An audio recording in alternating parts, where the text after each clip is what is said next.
Doing some light calibration.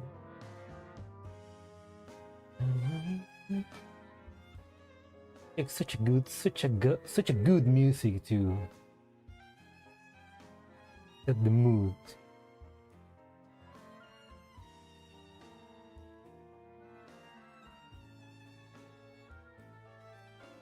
It's such a Frankfurt feeling. Well, I don't know how Frankfurt must feel, but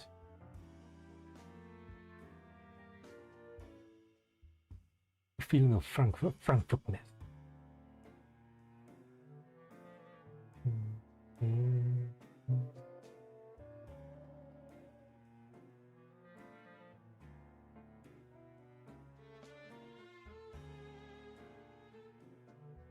Okay, I need to disconnect my... Not disconnect, but I need to make it wireless. Give me a second.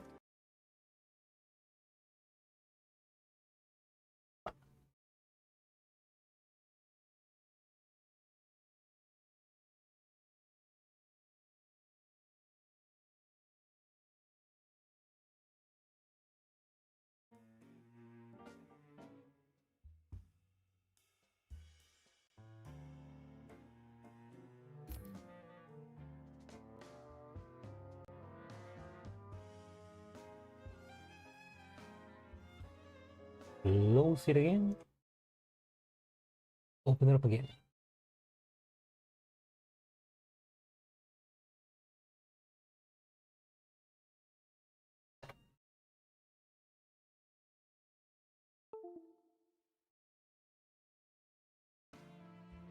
There we go. Like I got a new program. Well, it's not a program. It's basically a command prompt where I can just connect wirelessly to my tablet so that I can use that on OBS to live stream, and so now I don't have to worry about emulators on PC ever again. I can just play it on my tablet. The best quality, well, not best quality, but like at high quality and without having to worry about. It's more easy because the emulators to emulate Android games in PC are just not that great. They don't run great, so now I don't need to worry about that. So, hooray! Hooray! Anyway, hello, welcome to the stream. I am Berteller, and today we're gonna be playing the latest Girls Frontline 1 event. Isolation Forest.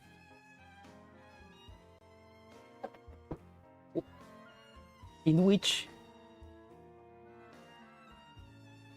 where we left off in the previous event, the commander, after being rescued, the commander was rescued by her dolls as he was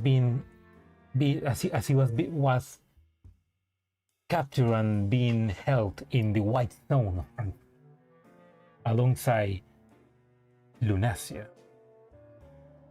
But the dolls were able to find him, rescue him, and now we're back to we're back. The commander is back, basically. After being like 1, 2, 3, 5, kind of like 5 events where the commander was missing, so finally. But yeah. As we know, Paradeus is planning something with the cocoons in Frankfurt. The Stasi is now looking for us as we basically make some chaos in the white zone. And we want to kill William, so you know things are going really well for us right now. Yeah, and remember, this is basically the one to last event, major event in Girls Frontline 1. After this, we're gonna get convolutional kernel, and that's basically the end of the Girls Frontline 1 story. Even though right now they just announced a new event, which is Roach Limit, which looks more like an epilogue, but you know. Anyway, Let's actually begin.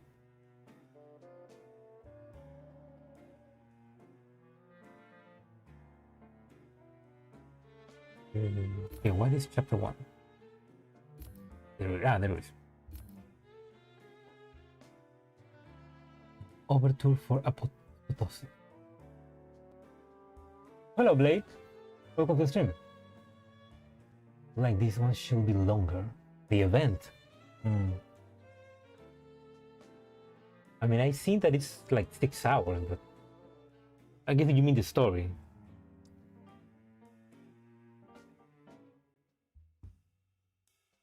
They cram a bunch of yeah, I've been seeing a lot of that critics about these last events that I mean, yeah, they kind of rush those events so that they can it does feels a little bit like they rush these last events to, you know, I guess that it makes sense that they did because they knew that they were gonna lose the server for the Chinese server, so they wanted to end the story before that happened, which is a shame. But it's at least we can blame the servers. No, but at least they're continuing. Like at least we're gonna get Roach Limit to maybe expand on these last events. Especially because, yeah, because in the Roach Limit PB, you see Kalina in the hospital, and we know that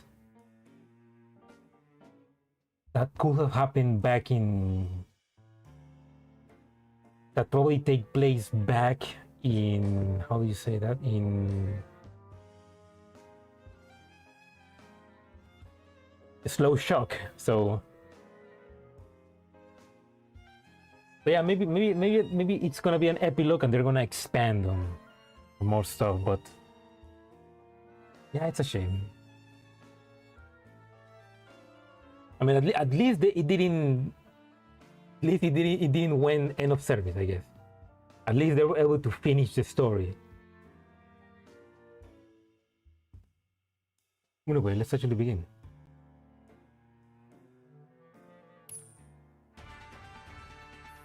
Oh.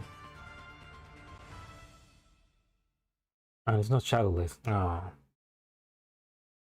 Good afternoon. It is currently 15:30 Frankfurt time on November 3rd. Welcome to the news. First, let us return to the hotly discussed topic of the regulations for Dolls security, provisional version. Following the wave of terror incidents perpetrated by Dolls, the Ministry of Justice is expediting the revisions and improvements to the next iteration of the regulations for Dolls security. Revision. It is expected to be submitted for community approval by the end of this month.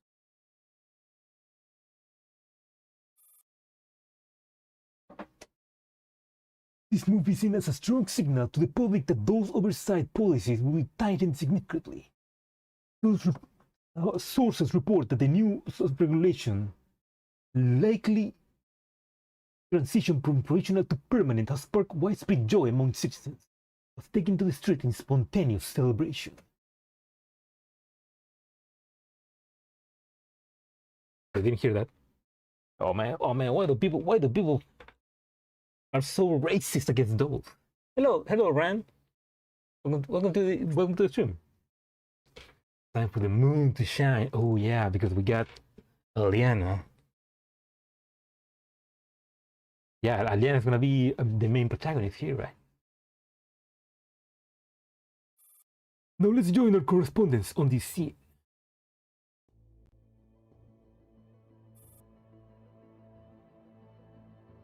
Oh, I'm currently standing outside the Hans Gutenberg University of Mainz. With government dispatch human personnel arriving on site, many hospitals there have now resumed normal operations. We can see right now that there's a considerable crowd gathered outside the hospital.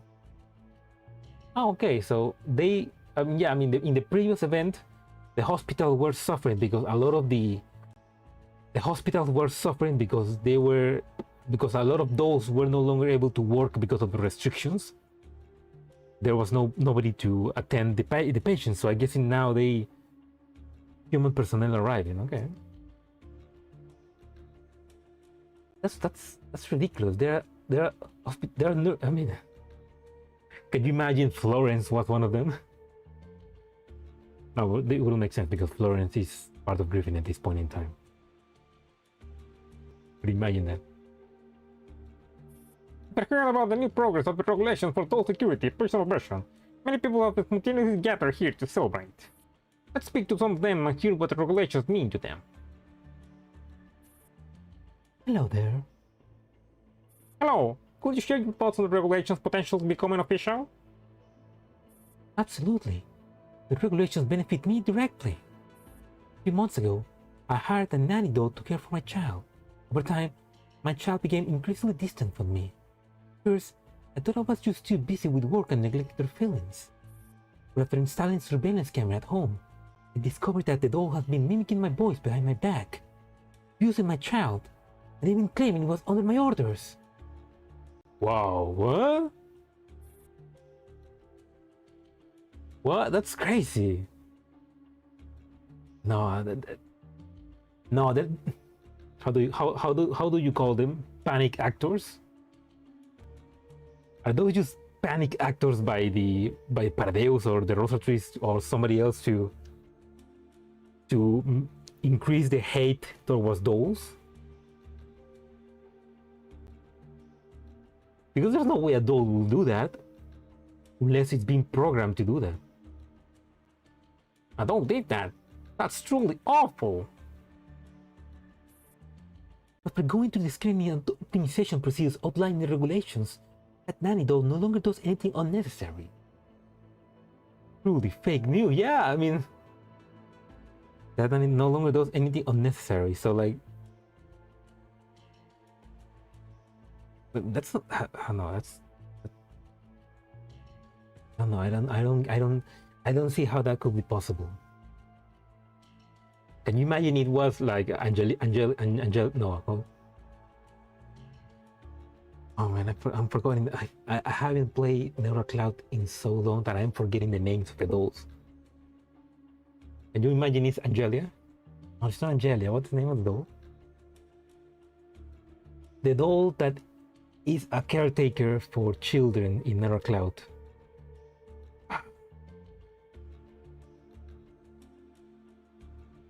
I'm gonna quickly Google that. Neurocloud. Ito. Angela, there we go. Can you imagine it was Angela? No, she will never do that. I just blame your mistakes, or as a dog will just follow the programming. Might fact some person never want to blame themselves. Yeah, it's maybe it was.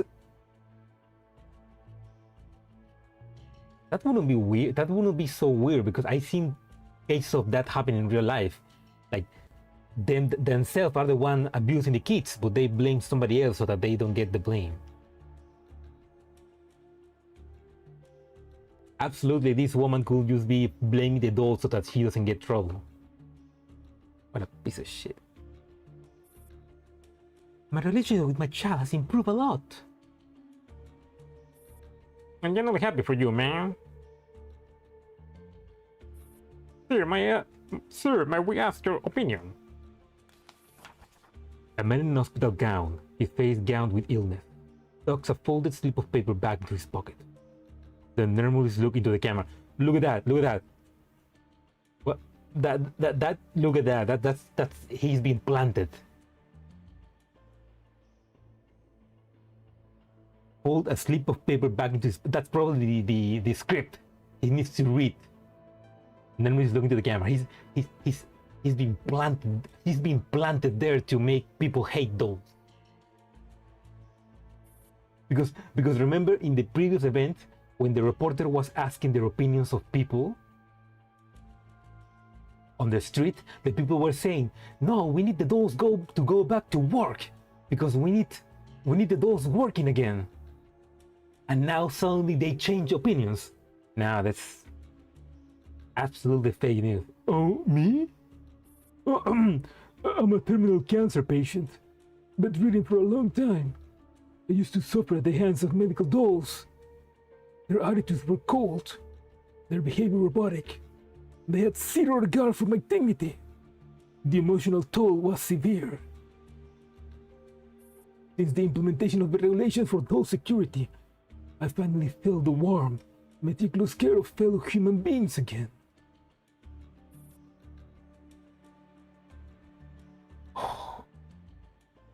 Okay, yeah, it's obviously fake. This is the fakest news ever. Speak more naturally. You sound too stiff. Oh, those are machines after all. Only humans truly understand what the humans need. That's why I believe the regulations must be made permanent immediately. I fully support it. Thank you both for your responses. Now. A pile of miscellaneous items gets tossed out of the hospital front door. They seem to be office supplies. Next, several people in white lab coats come running out of the lights depend on it, fleeing down a side street in panic. Oh, who's it? Get out! Scram as far as you can! An enraged woman storms out after them, shouting down the street.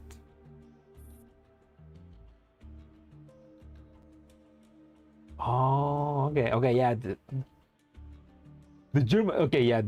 So the German government also send whatever person to the hospital so that they can work. Okay. Stop messing around in the hospital. Just because the government crammed you through a free crash course doesn't mean you can do this job. One mixed some gentacin with penicillin, another turned an IV prescription into an oral one, and even better yet, one gave a 3-year-old with diarrhea 20 tablets of ceftriaxone in a day. Still screaming, the woman notices a poster supporting the regulations for mobilization struck near the entrance. Her fury flares up again, and she rips down the poster and stomps on it repeatedly. Hey, I just put that up. Does this still count towards my paycheck? Man, whoever contacted these people made an awful job with the casting. Shut up! The camera's still on!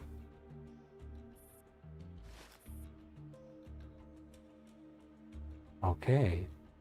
At least sounds like the reporter is... Hearing the exchange, the woman directs her sharp and murderous glare at the group. Who are you people? Ma'am, I'm a reporter with the current affairs news segment. A reporter? The anger vanishes instantly from her face. She strides towards the camera and beams warmly into the lens. Hello, I'm currently interviewing citizens about the potential formal adoption of the regulation for doll security. What is your perspective? Noticing the reporter's hesitation as she offers the mic, the woman snatches it right out of her hand. Wait, what? Oh! What is she planning? Oh, I'm totally in support of such a great initiative. Sure, dolls are cheap, efficient, quick reacting, professionally competent, and stay sharp 24/7. But even without them, hospitals have only descended into slight chaos, haven't they? Okay, she's being sarcastic. Oh ma'am, the government has dispatched over 100 trainee personnel to each major hospital to fill the labor shortage. Don't you think your response is a bit... The reporter tries to retrieve the mic, but the woman sidesteps her defiantly. Yes, the government has rushed out a batch of medical personnel in just 3 days. truly a timely solution to our burning problems. And I know humans could become doctors in 2-3 days. I wouldn't have wasted time getting a PhD. Ma'am, the interview is now over. Please return the... You asked me plenty of questions. Isn't it my turn to ask one? Huh? You, and all of you who come to hospital seeking doctors and nurses. Will you really entrust your own surgery to a temporary worker who can even tell the difference between a forceps and a thermostat? Will you really entrust your loved ones in the ICU to someone who spent only 3? The reporter panics and tries to flee from the raging woman, but once the dam of fury has burst, it's impossible to hold it back. Where are you going? I'm not finished! Station, cut the signal now! Cut it now!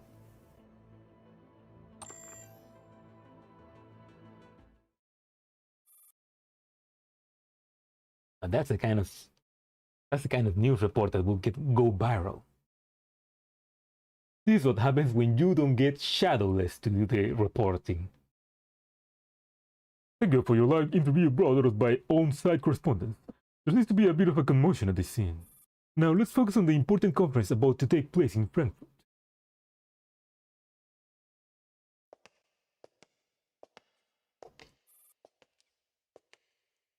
You know, it's obviously made.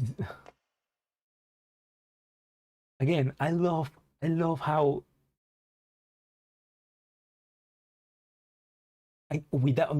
not without trying, but how Girls Frontline with maybe accidentally or maybe intentionally mirrors our present world so much. Like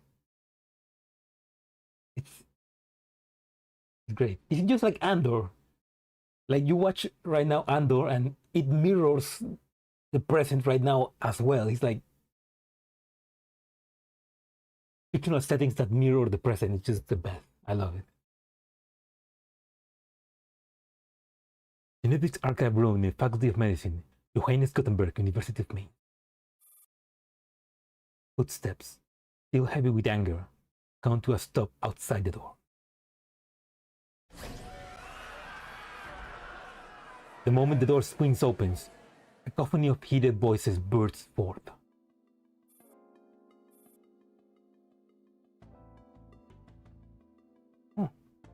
What do you mean the founding of the UNHC has nothing to do with us? An entity that transcends national alliance means the end of all existing technological barriers. This marks the beginning of an unprecedented golden age for medicine and science as a whole. I pity your naive idealist. If alliances between nations really work, why would we have 3 world wars? The UNHC is nothing more than a flash facade. You can't seriously think it will actually change the world. The world progresses precisely through these small changes. Do you really think? Constance. Okay, that's her name. I guess she's gonna be relevant because she's got a name now. She's cute. Standing at the doorway, bag in hand, Constance seems to have no intention of entering the archive room. Constance, we're discussing the impact of the UNC could have on medical science. Do you have any insight? My insights? Constance smiles gently. The preliminary thesis presentation are in 2 days. Are your slideshows ready? No, not yet. I'm working on it. I need to remind you of the consequences of annoying Professor Lorach, do I? Sorry.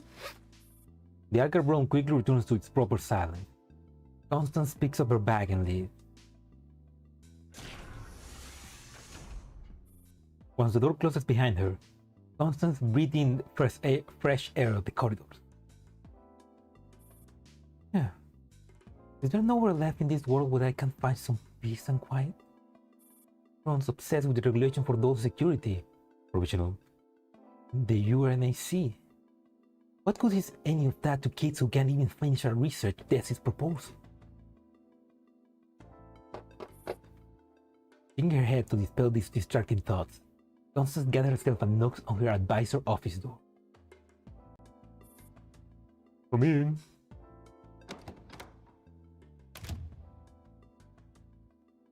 Professor, here's the material you asked me to organize yesterday. Also, I already finished editing Thomas' thesis. I sent it to your inbox around 9 a.m. this morning. Good. I'll take a look shortly. Still, as reliable as ever. Only you can handle all these edits perfectly. Ooh, no, that's bad. That's bad. Sorry, I need to mute for a second. I need to answer a call. Be back.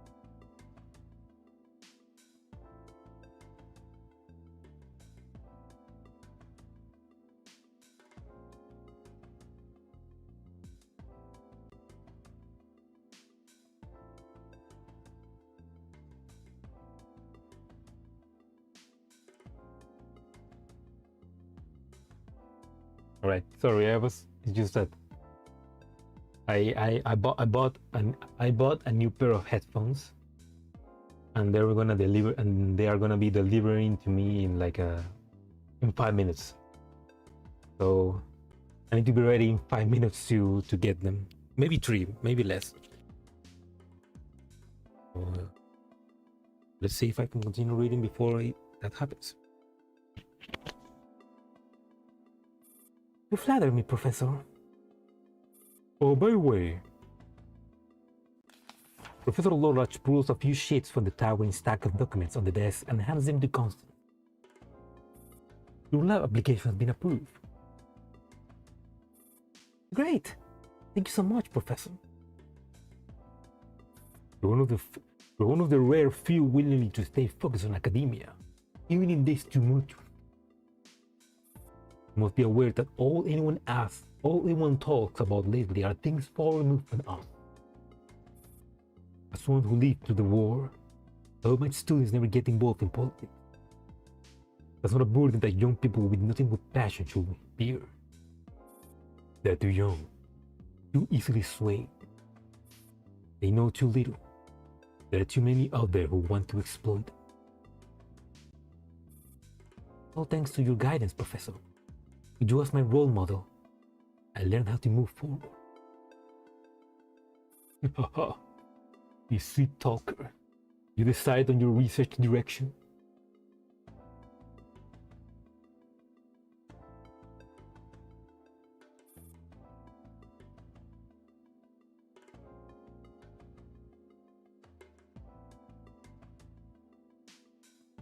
The tentative idea is to construct a recombination the tentative idea is to construct a recombinant adenovirus expressing the apoptosis protein.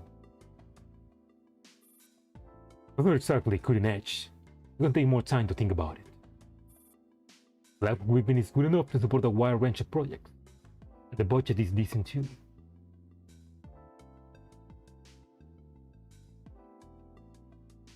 I'll move my chat. Second. Okay, I'll come up with a few more ideas. Okay, I'll come up with a few more ideas. When you're free, I hope you can take up a bit of your valuable time to discuss them. Of course, no problem at all. Then I won't disturb you any further. Any Frankfurter. Hello, Blue. Welcome to the stream. We just saw a bunch of interviewers. I mean, we just saw a bunch of fake news trying to make dolls look bad in the eyes of Frankfurt people. So good to see that the problems of the present are still present in the future. Also, this is a doctor that was defending Doll's rights, so she's cool.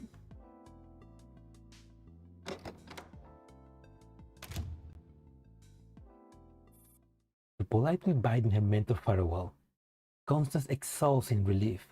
She walks down the corridor. All done. She eagerly dials an old friend. Nelly! Oh, Nelly! Nelly! Nice. Wait, so I mean, I wonder if this is happening right after the ending of the previous event, I wonder. Because Nelly should be with the commander right now.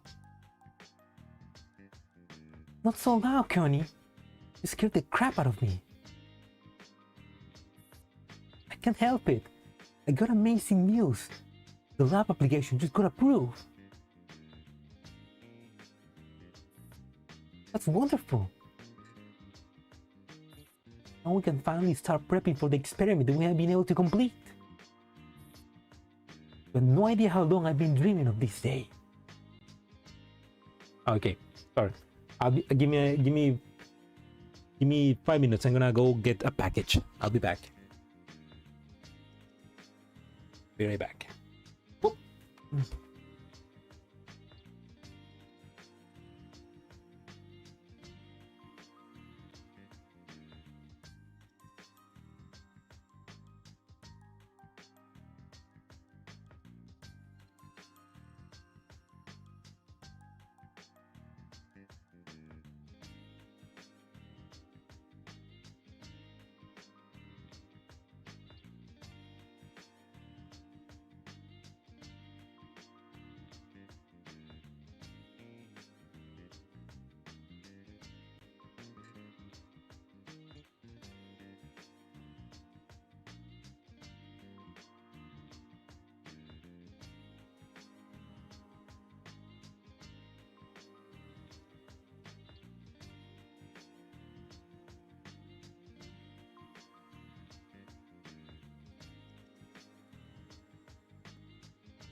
Powerful now.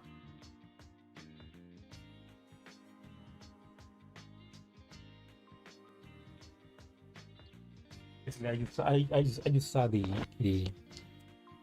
there was a deal for new pro headphones, and I needed to buy, and I already needed new headphones, so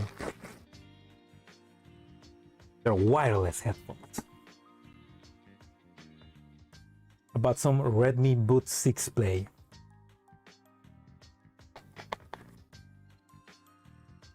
I'm happy because I haven't. I mean, I used to have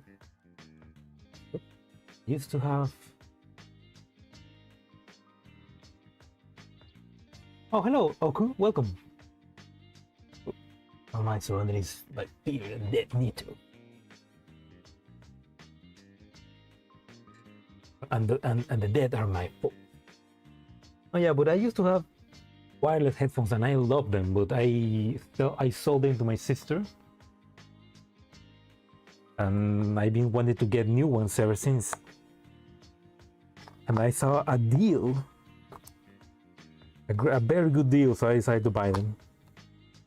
It was like $15, something like that.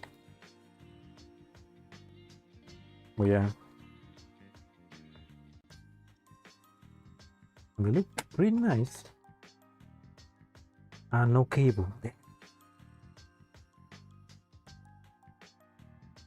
That's fine. Yeah, they have USB-C charging. They have... Oh, they're fancy.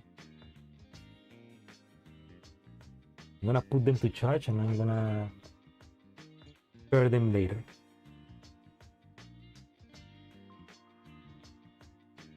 I also need to read the menu. Anyway, you have no idea how long I've been dreaming of this day. Same here. What's wrong? You don't sound excited. It's nothing, I just getting emotional. Back when we were sneaking around, doing our experiments without permission, we nearly got flagged for BSL 4. Can't believe we're actually getting closer to our dream now. Don't worry, you and I will finish that experiment. You know, the moment I saw you back in the lab, the moment I saw you in the lab back then, I knew no challenges could deter you. When I brought up the idea to you back then, but for sure you said no. After all, if we get caught running experiments that don't match our proposal, we could get seriously punished. Don't worry, I got it covered. What? Didn't cold feet now? That's not like you at all. I'm just worried you'll get dragged down because of me. I don't have much to lose, but you have a bright future ahead of you. Oh, cut it out. I know what you're trying to say, that you got family to fall back on if things go back, and I don't. But I don't care about any of that. An orphan raised of the government dying. That's exactly why I'm not afraid of anything. What could possibly be more moving than the pursuit of truth? You're right. Nothing in this world can obscure the truth. Even if Darwin had repented on his deathbed, the theory of evolution will not be undone. Bruno's body may have perished, but inside will never waver. What? Another way closer to the truth, you want to back down? Nelly, that really isn't like you. You're braver than I am. Tell me you're still shaking from what happened with Galatea. You can't say you reverse psychology. I know what you're getting at. Thank you. I hope you do. Got your materials and data ready? Yeah, everything's set on my end. It was a crazy event. Really? Oh shit, I didn't realize that the chat is... Sorry. There we go. Black on white, that's not working. Sorry.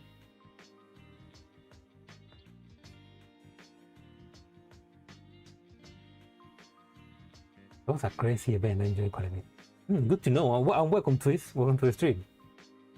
That's good to know. I mean, so far I'm interested. I want to know when is this. I mean, I'm guessing this is happening right before Nele joined the commander in the escaping the white zone, maybe.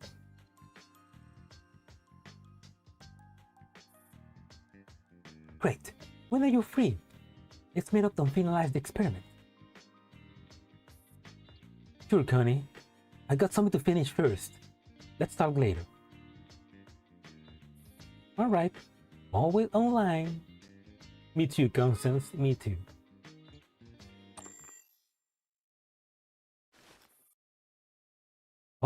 Oh. Okay, this is happening right after the previous event. Nelly puts down the communicator. Across from her, the commander scratches their head uneasily. Got the lab sorted. The commander can't bring herself to meet her steady gaze. All that's left is the material. Their eyes settle on the door handle in front of them, but neither move to open it. Oh! Gray. What's left of her is in there. Right, so okay, so in slow shock, when AK-15 and N-94 killed Gray, they just grabbed her body and brought her with them? What's Blue Sphere doing here? Oh, this is... Oh yeah, they have blue hair, right? Oh, welcome, Noah, welcome to the stream. With Blue Sphere, that's the mother of Blue Sphere. Yeah, by the time of GFL2, maybe Nelly's an older woman now.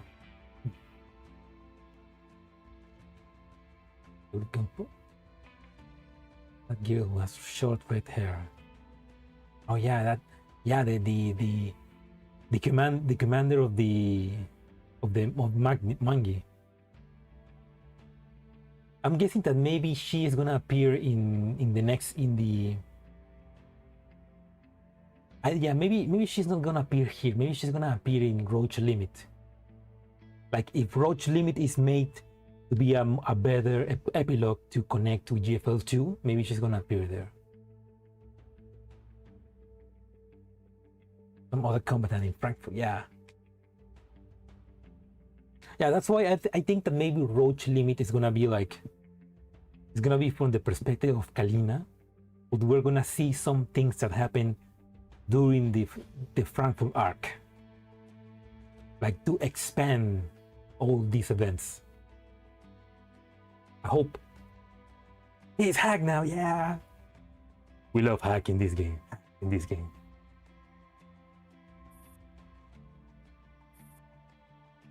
Honestly, I can send someone else to take care of this. No. Nella rests a trembling hand on the handle. She doesn't look at the commander, where she's trying to convince herself. I understand what you're asking. But Adeos is to be completely destroyed. You need a perfect bullet that can strike it right in the heart. Even if a doll has top-tier electronic warfare capabilities, it will train their systems to gather actionable intel codes at an unimaginable cost. Right now, only my teacher can do it. No, probably shouldn't even call her that anymore.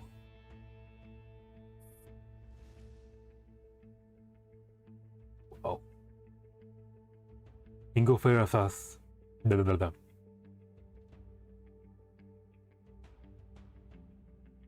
On the post-pori content gave a Greek? Maybe. I mean, yeah, we have gray bodies. Maybe we can get Greek as well. I mean, it looks like they're gonna continue Girls Frontline 1, so they can do a lot of things now in Girls Frontline 1. Think of her as a cadaveric donor, or an insult to the Lady of Ashes.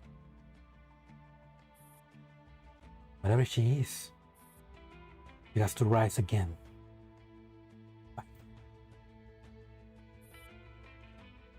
Wait, so they're gonna try. Okay, so they're gonna try to revive Gray and hack and make her work for us, which is crazy because they're basically reviving a human cadaver It's a crazy level of necromancy. Yeah, mod 3 for every doll. Hopefully mod 3 for 6P, 6Q. Or P90. Or M2. If this has to be done by someone, let this someone be me. The commander, at a loss for comforting words, can only sigh.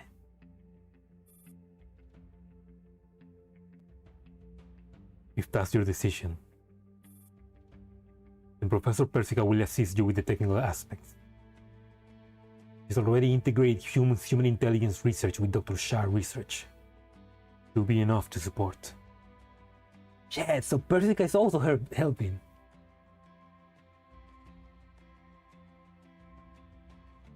But Persica was still in house arrest with Griffin. This experiment. They're reviving the clone body of original Grey without her soul. No, I would say maybe it's the real body. I mean, do we know that it's a clone body? Maybe it's the real body of Grey, which then they used to obviously necromorph into a cyborg, into Paradeus.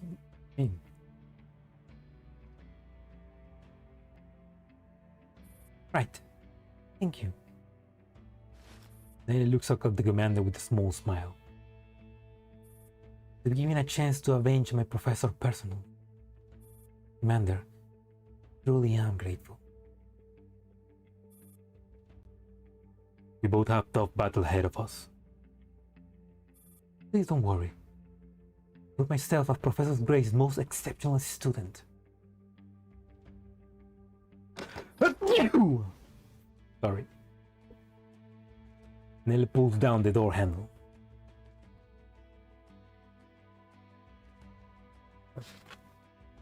Hey.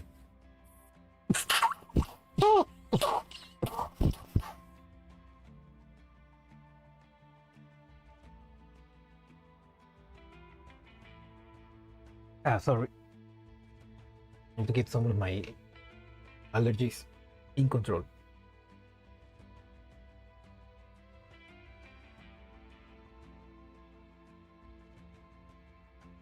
In the temporary operations room, after assembling all combat-capable dolls, thank you. MICA Team projects a map of the entire city of Frankfurt onto the screen. Commander, everyone is ready. Right. After evacuating from the White Zone, we had a brief days to catch up our breath. Let's go over everyone's recovery status. Commander, Sub-2 has completed the repairs.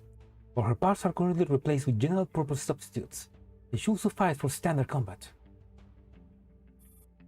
So the AR team is ready to return to the field. You bet! I've been asleep for so long, I'm feeling super refreshed now. Understood. The fight is also ready as ever. Unfortunately, Port 16 still can be activated. Aside from her, the rest of 4-4 is ready for action at any time. And this will be a perfect moment to include Vector, you know? Like, you know, I don't know. Hindsight is 2020. But if they could have included Vector in this moment, like, like something like 416 tells us to include Vector to fill her position meanwhile. Something like that. That would be cool. A cool connection. Hey, Stevens. There haven't been any casualties on our end. Now, we're focusing on assisting 4-4 with electronic warfare. Stevens. What? Got it. Everyone, we're running out of time. The commander presses a button on the remote control, and several red markers light up on Frankfurt map. These are the locations of Paradeus factories we identified based on current intel. Fortify hack into the energy sector and verified data. These sites are consuming an absurd amount of power and water in short time. On top of that, all of their waste output is handled by the same shell company. Steven's kawaii. I love how Stevens joined the... I'm guessing maybe... No, she mentioned like, yeah, because he wanted to see how the commander that Irma admires so much worked. So cool to see. It's cool to see her part of the team.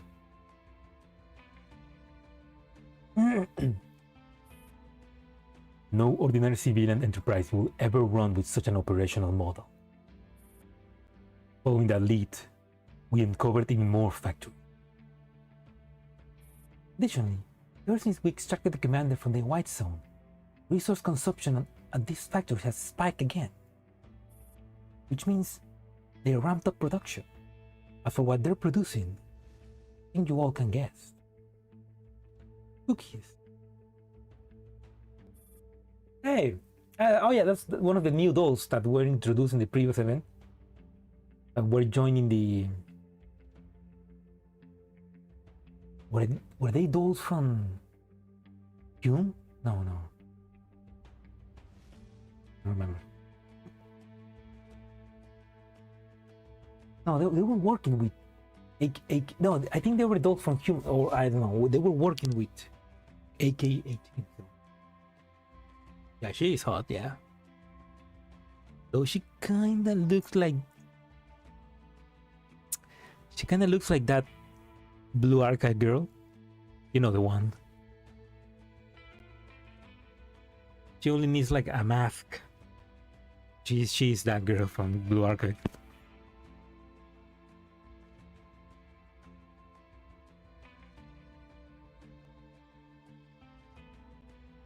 No, that's something to do with those disgusting monsters.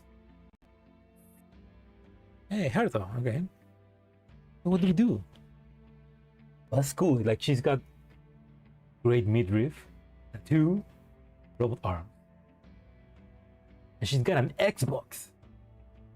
An official collab. Yeah.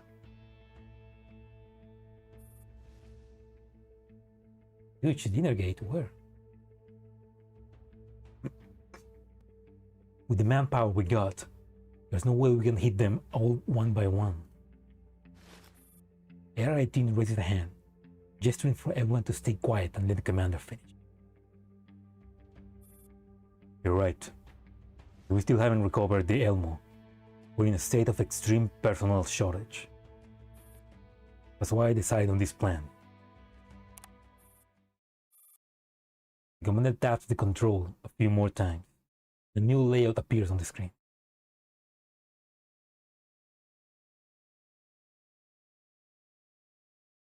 We need more gacha banners. Oh, damn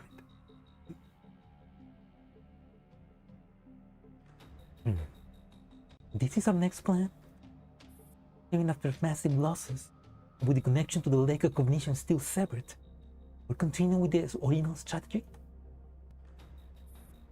Mr. Nembrand will have been arrested.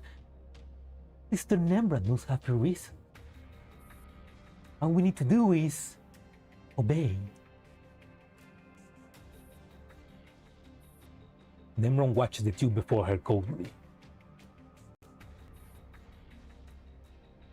All the factories in Frankfurt are running at full capacity to power the repairs of passage to the lake of cognition. It won't be long before it's operational again. Exactly. I knew you must have the reasons. You mobilized all our forces in Frankfurt while we were still in the dark. No need to explain my reasoning to you. Of course. At this point, we'll just follow your lead. I'm not questioning you. I'm just worried that after so many operational errors, the system might be overloaded again and starting to misfire. That's none of your concern. Murder and Brahmin exchange an now in eye roll and leave the room together. Nebran picks up her communicator. She has been on call the entire time. Any issues on your end? Oh, heavy. Not at all. Though I hear you know who is now in position.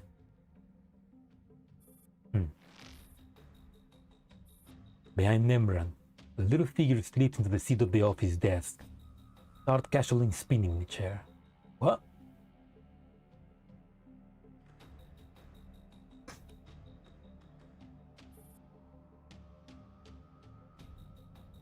What? Who's that? Yeah, Sister Nemran. Long time no see.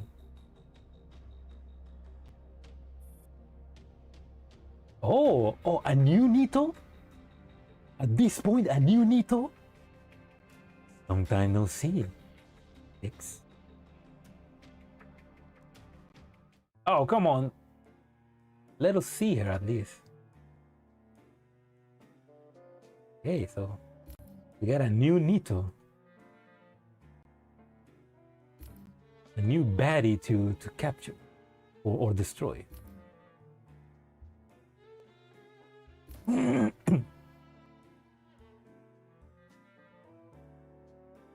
Project Net also has some pretty cool stuff happening.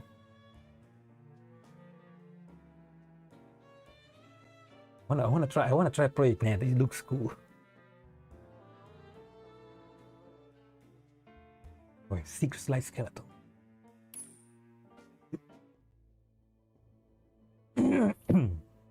ACHQ. The display shows that the meeting in the designated office had already started. At this moment, there is complete silence.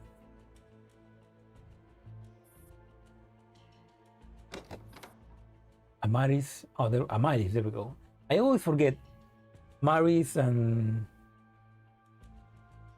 she's Amaris, the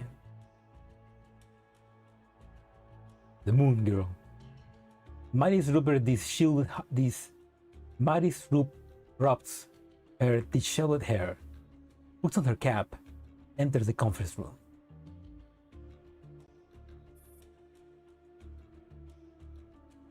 Yeah, I always forget. Aliana is the one who died in the lake of cognition, and Amaris is the sniper. Oh yeah, when Project Net releases, I hope to play it with a bunch of people from the community. That'd be cool. I hope.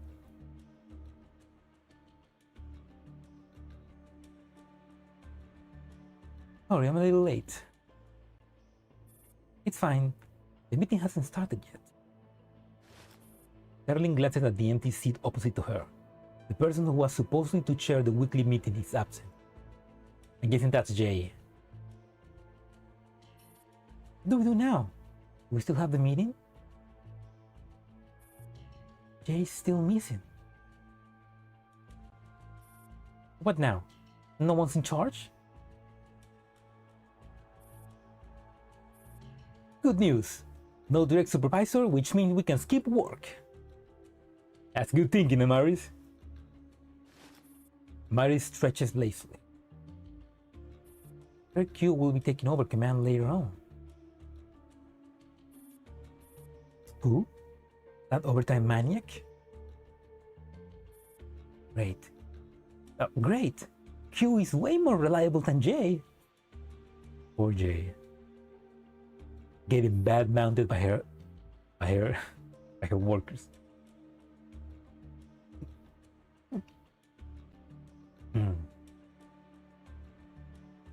I mean, they mentioned I think in the previous event that.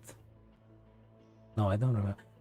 I don't remember, but they mentioned in one of the previous events that Aliana Narrow Cloud basically had a meltdown, so it was unrecoverable. It wasn't being able. You were not able to recover it. Like the only option was to just use a backup in a new body.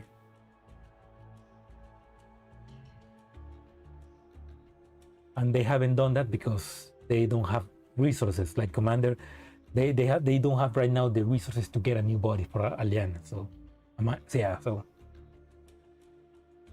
But the thing is, she died in the lake of cognition, meeting a younger version of Angelica. So I still believe that maybe that's gonna come out eventually, like that's gonna be relevant somehow. Maybe she's just a copy of her, is just trapped in that space. I don't know.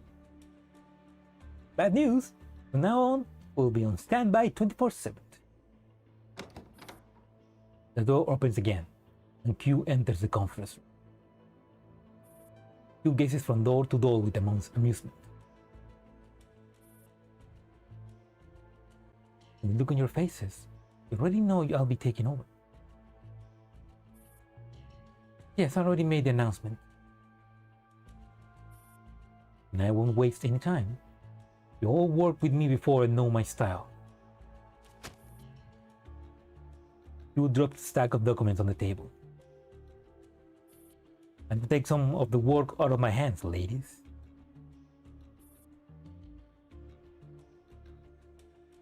Surprised they have backup systems considering they are old dolls. I mean, I'm guessing it's just the Nether Cloud, you know. I mean, the only dolls who are difficult to make a backup were the AR team, and that was because of how they were made. But every other doll, they're just easy to back up. So I'm guessing it's just like copying a hard drive to another one. They're searching for the Elmo. Dagmar, Edith, you two continue searching the Elmo. Get me something useful from it. Oh yeah, the Elmo is right now in the custody of Stasi. Yes, ma'am. Dagmar and Edith take the 2 search warrants handed to them, leave the office. Brigitte, I assigned a new agent to replace Jay in the white zone. Go handle the handover. Get a complete handover? We handing everything over to this person? No, just give me enough to hold the position for now. Got it. Brigitte takes a permit to enter the white zone and also leave. They took our hose! They took the camper! Caroline, please submit the paperwork for transferring the doll squad commands for me. I already filled it out. Just look it over while you're on your way. Understood. Just like that, only Q and Amaris remain in the conference room. Amaris blinks, looking at the now empty table. Then she glances at Q across from her. What about me? Do I get a holiday? You wish. Q opens the paper bag she has brought, pulls out 2 cups of coffee, pushes one over to Amaris. Amaris, I have a question for you. I think that the question is important enough for you to treat her with a coffee. Amaris straightened up in their chair. About Daybreak? God damn it, you stupid... You goddamn bots! This fucking bot. Okay, give me a second, I need to ban these bots.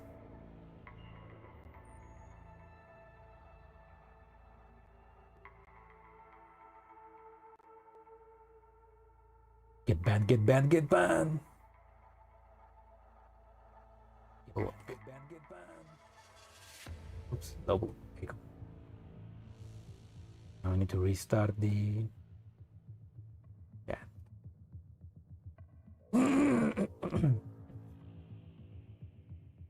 Anyway. Yes, but more importantly, about Daybreak Designer. To Martha Maker. That's not really a question you should be asking me. I have very little contact with the doctor.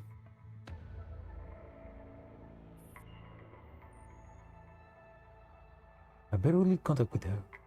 The only thing she left me is probably my name. Never had direct contact with her? No, never met her. Not just me. None of the other members of Daybreak Squad had any contact with her during the Nerve Cloud activation test. Except for Aliana.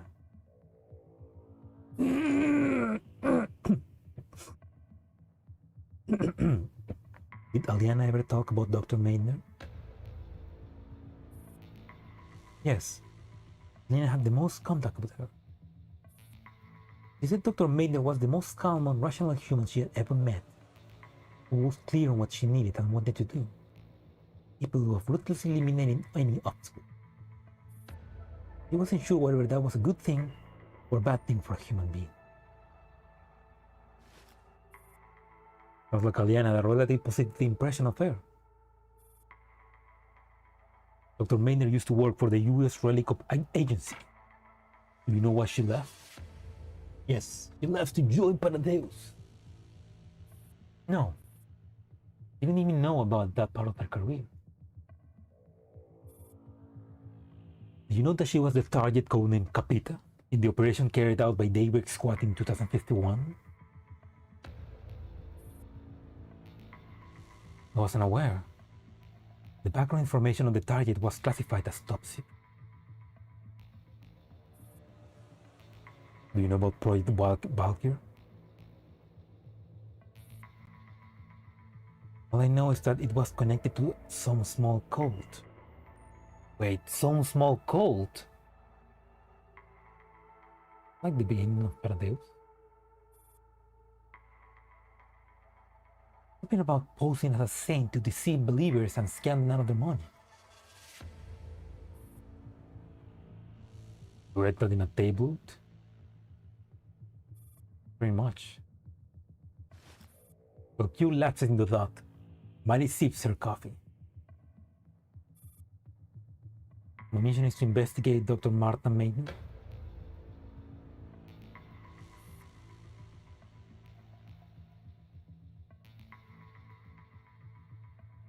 I don't trust. You saying that is not trustworthy. Amaris, you know we have no authority over you. You're free. Which means you have full control over your investigation.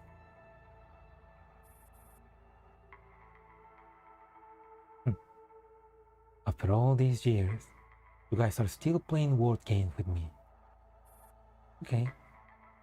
All my upcoming missions are considered personal operations, yeah? Will I still be paid then? It's the taxpayers' money. Just take it. And that's a good use for the taxpayers. Satisfied with the answer, Mighty sits up straight. Then state your request. I don't care about the mission regarding Capita. I just want to know what Project Valkyr really is. How it's connected to the Upper Saint family and Perdeu.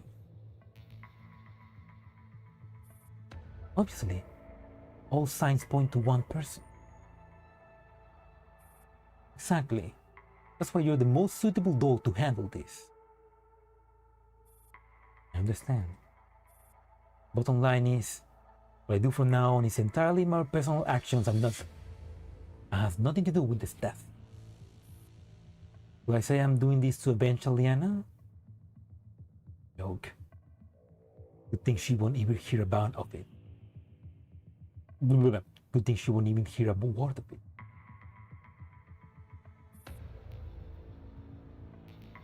As a sole survivor of Daybreak Squad, how do you feel now?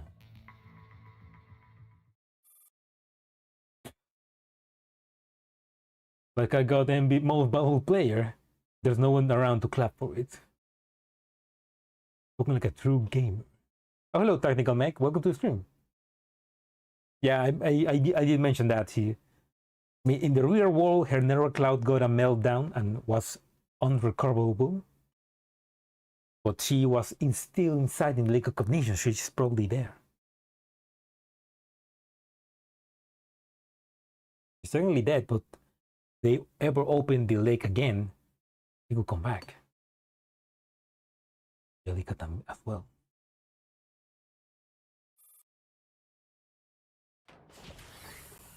Okay, so they basically just okay, yeah, she's gonna be working outside the Stasi to get information on Project Valkyrie, which is something related to a cult, and they want to see how that connects to Paradeus and the Overstains.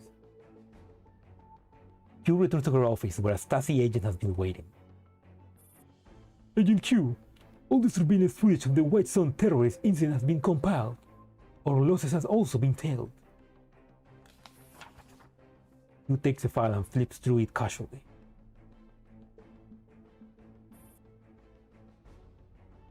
You go through all the footage during the time Jay went missing. Any findings? You disappeared alone in footage. The feed was hacked during that period. We're still trying to restore it, but tech says chances are slim. Also missing in that time frame are from Marlene from residence SO83 and former Health Minister Bo's granddaughter, Cornelia Schwafel. That's Nelly, I think. Did you make contact? Frau Marlene could not be reached, while Frau Cordelia Schoffer claimed that she has made it out without issue. Look into this Cornelia Schoffer. It was already investigated while in Berlin. Agent K handled it. Alright. Leave the rest to me. Yes, ma'am. The agent salutes and exits the office. Q turns to Hoffman, who hasn't glanced at the agents once. This incident is likely just what the director needed. He will make a big play out of it. Hey, Ryan Gosling. You made me sound like a bill. The timing of this incident is a major bargaining chip in itself. Closer we are at the victory, the calmer we must be. Work just keeps piling up like snow. Haven't even finished what's in hand, and more keeps coming in. So should we prioritize? That's why I'm here. What's our most urgent task? Dropping of the White Sun terrorist attack. We need to fit something to the garrison regiment. The director says you have free rein to handle it as you see fit. Alright. That's one of the scariest things in the workplace. Being given full responsibility without any clear instruction. There are scarier things. The director has more important matters to attend to at the Stasi right now. So you're to take full temporary charge of the Stasi affairs.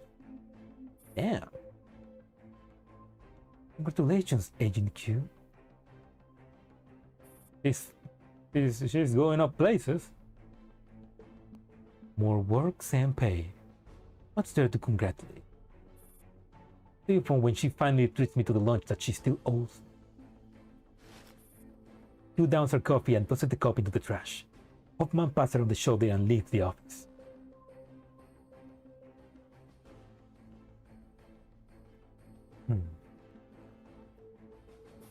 Encrypted conference room.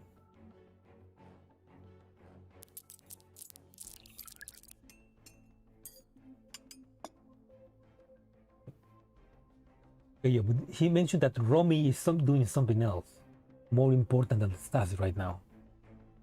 I wonder if that's something. I wonder if that has something to do with maybe the government or the Rosa Union.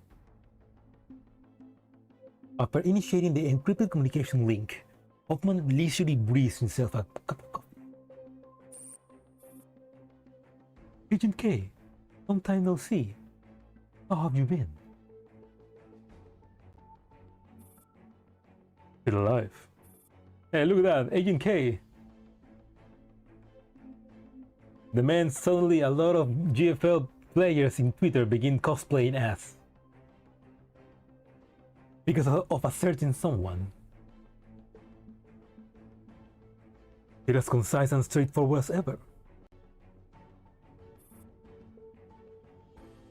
You know, I could cosplay as Kay, but in the suit. I have a black tie. I have a that's a blue suit, I think, but my hair is right now close to this, and I have close similar glasses.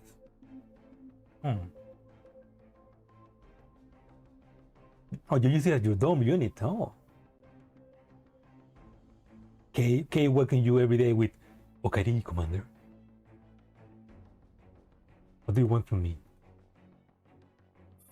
Just checking in on you. Why are you getting on with Chairwoman Ulrich? It's both smooth and rough. I hope that's not some kind of wordplay. The Chairwoman has her own position, one that's unshakable. But as an ambitious and capable woman, she's not willing to be confined to a cage either. Not like she's still swaying between the two sides of the scale. Yeah, God bless for MICA allowing us to use NPCs. One of the best updates.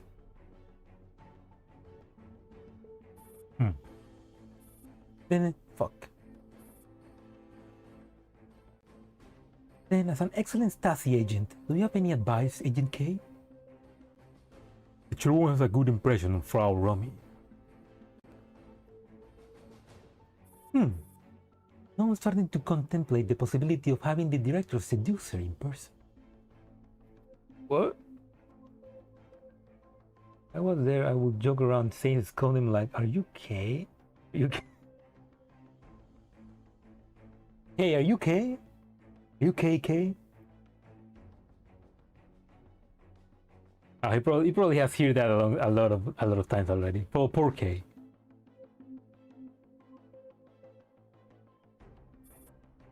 Herr Hoffman, our calls are recorded. Go on. Romy's post-collaboration with the Ministry of Finance really impressive. She even uncharacteristically brought up the background of certain individuals, including those she had worked with back then. None of them are staunch localists. The Chairwoman's worth, they put the interest of the state over any party interest. I cut you in 4K, K. Oh man, that's a good one.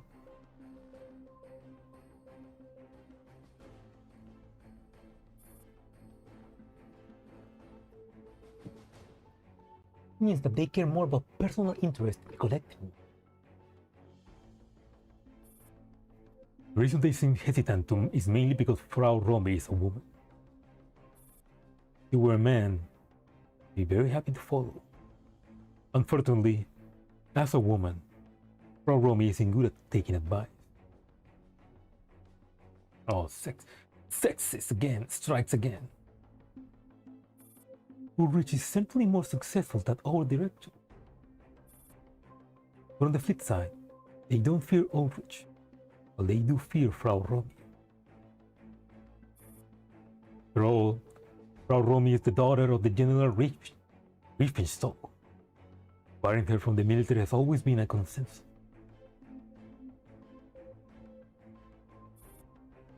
So these people are the weakest link. That's what the Chairwoman thinks.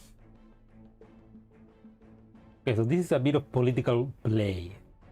Like the Chairwoman wants Romy to take more power. Obviously, the people that are there don't want that. So, and what does Chairwoman Ulrich want? Unsatisfied with their current local position, she's also unwilling to pay the price of being promoted to the central government. The only one who can give her promise she needs is the General Secretary Grau. Which is why her real question was, whatever Frau Romy is backed by the General, the Secretary. This General will likely maintain her current stance, If it's the secretary, their position may begin to shift. Understood. I'll report the regular intel immediately. As for the task assigned by the director, please keep at it. I'll keep my eyes wide open.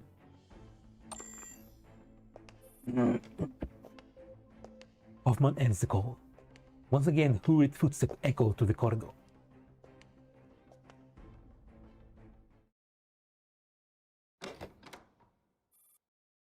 Nell's apartment.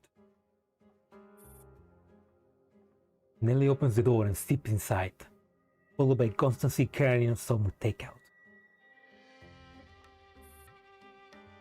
Connie, make yourself at home.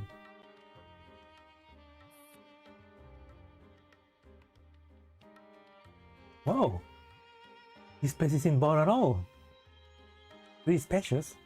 Looks like it could fit 2 or 3 people. Yeah, figured I might need to store a lot of material for experiments, so I got a place with extra room. Nice. Give me a little tour.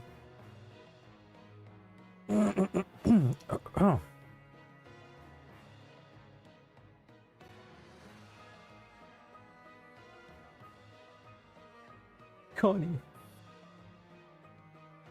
She's so cute and funny. Sure.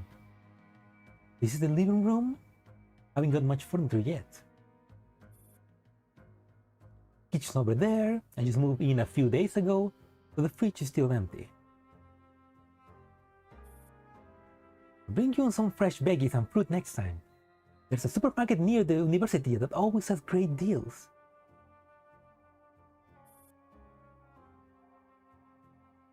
Thanks, Connie. This is my bedroom. Study and storage room. Oh. Jeff, I'll do the funny. So, she said, the storage room. Don't tell me that's where Gray is. You locked the storage room? Yeah, he's got some skeletons in that closet. Wait, no, this chapter is called Skeletons in the Closet, right? Oh. Yeah, it's too messy inside.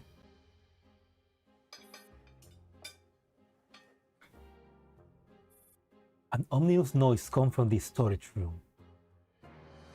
Oh. Nele, I think there's a rat in there.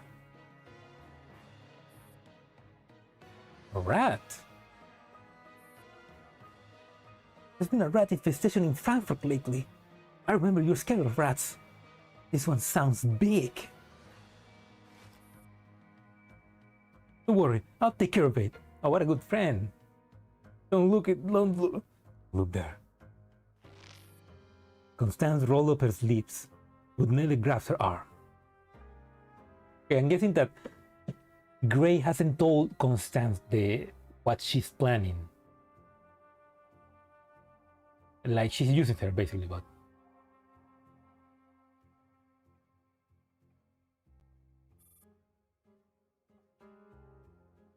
So it was great bodies moving. That'd be even more creepy. I'm not afraid of rats anymore. We used to see them all the time in Berlin. Couldn't used to it. Really? I remember back when we finished tending to the lab mice. We saw a rat about 12 centimeters long outside the dorm. Your face was as white as a sheet. I've grown since then.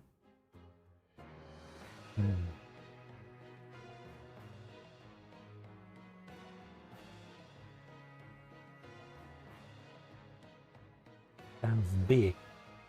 So even though she knows Nellie's just a human, no matter how smart or strong she becomes. That's brilliant. I mean, a big rat is really scary to see, especially when it's coming at you.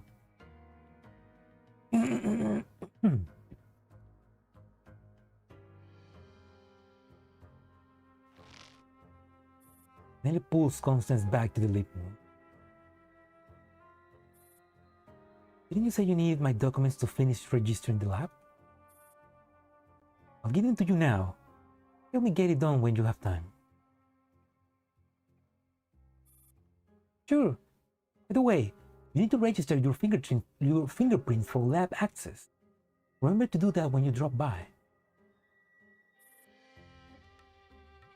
Got it.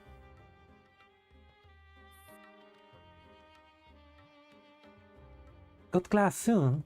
Eat while it's still hot, okay? I have to head out. Yeah, they are basically still university students, right? I mean, technically. I mean, Nelly was basically working as an assistant, so I guess maybe she already graduated, but she was working maybe as an internship in Galatea. So I'm guessing Constance is still... Maybe she's doing her master's and was internship in the hospital. Yeah, I'm guessing. Doing the internship in the hospital.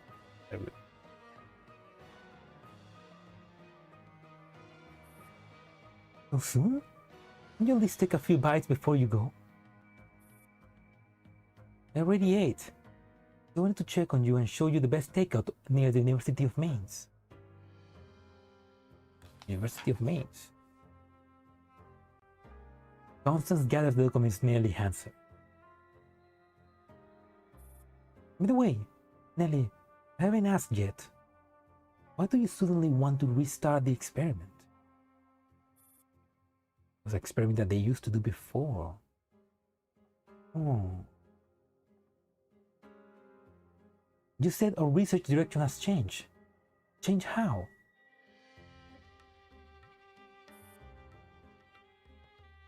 Talk about it in detail once we're in the lab.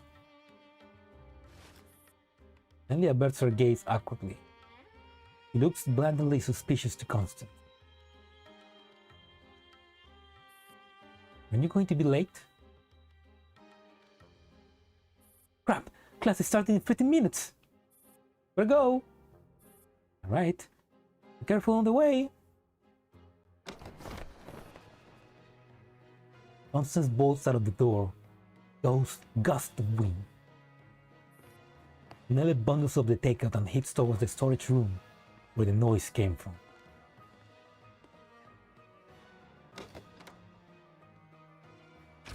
A big storage room. She opens the door. The air inside is stagnant and heavy, like a silent refusal. The room is utterly still, deadly silent. Yeah. Oh no! She's got J tape on the storage room. No! Oh man, that's kinky. Somebody should make horny artwork of that. On the chair where Jay should be sitting lies only a frayed piece of rope. A chill runs through Nelly. She quickly and calmly gives Mia a call. Nelly is very kinky. Mia, Jay is missing. Oh, no. Good job, Mia. Oh man, that's man, Jay, man. Sorry, Jay, you're just not. You need to be fast enough. I captured Agent J from beneath the window. Give me 5 minutes. I'll return him immediately. Oh, poor Jay. 5 minutes later, Agent J is back in the room and in his familiar seat. Only this time, the rope has been replaced with chains.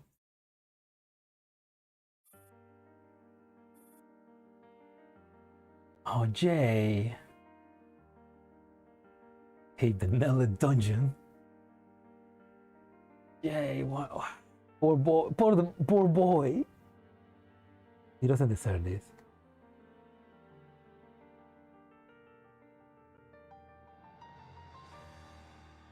I mean, I'm sure if we were to explain the situation, he will understand, but that's the thing. He's also working for his. he cannot betray his country. Expected Jay better to be better than that. Your expectation is gone. This Jay never. He's got the worst luck ever. I'll go heat up the food. You two talk. Mia leaves the room.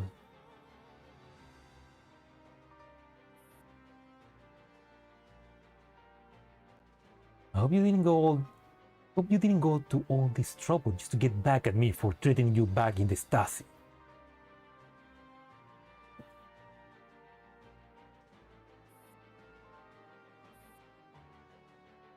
Did you collude with the commander to kidnap me? Oh. Okay, I'm guessing they didn't explain anything to Jay. Man.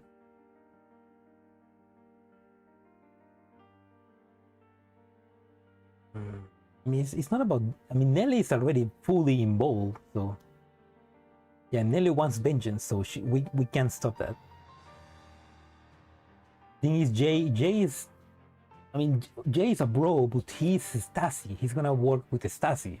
He's gonna go immediately to Q and tell them about the commander and everything that is happening, which is not gonna be useful because we know that Paradeus has information inside the Stasi. So the moment they do that, the commander is gonna be in worse trouble. So. Did you collude with commander to kidnap me? So now you're my prison guard? I'm not good at lying, so don't ask me. I won't answer any of your questions. Did the commander use some kind of machine on you? Threaten you with Mia? Drugs? Brainwashing? Jay, come on. Jay, we're not the evil guy here. Can you please speak scientifically? But nothing about this is scientific. You must have been tricked. He cuts Nelly off without hesitation. Wasn't trick. Know exactly what I'm doing.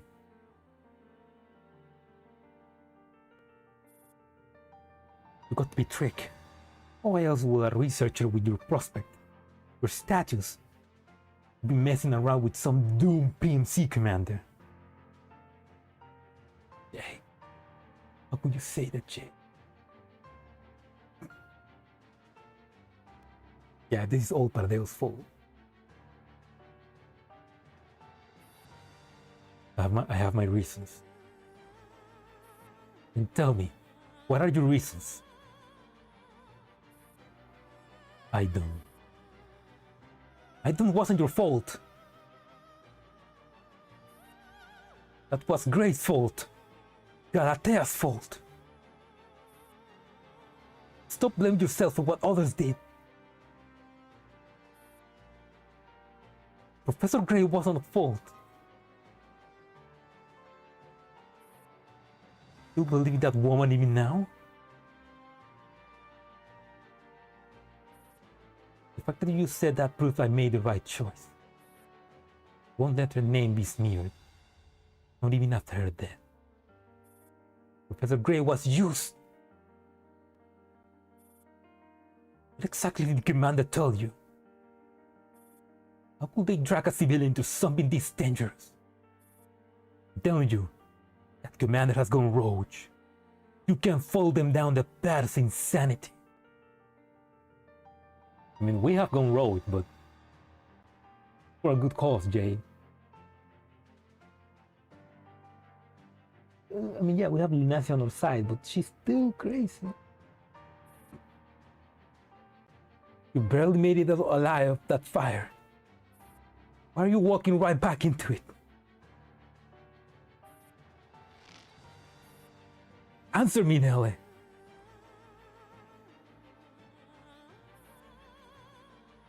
I saw Professor's gray body. It wasn't human.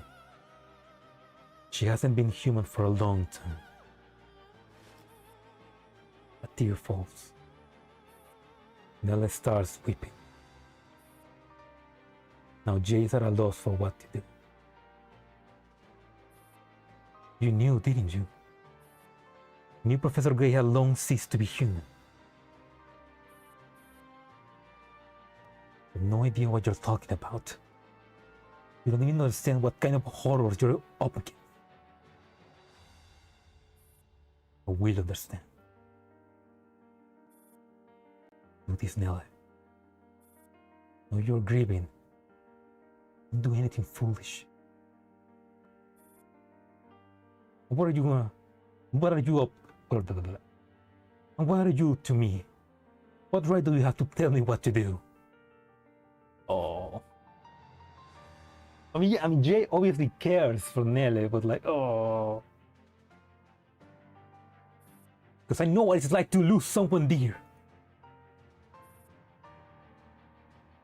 Because there was once a similar fool in the Stasi. It wasn't even part of his job.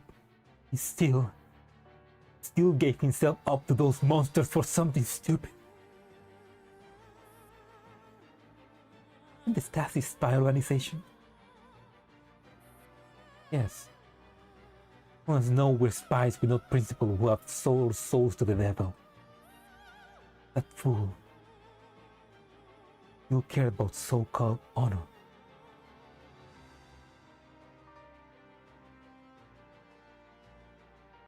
Who? Oh no, Light. Yeah, I remember. Oh, Light.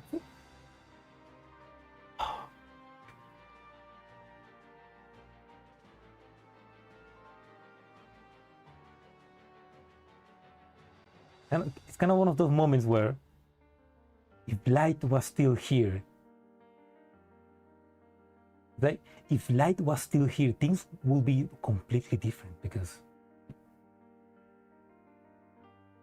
he really was built different, that guy. Still held onto the Stasi's duty and mission. He even had ideals. He's lovable.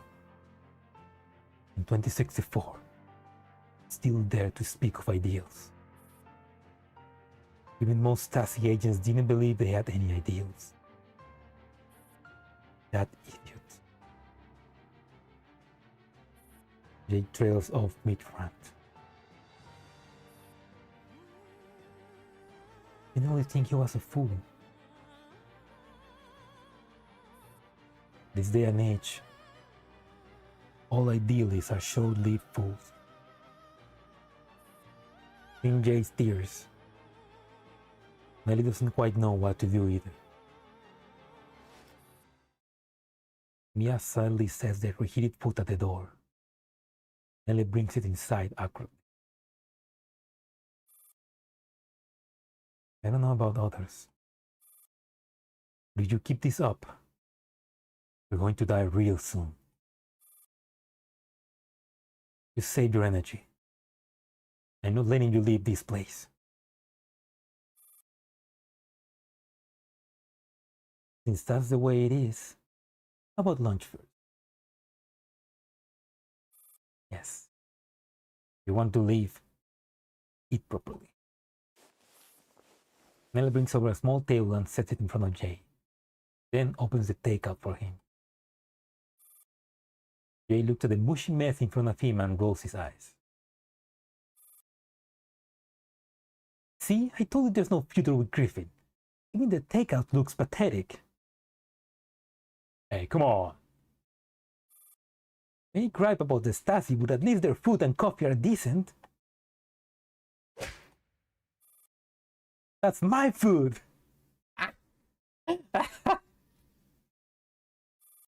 If you're going to complain, you'll be having a hard tap for every meal from now on.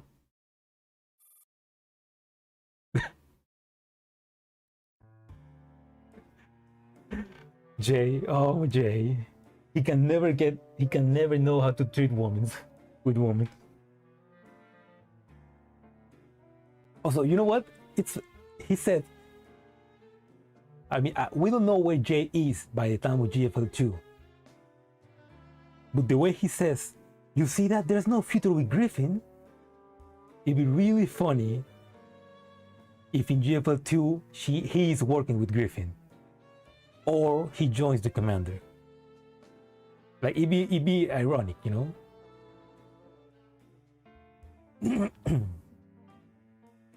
Anyway, I want to see Jay in GFL2.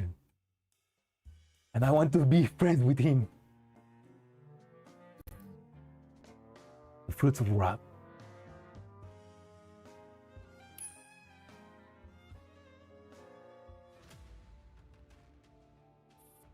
Inside the Paradeo's factory.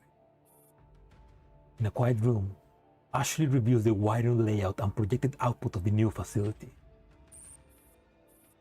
It's Hebe, dedicated channel. Please go ahead. Mr. Ashley, I'm calling you to update on our progress. It's so cool, it's kind of cool that Ashley is still alive. He's the only white Nito with a name that is still alive. He's been alive for like 7 events. It's cool to know. Mr. Ashley, I'm calling you to update on our progress. You finished taking stock to Sister Hebe factories? Yes, including... What if I click too fast? Yes, including all the facilities in Frankfurt and subtracting what's already been used for the white zone. We have around 1,000 units of manpower in reserve. That still isn't enough to meet the requirement of the plan.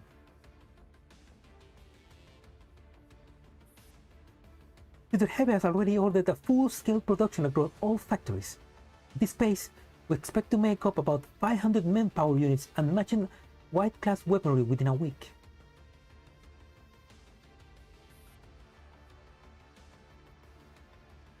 No, but Coletta is AK-12 and she's no longer Coletta, she's back to being AK-12.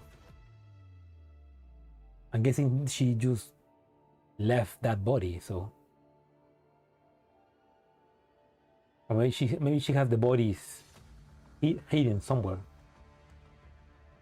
And now proceed as scheduled. What about the production line for the ephemeral? Oh, well, technically speaking, yes. As the key part of the plan, production of the ephemerals is always nearly complete. Sister Hebe has produced extra batches as backups. What are they going to use the flowers for? Good. I'm still wrapping up inventory in the new factory here. Once that's done, I'll send you the final report. Understood. Anything else? Sister Hebe asked me to pass along a message to Sister Nembran. She found a lead on the rat's hiding place. Got it. We'll inform Sister Nembran immediately. Once the call ends, Ashley compiles the conversation and hands the summary to Nembran behind her. Loaded to the bee sting system. Yes, sister. Ashley activates the bee sting system and inputs the authorization code. Sister Nembran, I completed the data entry. Once you approve, we can begin the upload. Any difficulties with the new encryption protocols after the system overhaul? None. It's a little not getting used to. The bee-sting system now requires dual authentication for every action. A bit more troublesome, but definitely more secure. Good. You're dismissed. Yes, sister. Ashley leaves the room. Nembran completes the second layer of authentication and glances at the time. 3 minutes left until the scheduled time. The second the encrypted hand lines up perfectly, Nemra initiates an encrypted communication.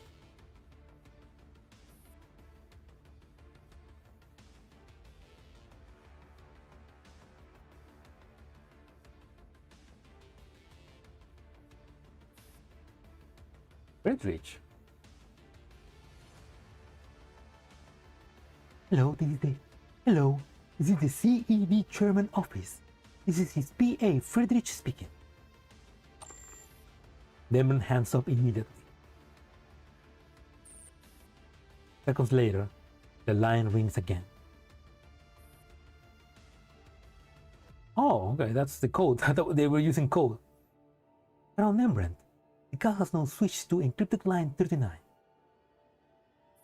Good. Do you have a message for the chairman? I have intelligence to report. I'm getting the Oberstein, maybe? The chairman Oberstein? The chairman is currently unavailable. Please relay the message to me. I'll pass it along as the first opportunity. The preliminary preparations for Coronation Storm are complete. Received. Anything else to forward? The place experiment is nearing its end. We're about to move into the white zone. Please reserve sufficient space for us. Understood. Leave that to me. I'll send over the allocations shortly. Do the rest of the personnel require further arrangement? Frau Nemberland, that falls within your responsibilities. Understood. And I'll end the call here. Wishing you the best, Frau Nemberland. As the call disconnects, Nemberland feels oddly dazed, though her very thought has been severed. She sighs softly. Bonds are meant to be discarded in the end.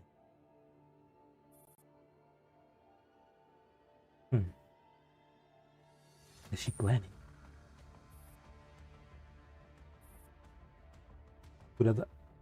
So they're gonna move their product. They're gonna move stuff into the white zone. I guess in the end game is in the white zone. Without a second of hesitation, Mordor picks up the line. Mordor. Oh! William. I'm here, father. Commence the mission immediately. Their operation has begun. The call ends before she can reply. Yes, father. He looks towards Nembrandt's office in the distance, where there's still no sign of activity. Mordor approaches Bramit. What now? Another change of plans? Let me guess. This time we're doing inventory on that pile of junk in the warehouse. Mordor scans the area again to make sure they are alone. He presses down on the nearest listening device and leans in close to Bramit's ear.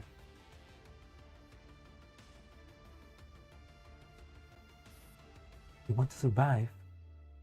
Absolute loyalty to father is your only hope. Okay, I guess that means that Nembrand is always working with the Oberstein, you know, the father, like the Oberstein, the old guy, you know. But Mordor is working directly with William. It's like Paradeus has, it's like an internal fight between the father and son. Father is so far away, while Sister Nembrand is right there. Bramit glances toward the room where Nembrand is staying, then at Mordor's hands pressed against the bar. He lowers her voice. You know you can hide this kind of thing from Nembrand. You're busy keeping herself afloat to mess with me. Don't be so sure. You really think she's standing alone right now? What are you getting at? You suspected too, didn't you? There may be other senior Nitos in Frankfurt. That stinks.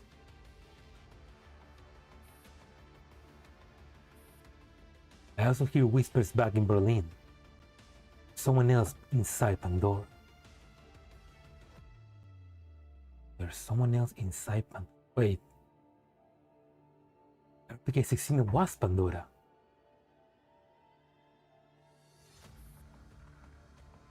It's on Sister Nemran's side. You want to bet on Nemra's hand? Oh no. Remnant flashes a charming smile. I'm not betting on anyone's hand. He gently pulls Mordor hands off the listening device. You better win me over. With a sway in her step, Ramet vanishes into the factory. Mordor follows coldly behind.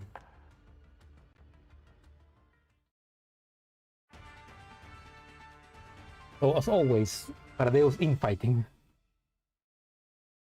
Good evening. It is currently 18:30 Frankfurt time on November 3rd, as you're watching the news.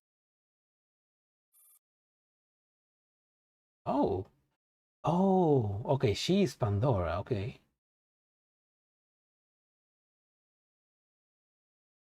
Oh, that stinks. Okay.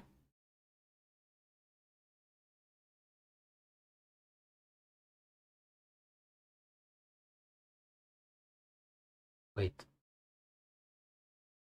I remember. I remember. Okay. Pandora was the anti-relic organization which Sean's sister was part of. That's why RPK, when choosing her name as a Nito, chose Pandora. And this girl is called Stinks. Okay.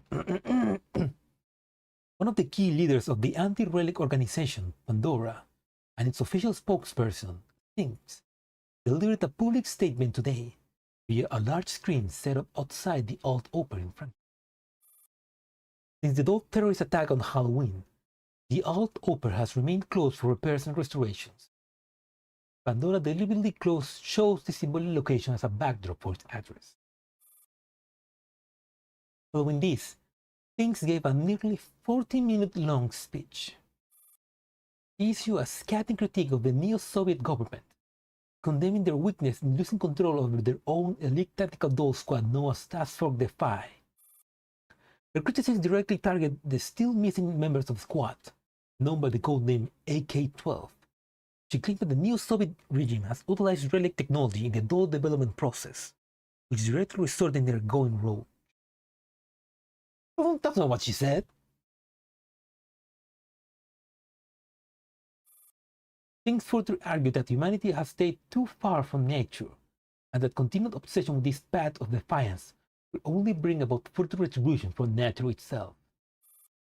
According to footage sent in by our on-site correspondent, Pink's speech was met with widespread approval from the gathered onlookers, with some citizens even taking to the street to publicly echo her statements. As of the broadcast, the new Soviet government has yet to issue any official response. I see. University of Mainz online forum. Speculation on the new Soviet Union use of relic technology. It sounds like a Ferrari threat. What impacts might relic energy have on daily life? Explain the possible changes in those after exposure to relic energy. Think speech is like a massive stone thrown to a frozen lake. Airline cracks immediately begin to spiderweb outward. This is supposed to be a forum for academic discourse on campus life. What are all these ridiculous posts doing here? Constance logs into her admin account and starts cleaning up the plague-like flood of posts. Guys, I think things absolutely right. Dolls were functioning just fine before. Why would they suddenly go rogue and start a terrorist attack? It's clearly because one of them got infected with relic energy. If only MDR could join. MDR will be the perfect role to spread fake news. Then it spread like a virus to the others. That's why we're in this mess. Easy to spread rumors, hard to debunk them. Did you even read Professor Persica's article debunking all of this? Ah, there we go. Persica, my girl. She's doing extra work, actually publishing articles. Dr. Shah, the designer of the Fire Dolls, published her research long ago. All her papers are public. She's a staunch anti-relic scientist. Why would she ever infuse her life work with the very thing she opposes? Yeah, not to mention Dr. Shah's elder sister was part of Pandora, right? No way she secretly used relic tech. Constance selects this batch of overly active users and mutes them temporarily. I don't care what any of you say, I'm standing there with prowling stinks no matter what.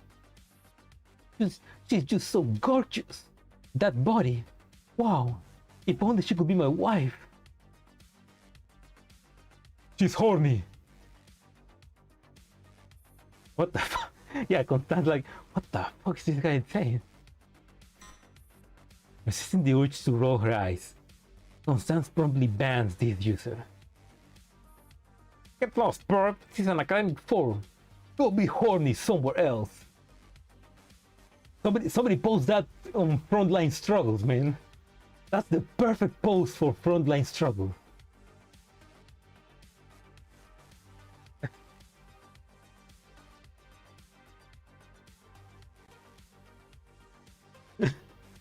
Damn, mod of you. The mods are silencing the truth. But I really wanna I really wanna check this. Give me a second, I need to.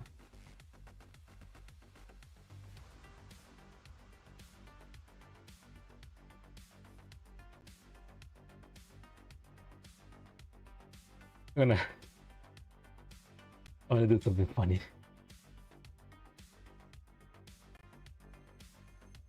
And I'll do that later.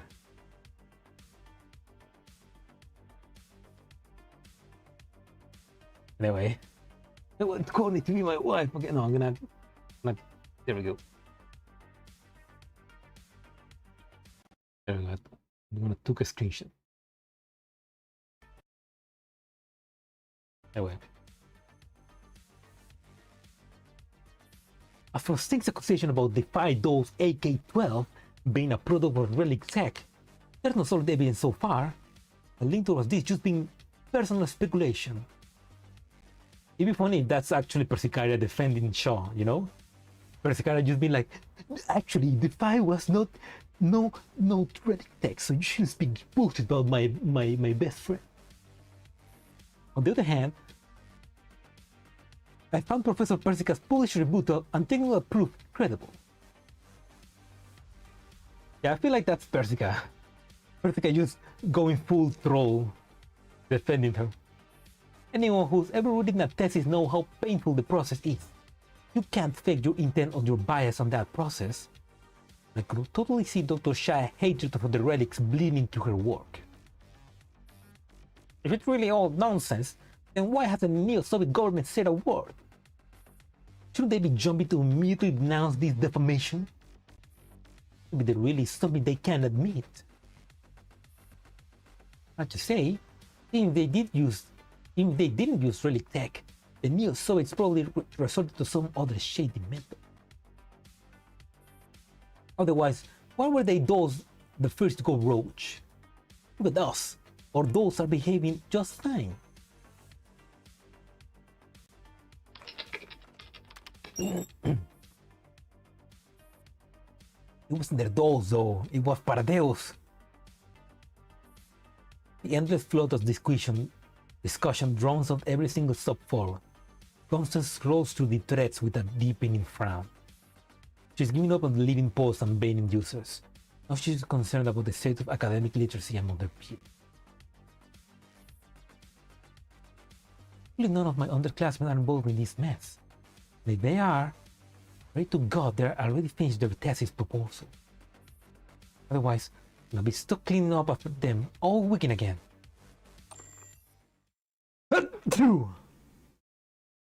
Shutting down the campus forum with a groan, Constance stands and stretches. Time to tidy up the lab. All this equipment lying around, a thick layer of dust. If Nelly sees this, she's gonna have a meltdown. He picks up a brush, ready to start cleaning. That's when she noticed Nelly standing in the doorway. I want Connie to be my wife. Agree. I'm gonna blow my nose for a second.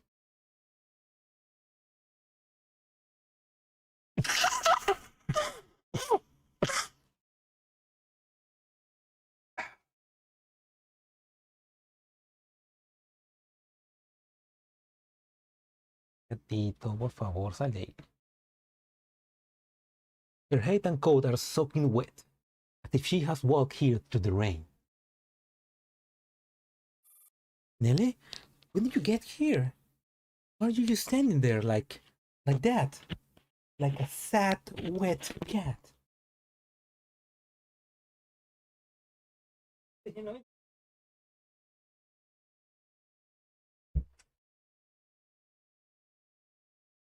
Oh.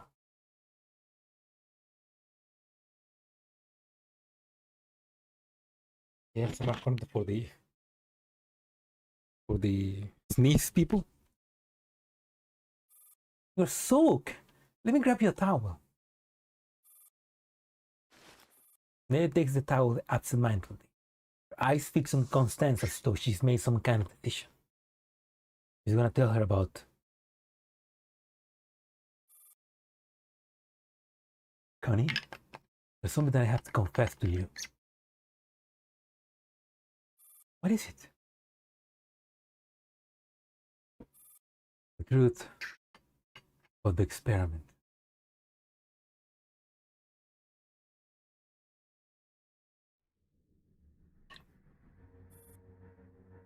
The temporary operations room. After erasing all traces of the commander's plan, AR-18 turns to the dolls beside her. Everyone, before we officially launch the plan, we need to relocate personnel. All wounded dolls and 416 must be transferred to a secondary base with higher security, while combat-capable personnel will follow me to the new temporary base. At the same time, all the evidence here must be wiped clean. Understood. Roger that. Where has Squad 404 gone? They're supposed to handle 416 transfer, right? Yes, that's how I arranged it. We'll take care of 404 communication gear. Stevens M520 gestures out the dolls behind her. Sure, I'll go check their equipment list. I already sorted most of it. It's over here. AR-18 moves past the dolls busy with organized chaos on cleanup and steps to the side. 45, where are you? Come to the operations room immediately. There's noticeable static interference in transmission. 45?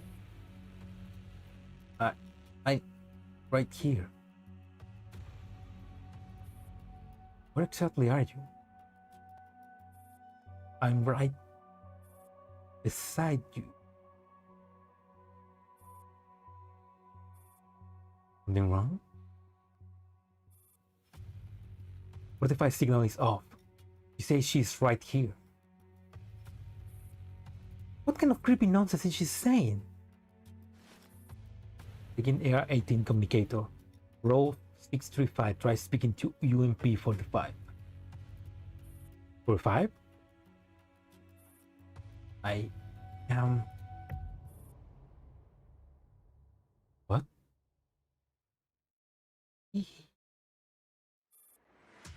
An eerie giggle snaps everyone to attention. Wait, that's not 45 signal! Earth 18 cuts the transmission immediately. Almost at the same time, the alarm starts blaring. The enemy already has infiltrated. I'll cover the retreat. I'm going to. Air 18, organize the defense. Air 18 turns to the surveillance footage. On the screen, a graceful, poised woman waves at the camera.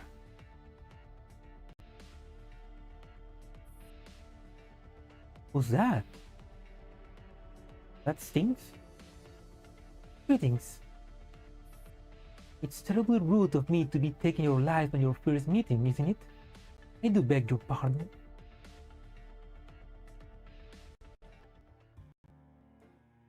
That's okay, so that stinks, I guess. No. 4. There we go. Okay, this is a fight. This is a fight level, and so I already did it, so go to 5, but first let's do this one. A life that has yet to bloom. 1. It's heavy. Okay. Anna. 5. File PACC 7849372187696919 decrypted. An audio recording starts playing. Hello? Washington DC Police Department? How may I help you? My ex-wife took my daughter. Sir, please tell me about your daughter. Her name is Sana. Her name is Sana. She just turned 6. She can't leave her father. That woman must kidnap her. By that woman that you're referring to, your ex-wife? Please also tell me about her and yourself. My name is What? My name is Sean Rodriguez. My ex-wife is called Marta. We were officially divorced 2 months ago, and I was given custody of Sana. He took Sana while I was at work today. Are you certain it was Mr. Marta who took Sana and not anyone else? Absolutely. The CCTV camera at my door shows Marta coming back for her stuff. And I opened the door for her even though I warned her not to let that woman in. Then they left together. So Sana was taken away by her own mother. Yes. Mr. Rodriguez, we now have a general understanding of the situation. Please come to the station to submit your divorce agreement or court ruling. We will provide supporting evidence for your legal claim. Classic. The police always not doing anything. Are you going to find my daughter? I know Marta booked the airless flight to the Neo-Soviet Union. She's going to take Sana with her. Apologies, Mr. Rodriguez. According to the law, you have no authority to prevent Miss Marta from taking her daughter out of the country. But we advise you to take legal action. If Miss Marta has already left the country, you can apply for international legal assistance. We will provide supporting evidence. Also, I'd like to confirm, did Sana or Miss Marta leave any message for you? Marta cut off all contact with me long ago. Sana left me a note. Did the note say where she was going? He wrote, Mama has nothing left. I want to be with Mama. Based on the note, Sana went with Miss Marta voluntarily. There's no indication that Miss Marta took her by force. You don't understand. Anna is only 6. She doesn't know anything. That woman must have forced her to write that note. She can't possibly take good care of Sana. She's a workaholic with no human emotions. How could she possibly sacrifice time or energy for a child? Mr. Rodriguez, please calm down. Calm down? Daughter has followed that devil to hell. How do you expect me to calm down? Sana's life is just beginning. She's already made the worst possible choice. She shouldn't be in some backwater town in the New Soviet Union, governed by ignorant locals. She should be at Sidwell French School, learn alongside her future elites of America. The future elites of America. It sounds very composed, you know? But considering how Sana ends up, he was right. Overseer, please come to the station once you calm down, and then the caller hands up vehemently. Yeah. But he was right. But I also feel like that's a bit unrealistic. Like I feel like, well, maybe things change in the future, but in the future of the game. But I feel like if you say that, like, my spouse has kidnapped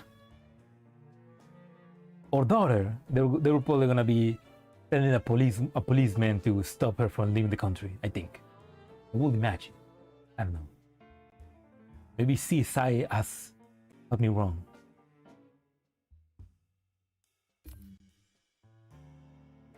A marine silence.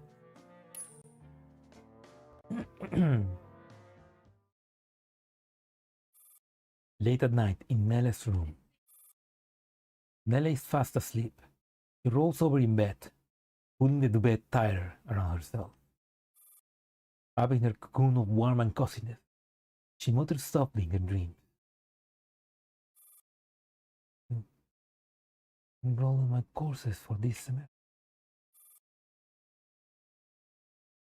Listen again. I feel that also happened to me when I was trying to enroll. Oh, I didn't manage to get onto Professor's grade.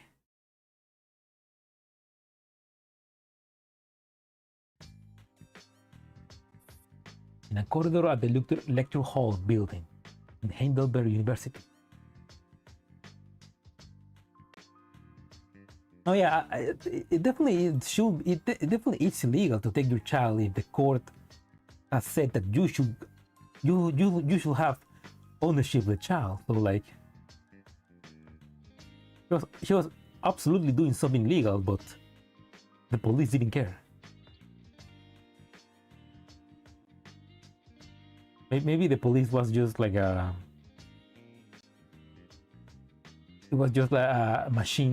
AI machine police caller.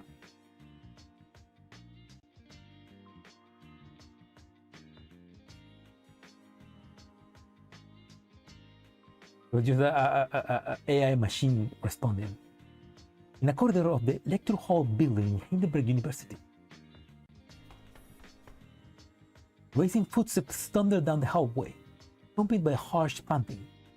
Nelly rounds the corner in a full sprint. I made it, with 5 minutes to spare. It's a holiday trip, yeah. It's a fun trip.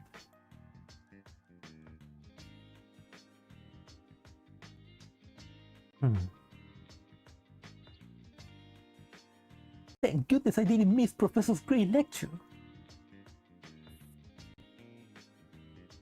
Nelly Joyce freezes on her face before it can last a full second.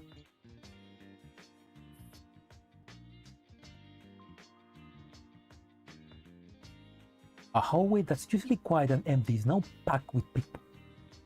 They're craning their necks or raising phones above their heads to record inside the lecture room.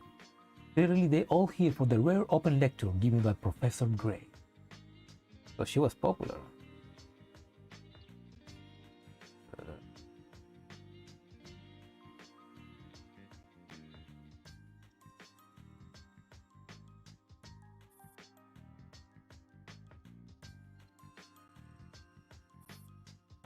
come on, I'm still stuck in the hallway even though I came half an hour before the lecture is scheduled to begin. You really don't know how popular Professor Gray is? In med school, her courses are always the first one everyone rushes to grab each semester. And Worthy, she'll also be talking about how she writes her papers. Seriously a lifesaver. I got zero clue where to start mine. Papers? You mean the ones you just published on functional brain networks in autism? Oh, no wonder this lecture is titled the same. You clearly aren't worried about your paper. Then give me your spot, thanks!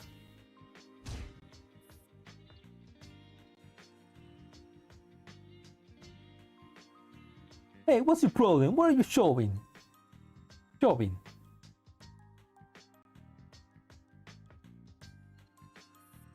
The tightly packed wall of bodies ripples.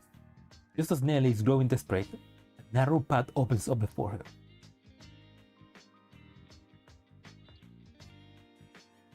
Funny how she's really popular.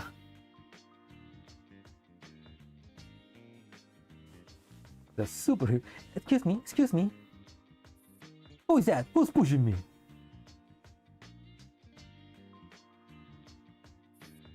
Don't play dumb, you're the one pushing me.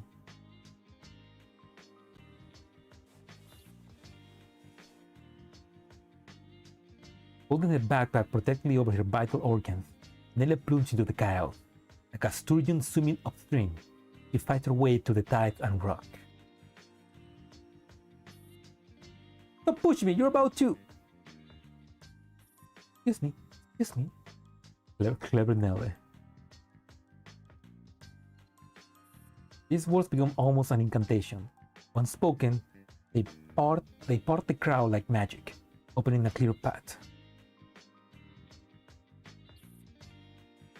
Light spills to the outlines of a few students ahead. Nelly knows she's almost there. You can do it, Nelly. You can do it. Excuse me. Dodging the last few obstacles with finesse, Nelly finally breaks through.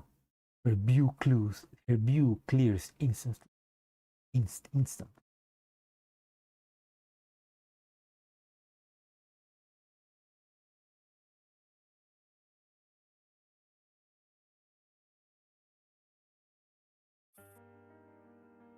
Right there. Oh, she got saved by the Grey herself. You're right there. I'm fine. I'm sorry. Professor Gray.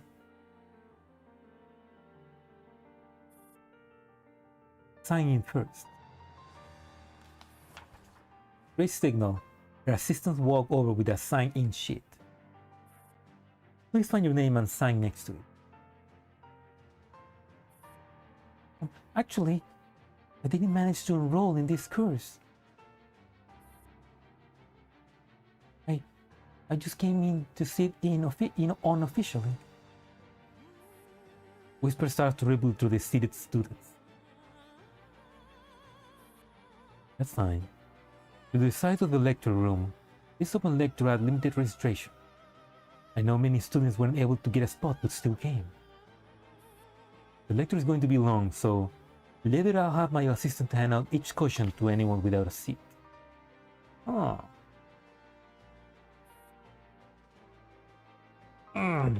You as well. Let's register your name and major with my assistant.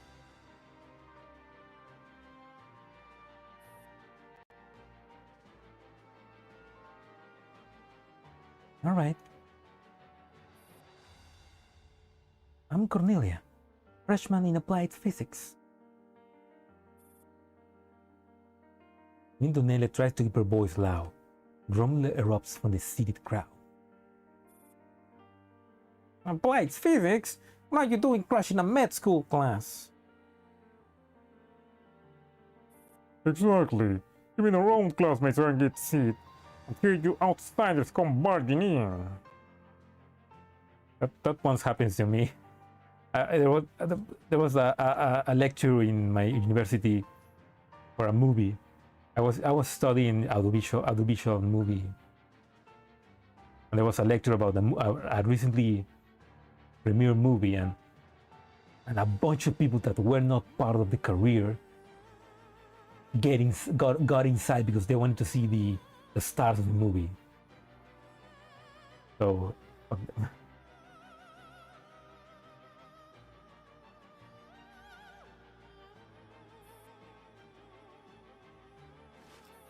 Ray raises her hand, motioning for silence.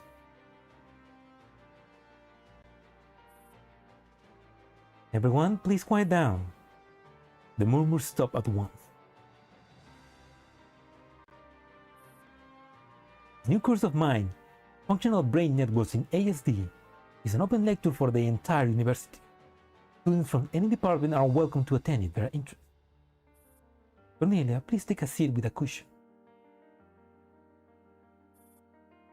Thank you. Bowing her head, Nella finds a patch of floor near the front row and quickly sits down.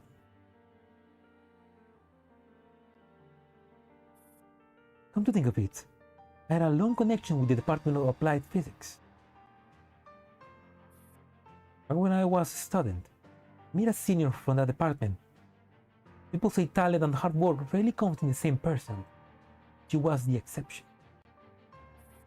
Even to this day, I never met anyone more gifted and determined than her. While I was still lost about my future, she had already made an extraordinary choice to give up everything she had achieved in the original major and cross into a brand new field. Is that Martha Maidner? Because I remember that Martha Maidner and Gray they shared correspondence, so I wondered if that's Martha Maidner. Let me give you an example you'll understand.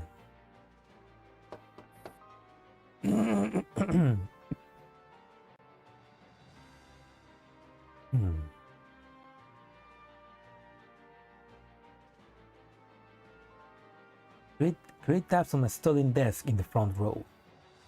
Yeah, the slow shock letters, there we go.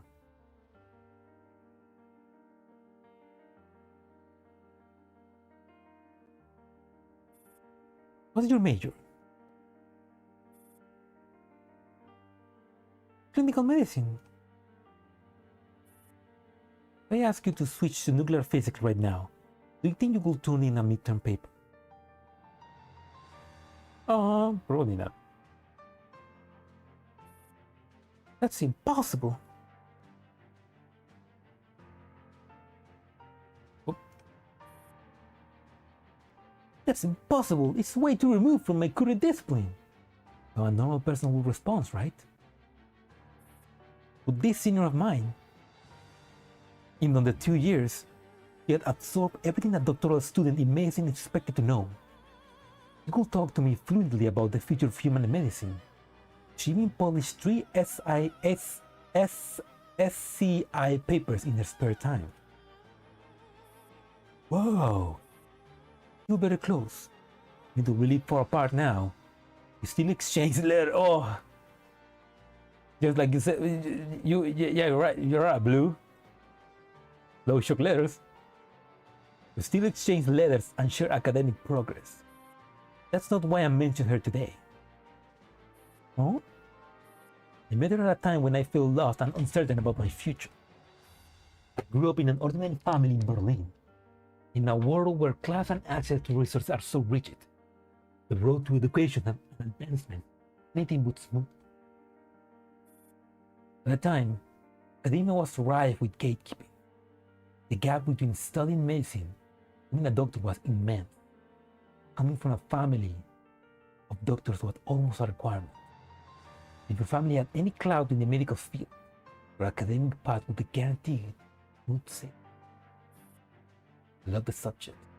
I had no background. So whatever it was, project, experiment, or further studies, I had no doors to knock on. It was that senior in applied physics who brought me into this world-class research project. He invited me, someone with no background at all. The project's name alone was enough to open the doors of any hospital. He told me, "Gray, I believe in your talent and potential more than anyone. Come, stand by my side.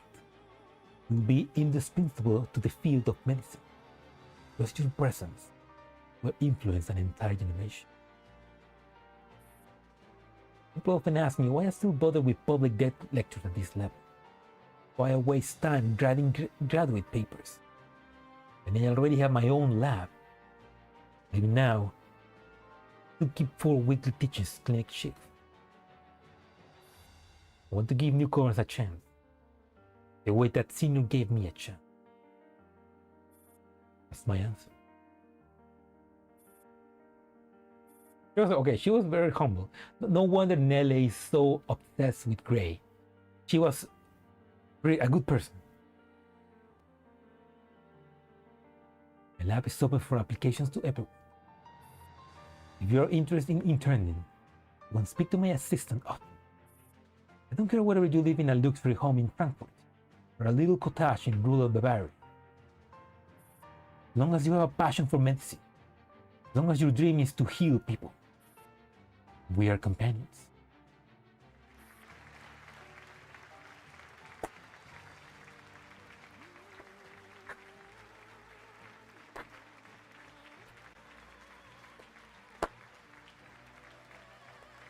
If only had a professor like him in the university.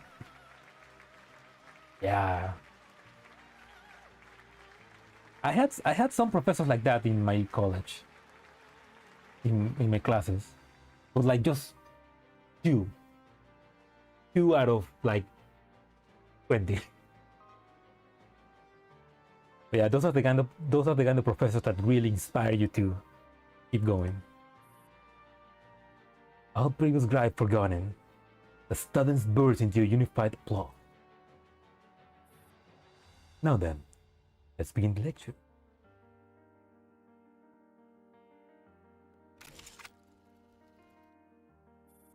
Gray finishes presenting the final slide.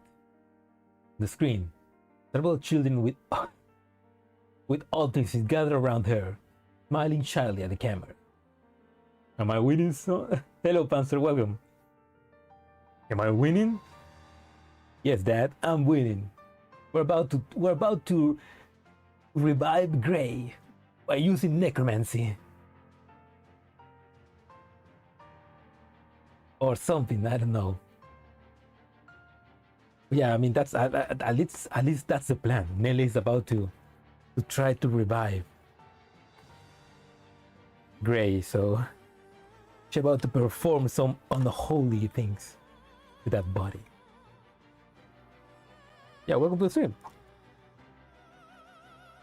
Yeah, but yeah, like I said, Gray sounds like she was a great professor. That concludes today's lecture. Hope everyone gains something valuable.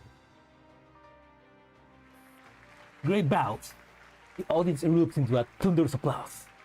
Nelly feels tears welling up in her eyes. Gray's professionalism, combined with gentle patience she shows towards people with autism, leaves Nelly deeply moved. People with autism, like Girls Frontline commander, including me, of course. Well, I don't know if if I'm on the spectrum or if I have just ADHD. They told me that I had ADHD, so I don't know. What am I talking about? Well, now we have 5 minutes of Q&A. If anyone has any questions, feel free to raise your hand.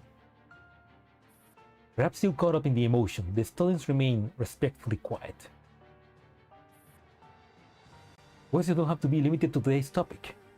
If you have other academic concerns, I'm also happy to address them. Nelly is the first to raise her hand.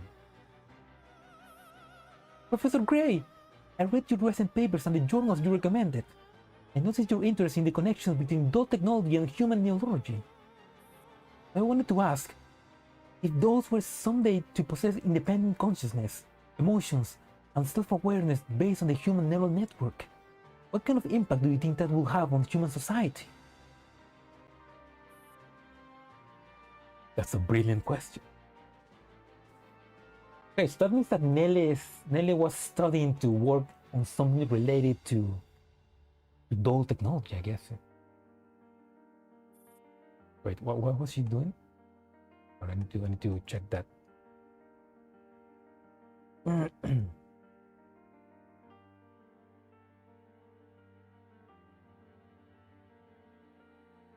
Okay, Nelly was studying for applied physics. It's true that I've recently been working in that area. However, the field is vast. There has been little progress in the subjects of my interest so far, or the impact that such technology might have if it truly comes to fruition. He paused for a few seconds. I mean, I can't say whether it will be a boom or a curse for humanity. Just as when Sir Turner first isolated morphine, intending to use it as a painkiller, he certainly never imagined what humanity will eventually do with it. Are you saying technology itself is innocent?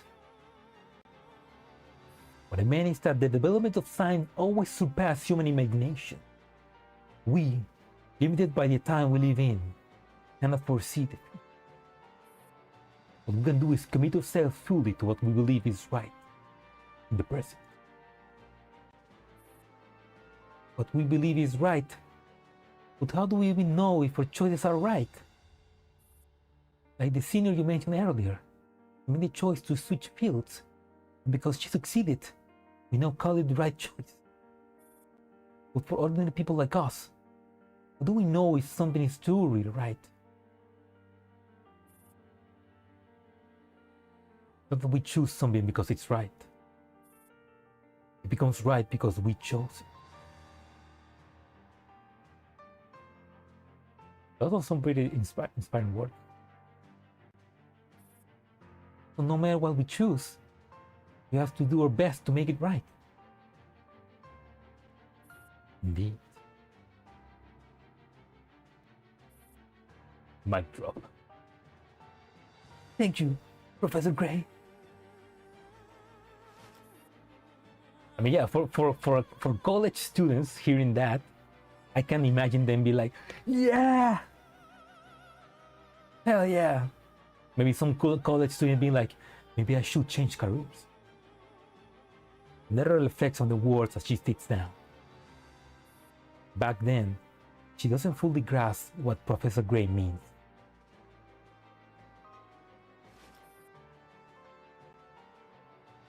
After the Q&A session, Gray picks up a pink badge from the table. That wraps up today's class. Before you leave, I'd like to give you all a small gift. Humanity is already doomed by other relic technologies. Yeah, but...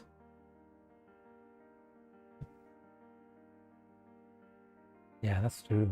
So I guess there's no wrong choice. No way. This gift is also related to the question asked by the last student. No matter what path you take in the future, you will undoubtedly encounter dark temptations. It has nothing to do with your own morality, simply because this world is always full of both light and shadows.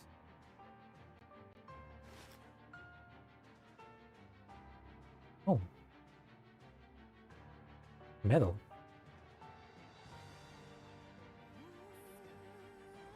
The badge in her hand catches the overhead lights.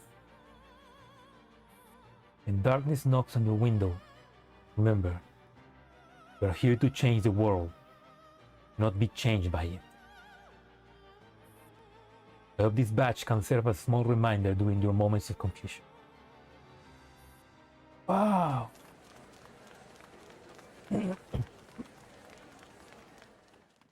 Students, full of enthusiasm, rush up to the podium, crowding around Gray's teaching assistant until he completely vanishes from. Yeah, that's a good way to, like, curiosity kills the cat in a way. Their pursuit for technology and advancements in humanity eventually leads Gray to, Amadeus. Nelly hesitates. In the end, she decides against taking a badge for herself. She's just an outsider from the Department of Physics, sneaking into a medical course. Doesn't feel right to take something that isn't meant her. Okay, that's funny. She doesn't take the badge to remember to not do evil and to keep your morals pure. She doesn't take that badge. And eventually, she in the future begins doing necromancy. Softer. Nelly looks up in surprise. Something flies towards her. Okay, she did grab. No, she didn't grab it. She received one. She catches it out of reflex. It's the badge. Mr. Gray. Nelly wants to thank her, but Gray has already disappeared among the sea of stuff.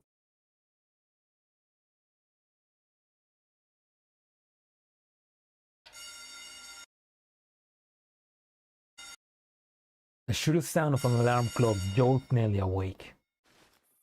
The dream hasn't completely faded. Stares down at her empty palm. Jumps out of bed. The badge! She tears through the drawers and shelves in a frenzy. Eventually, finds it. Put it inside the box where she kept her graduation photos.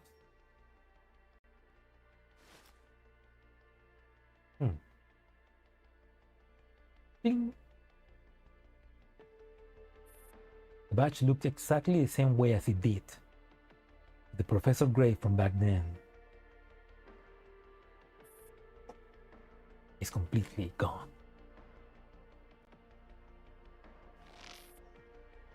A wave of pain seizes her chest. Nelly finds it hard to breathe.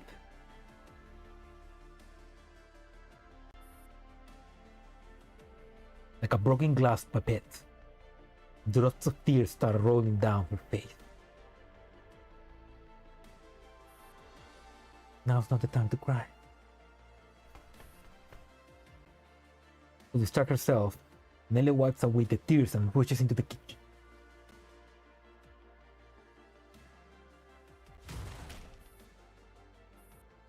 With a pile of food in her arms, Nelly practically kicks open the door to the storage room where Jay is being held. Agent Jay, I'm to it. Ah! Okay. Jay is a prisoner, but he looks like he's enjoying it. I mean, who wouldn't enjoy being kidnapped by a cute girl? Like, I feel you, Jay. I feel you. But like, come on, you're too relaxed. Jay groggily pulls himself up from the floor and glances at the clock on the wall. Jeez, it's 3:04 in the morning. Yeah, it's vacation. He's a married but male. That's why they were a good team. What kind of meal is this supposed to be, huh? You want it? From Nelly's cold tone, red rimmed eyes, and the faint smell of alcohol, Jay decides this is not a good time to provoke her. Fine, I'll eat. Jay carefully watches her expression while unpacking the food she brought. What's the matter with you?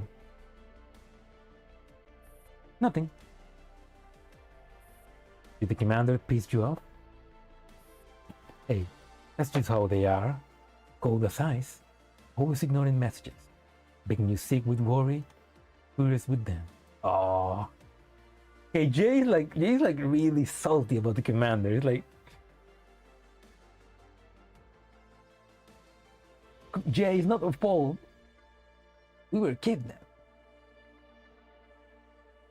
No, commander helped me a lot. He replies to my messages pretty quickly, actually. But Nelly, don't say that.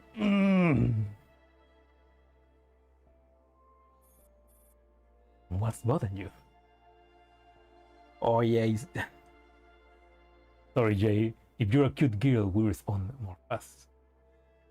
Just I decide to do the right thing. The right thing. Yeah, my teacher taught me to do what's right. Whatever. And I already told you don't plan on elaborating.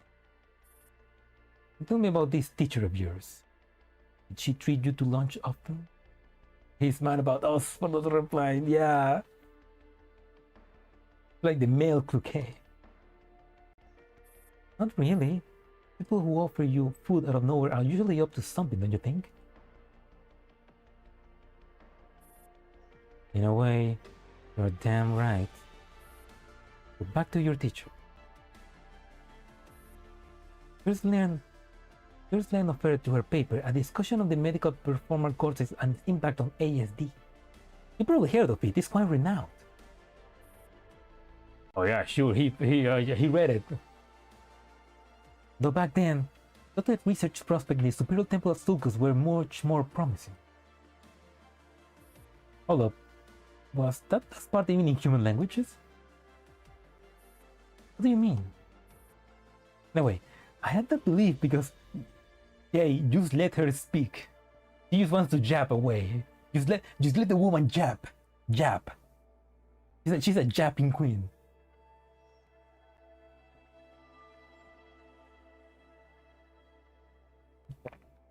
No, they didn't saw us. I mean, right now, Q and the Stasi, I think they don't know that the commander is behind what happened in the White Zone. Because when they tried to see the footage of Jay getting kidnapped, they say that he was alone. The footage was corrupted. So it's like, I'm guessing that 404 immediately deleted the commander. So, so yeah, Q and the Stasi don't know about the commander. And Amaris, I'm guessing she also doesn't know yet. She's investigating something else. So I don't know how she's gonna connect right now at that. Anyway, I had that belief because at the time, medical studies showed that in typical developing population, the gray matter volumes of the superior temple of Sulcus was related to a person's mental stability. But soon enough, I realized I was completely wrong. My teacher lab published a paper showing, through structural MRI, that no such correlation exists in ASD individuals. Okay, that just sounds like gibberish to me. Don't worry, Dad. Nelly downs her beer and cracks open another one. Oh, okay, she's drunk.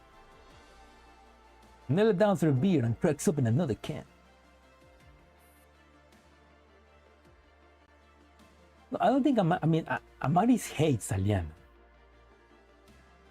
But I don't think she hates her enough to seek vengeance of the commander, because the commander just hates Aliana for what she did to the team.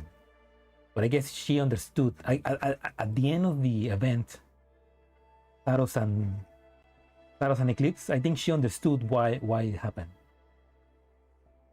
Obviously, she doesn't care about Aliana, but she's not her friend. So.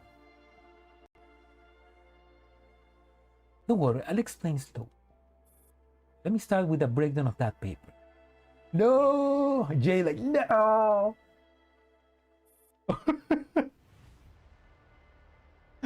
No, Jay. Okay, I'm gonna take a screenshot of it. Jay, he got woken up at 3 a.m. He's being forced to eat. Now a drunk girl is gonna explain physics to him. As Nelly lays out over 1,000 research articles with practice ease, Jay's realized he's about to be dragged into a hell that feels like back-to-back meetings with no end in sight. He is not having a good time, bro. Bro is struggling.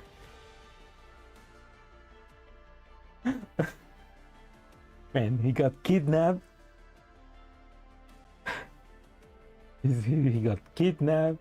He got waking up at 3 a.m. He's now being forced to eat. Neuroscience, there we go. Jay the punching bag of GFF. Oh man. He has the worst luck with girls. So this is just punishment. What did Jay did to deserve such punishment? Ah, man. What other guys will what other men will give to have a drunk neuroscientist jab away at 3 a.m. in your face, man. He's living the life and he's not taking advantage of it.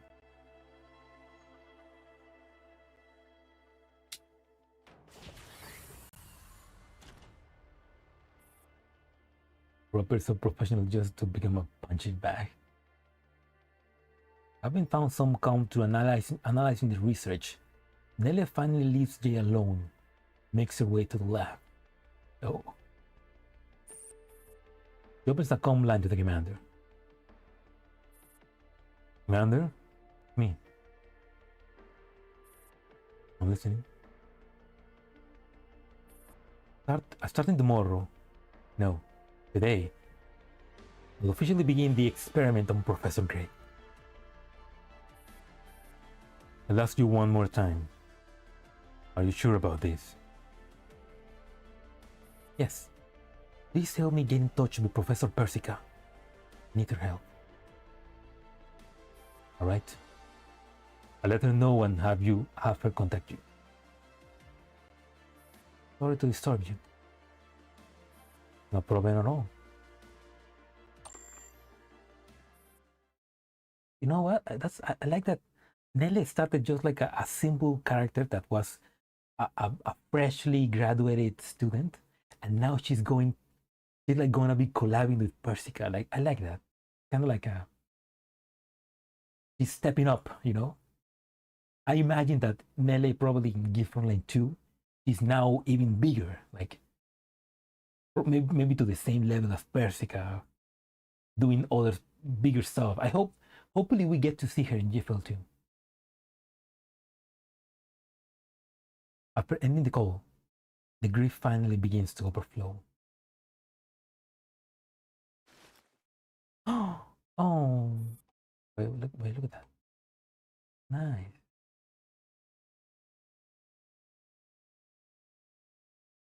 Oh, that's the body, okay. That's the metal.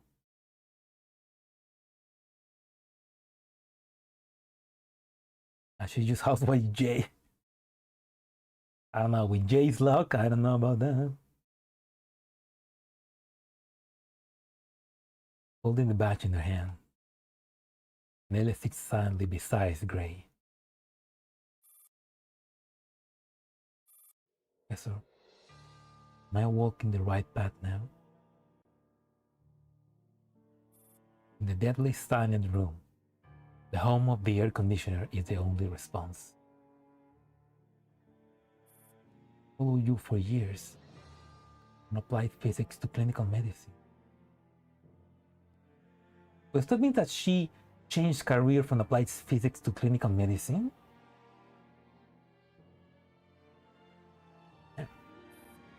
I couldn't even tell when you were replaced. Nelly lets out a dry, bitter laugh. The badge in her hand reflects the sterile white light in the room. I knew what I'm about to do to you. You still have helped me so kindly back then. As Nelly sits motionless in their chair, you can almost hear the faint sound of a lab coat shifting. Just lay back in the professor's lab. She was focused on an experiment. Professor Gray will sneak up quietly from behind to check her progress, only to be betrayed by the subtle rustle of her coat. She has always associated that sound with Professor Gray's gentle attendance.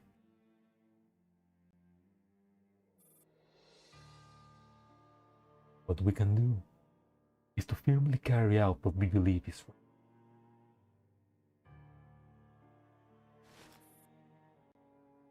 When people say, Professor, they're talking about us.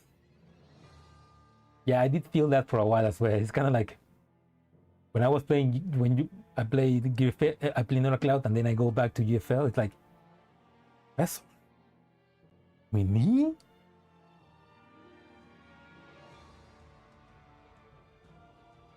A lot of professors in the game actually.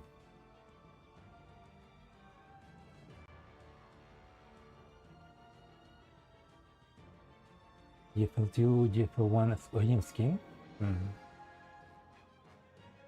I don't know, but I feel like they're realizing that bringing the old skins back is a good idea.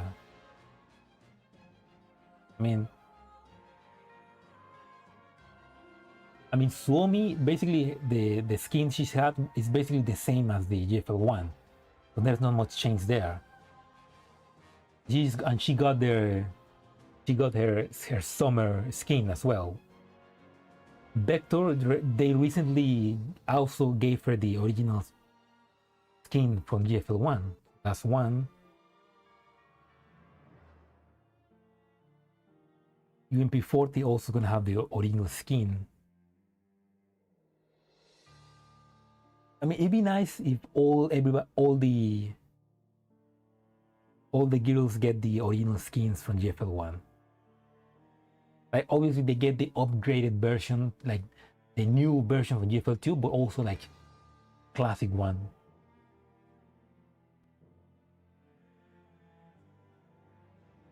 You know, for memory, for the good old times.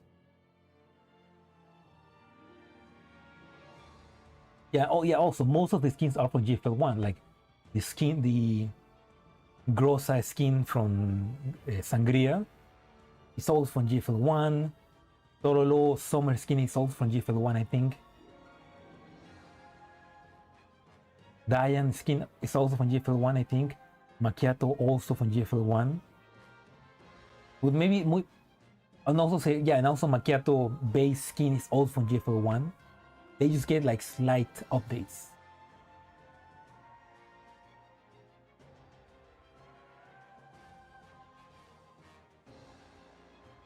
Yeah, the default Grossa. I think they didn't return the default Grossa because maybe because that's part of the story, you know. In a way, she's not all Grossa. But I know it's probably spoilers. Yeah, Springfield also could. Springfield could receive the default one because she's got a new one with the skirt and. Yeah, Springfield could get the default one as well.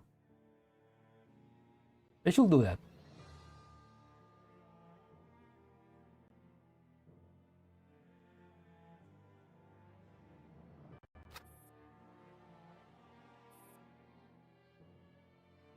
Springfield OG skin.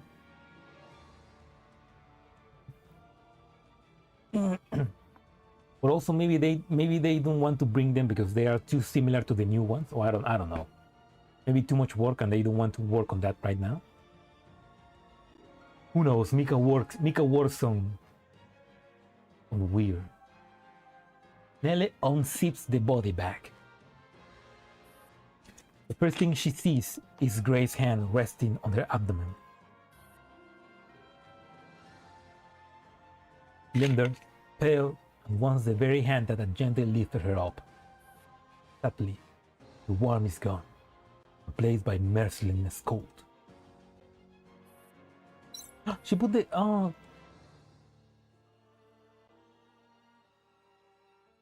Facing the recording device on the table, Nelle speaks calmly. You put on the badge. The time is 04:45 on November 4th. This video is a record of the upcoming experiment. The autopsy will be conducted by Cornelia Schaffer. Mika brought back GFL1 skins because the fans asked for it. Yeah, I mean, if we ask enough, maybe they just bring back them skins because they're iconic. To watch the grind from Grace's body with a sterile cotton pad, and care to be gentle as possible. Initial cleaning is complete. We'll now examine the modified parts on Professor Grace's body. Starting from Grace's head, Nellie carefully parts her hair, searching for surgical traces.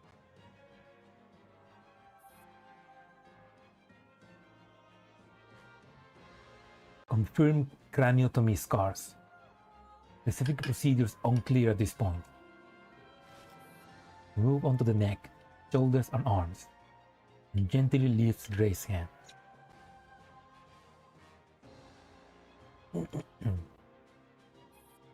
The left arm is missing. The right hand has been modified, with an incision between the middle and ring finger. The lab doors opened. Nellie looks up in surprise.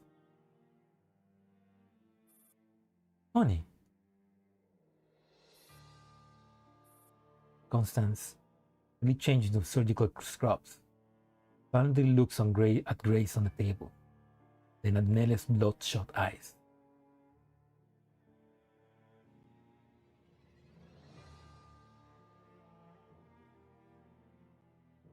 Dress Springfield. Oh, Spa's Darkest Dungeon skin will be awesome. And she could have like a special ultimate animation. Oh, that'd be cool. I mean, if they bring back those skins,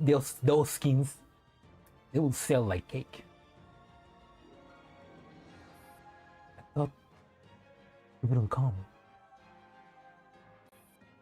With the sudden change in your plan, the experiment might not be finished in time even with 2 people working on it without sleep. Constance sets down her bag and puts on her lab coat. Besides, if I don't help you, who else will? Thank you, Connie. Constance smoothly takes over the task of recording. I don't understand why you want to do this, but I know you believe you're doing the right thing. Always been a stubborn mule when it comes to your principles. Right? Enough talk. Let's get to work. Let's bring this bitch back from the dead. The prospect of doing lab work together with Connie hits Nellie with a strong sense of nostalgia. Finally, she allows herself a small, genuine smile. Okay. But the 2 of them dive into their preparations. Dawn begins to slip into the night, revealing a silhouette of the hidden sun.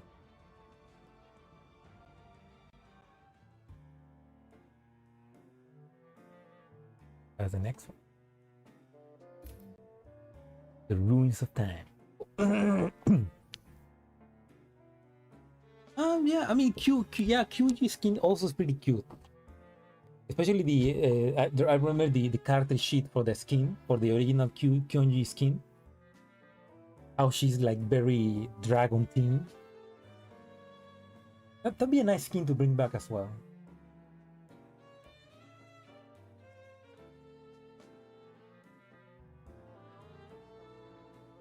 The OG Star Piston skin. I mean, it looks pretty similar to the GFL one.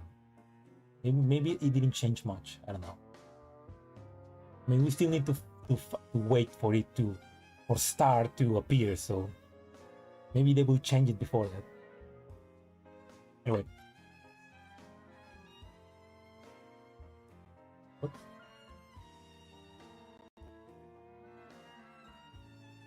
Battery is about to die.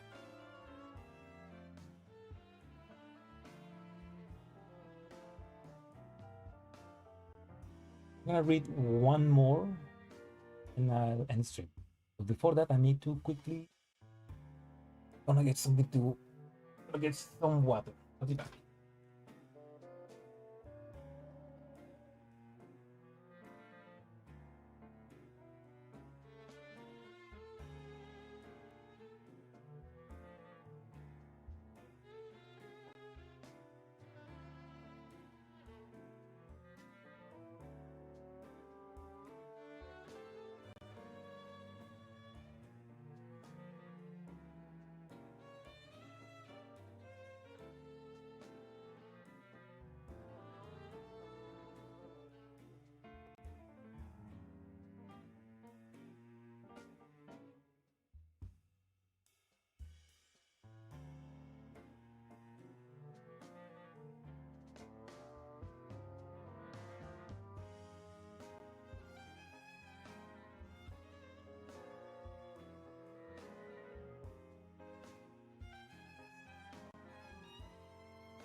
Right.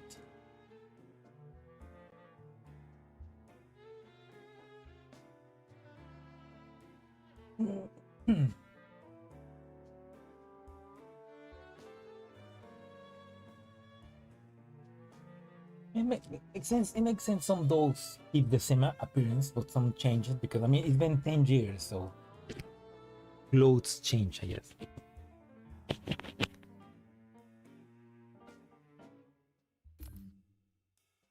One more.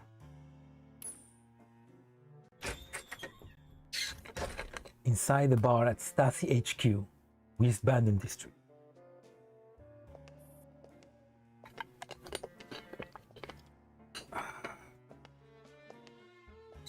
Dear cat.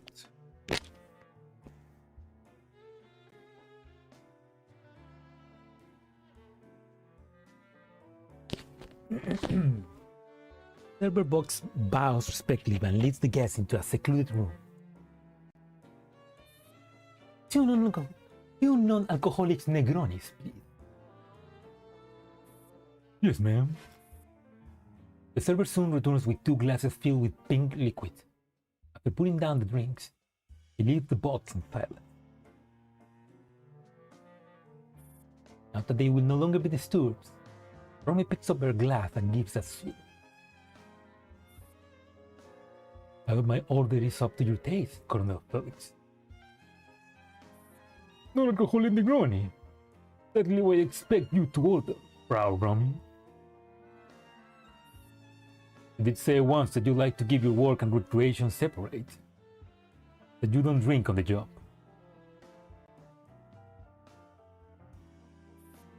I'm still on the job right now? Listen, you don't like any of the bars in the Wiesbaden district. I believe you say the N-word. No! It's fine. I'm Spanish. I can say the color black. Especially one so close to the white zone. This is practically a staff canteen. Since we're having a meeting at what's basically a workplace, we're on the job.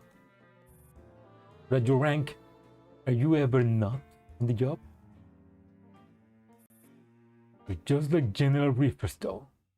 So thoughtful and always on top of things. Speaking of, how has the General been doing lately? Right, or well, in my case, it would be the Latino path. My father's in pretty good shape. He's taken to going on walks and fishing since he's retired. Apart from some old injuries. Doing great. That's very good to hear. With a daughter like you, I'm sure the General has nothing much to worry about. What about you, Colonel? Is there anything that troubles you? You have to keep the Hugo Everlane Guard regiment in check. Other than that, there's nothing else for me to worry about. What did they say? General Schweizenegger.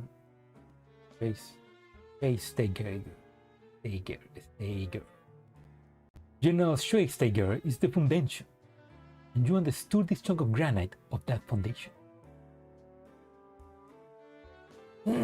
What? The Everlane Guard regiment remains loyal to the Socialist Unity Party, and we accept the leadership of every party chairman. I suppose I'm not the first to have heard of this. Probably not the first to have asked me that question. Nor will you be the last. No matter who comes asking, my answer will always be the same. I mean, if the party falls apart? Well, Romy, I'm about to say might sound a bit blunt, but I speak from the heart. I am a natural-born soldier, not a natural-born politician. With the parties in disarray, the Everlane Guard regiment is the best holy soul. When the party falls apart, we are the empty crown. You promise General Riefenstahl that you will no longer get involved with military affairs after entering the civil service. And I'm still keeping this promise. Right now, you're talking to Romy Riefenstahl, Director of the Ministry of State Security, not the daughter of Heinz Riefenstahl. Now, I want to discuss with you is not just the affairs of the sea. It has become a national issue concerning the German Democratic Republic itself. Regarding the progress of the UNIC, I think you and I are both clear that no one can stop history from unfolding. Just like slavery, no matter how prominent it once was, is still destined to be left behind in the march of history. I have the right to remain silent on this matter. You understand that if we join this melee, it won't bring clarity to the situation. Only further escalation and destruction. War is in your interest. War is in your interest. For you, it is a bargaining chip. But for us, war is only about advancing and death. We cannot stop war, but we retain the right to sheathe or sword. I'm not a fanatical warmonger. You have a strong thirst for power. Someone with no desire for power wouldn't be commander of the Hugo Eberlein Guard Regiment. To be implying that you were forced into this position. And in fact, you know full well that sometimes when you are put in a certain position, the best thing to do is to accumulate enough strength and power to be worth it.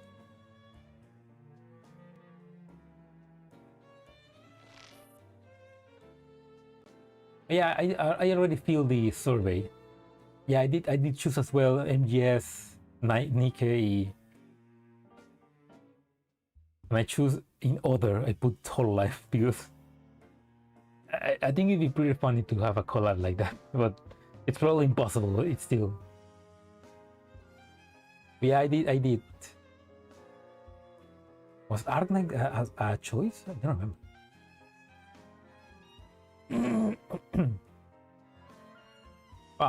Yeah, but there was also like Final Fantasy and like interesting collab.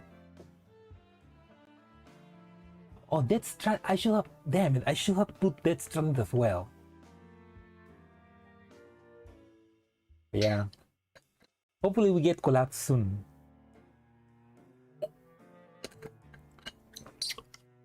Death Stranding collab would have been great. Damn it! I should have put that as well. It's a cliff with no way down. Either you clean or you die. Sorry, I'm not a bureaucrat. And who have the gift of eloquence for negotiation.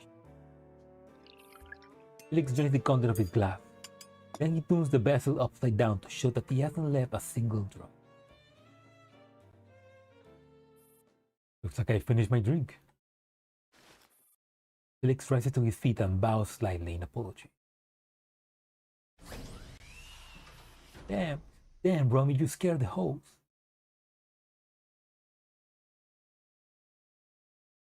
The frame around the large oil painting hanging on the wall behind him suddenly lights up. With a soft mechanical hum, the frame swings off the wall. Felix slowly pulls the frame all the way open, revealing an intricately constructed room. Man is sitting inside, drinking of his own. Secretary Grove? Felix slowly returns to his seat. The man in the hidden chamber stands up and walks over to join them with a smile.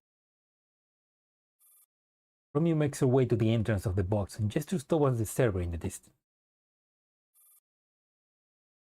3 Negronis, please.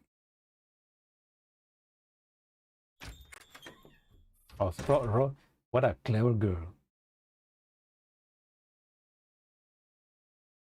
You planned this from the beginning. 3 glasses of pink liquid smelling strongly of alcohol are soon served. Romeo picks up her glass with a smile. What's the rush, Colonel Felix? I believe we were just getting started.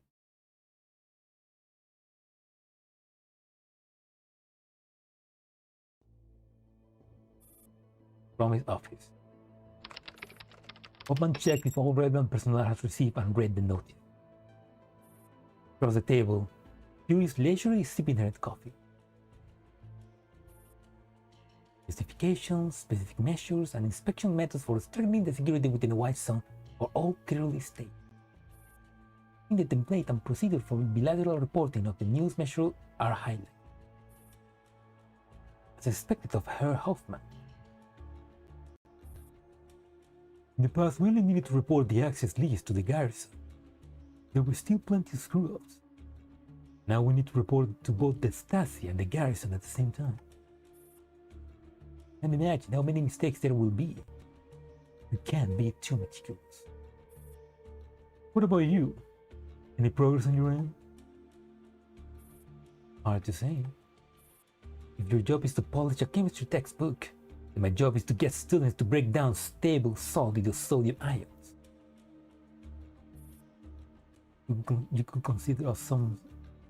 could consider using some cattle. Believe me, I've been pouring the stuff in already, but I worked too closely with them in the past. It's not difficult to get dirt on them without showing up a turncoat witness. No?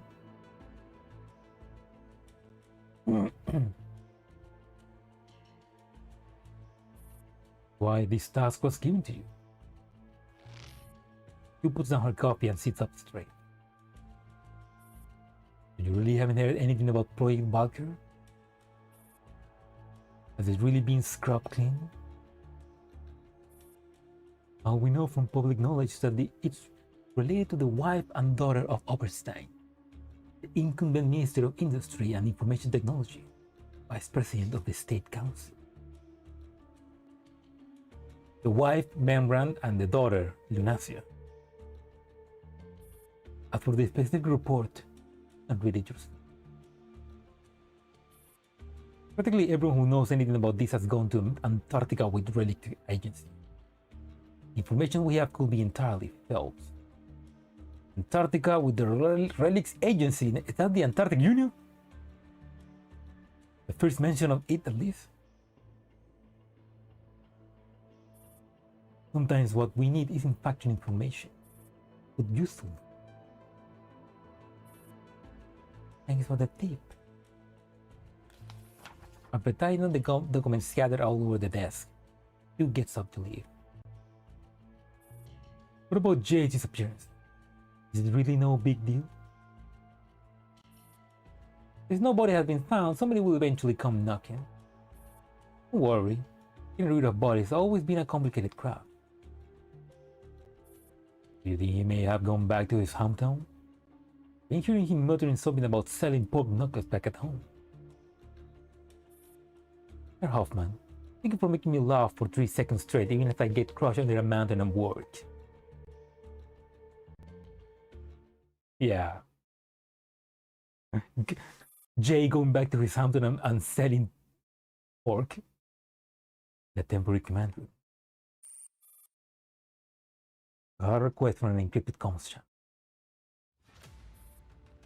Commander, oh fuck! Jed, it's the guy. Fuck. Commander, it's the Earl. After keeping the commander on hold for a few more seconds. After keeping the communicator on hold for a few more seconds, the commander nods and gestures for the call to be answered. Earl. I believe the last time we spoke, we still had an ideal mentor-mentee relationship.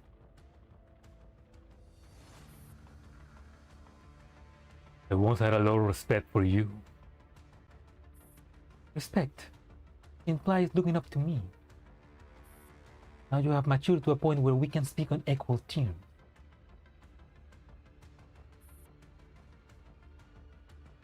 You have met who you wanted to. I'm not getting in touch because I need you. Quite the contrary. Right now, you need me. With each new event, I start to think we are the bad guys. No, it's not like that, Philly. It's like we're the good guys in a world where everybody's a bad guy.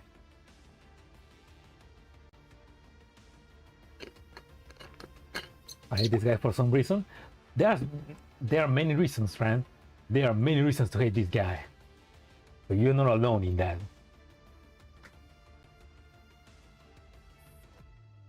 I hope ambitious young people can walk a bright and promising path, not rush into the white zone and spark a violent commotion. Your current situation is no better than when you were trapped in the black zone. If anything, worse. Even so, I'm still willing to offer you help, just as I did in Avern. Good for young people to have their own ideas. Now you don't agree with some of my decisions. We already made a significant concession. You know I shouldn't try to keep an eagle bound under my protection. I only need to wait. Wait for the day when the weary bird returns to its nest. You piece of what the shit? What the fuck? Oh, no, whoa. Thank you, Ran. Thank you, Ran, for the gifted membership. And welcome, Lapis, to the memberships. Nice.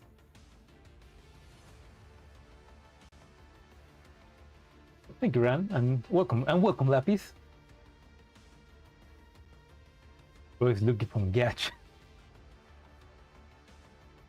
Oh yeah, the gacha gift membership. I don't get how. I'm always when I'm watching the stream from my Oshi, from Morica Live. I'm always there when some mad lad gives 100 memberships. I never have gotten one membership. Never. And it has happened like 20 times. I mean, to be honest, she's streaming to like 7K people, so never once. You never get lucky with that. Well, hey, welcome to the membership. I need to. You can use the emoticons. The channel specific stickers. Anyway, fuck Griffin.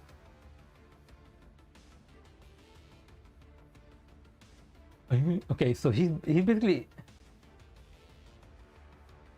this motherfucker is basically saying like, oh yeah, don't. It's basically like allowing the commander to be a rebellious teenager, waiting for the day when he returns to him. Right? So like, oh man.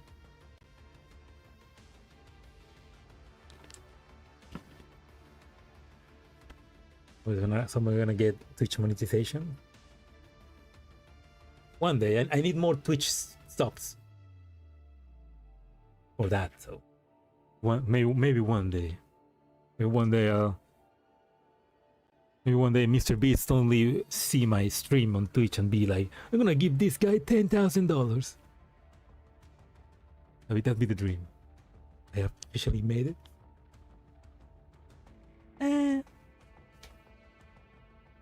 I still have a long way.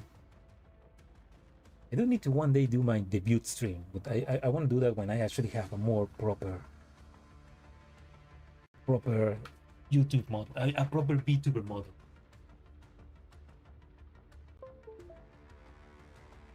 One that it's actually full body and actually looks more anime. But I need to commission an artist, and then I need to commission a rigger, and then I need to just an artist and a rigger, but expensive, and I need to save money. One day.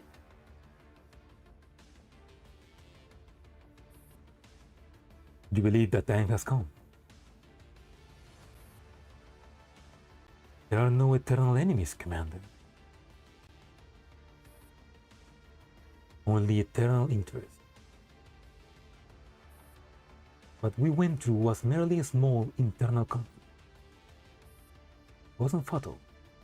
Our interests are bound together, and our positions are aligned. No matter what happens, Griffin and Kruger stands behind you.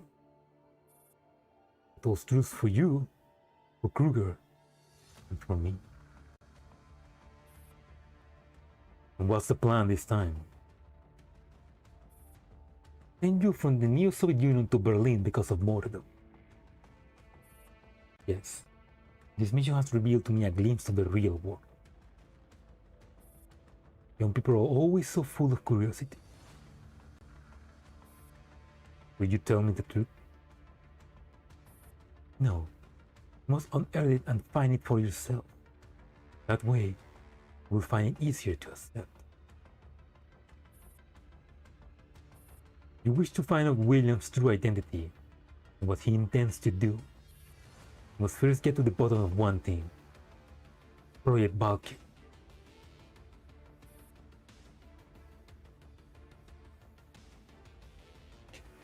Yeah, we don't care about what William's doing. We don't care about his motivation. We just want to kill him. Like, yeah, like...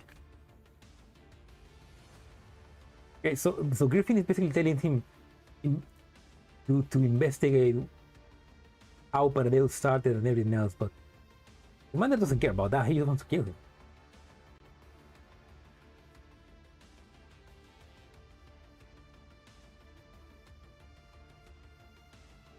How YouTube gacha works? I mean, it's random, so... No, but there's also sometimes a lot of people that just prefer to not... They just prefer to just watch, you know, to enjoy it, to have it in the background and not comment and be part of the chat, and that's fine. And just having somebody enjoy me reading the event is good enough. I don't mind.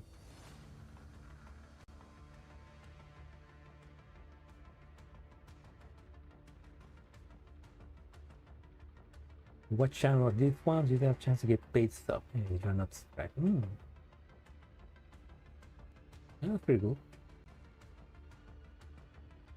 Maybe I don't care what he's... Maybe I don't care about the whys and the whats anymore. I just think he needs to pay for everything he's done. The choice is ultimately yours. You want to learn the truth. Investigating this is the only way. You want to eliminate him, and I can offer you one last bit of help.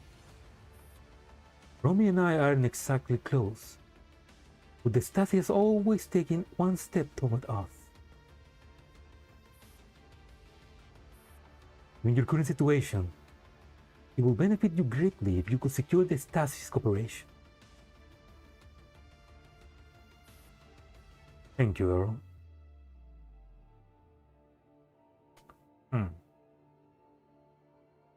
I mean, if we can secure the Stasi, cooperation, we can release Jay. So.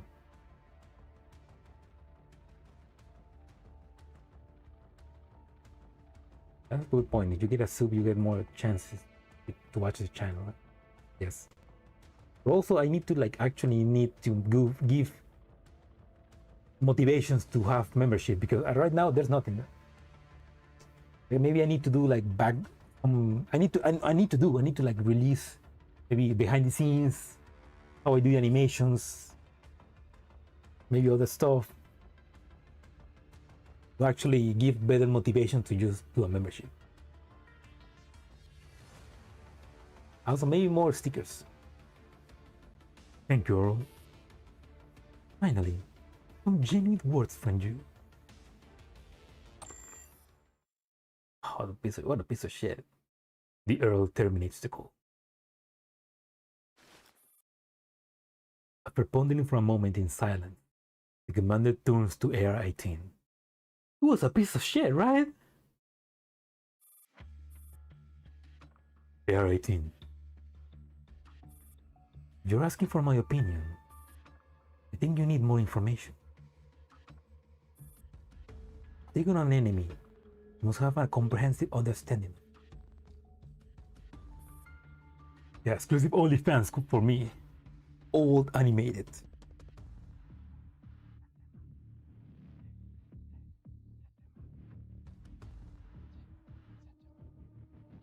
Yeah, reverse collab files need to do that.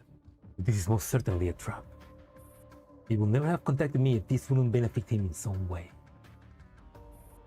Perhaps you'll think of it from another perspective. Instead of worrying about how this will benefit him, consider what you want to accomplish and whatever this will help. What do I want to accomplish?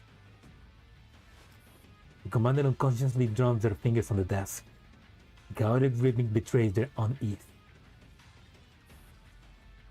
From the very beginning, all I wanted to do was to expel Stanley's fairy forces, so that Griffin Base could operate in a safe and stable environment.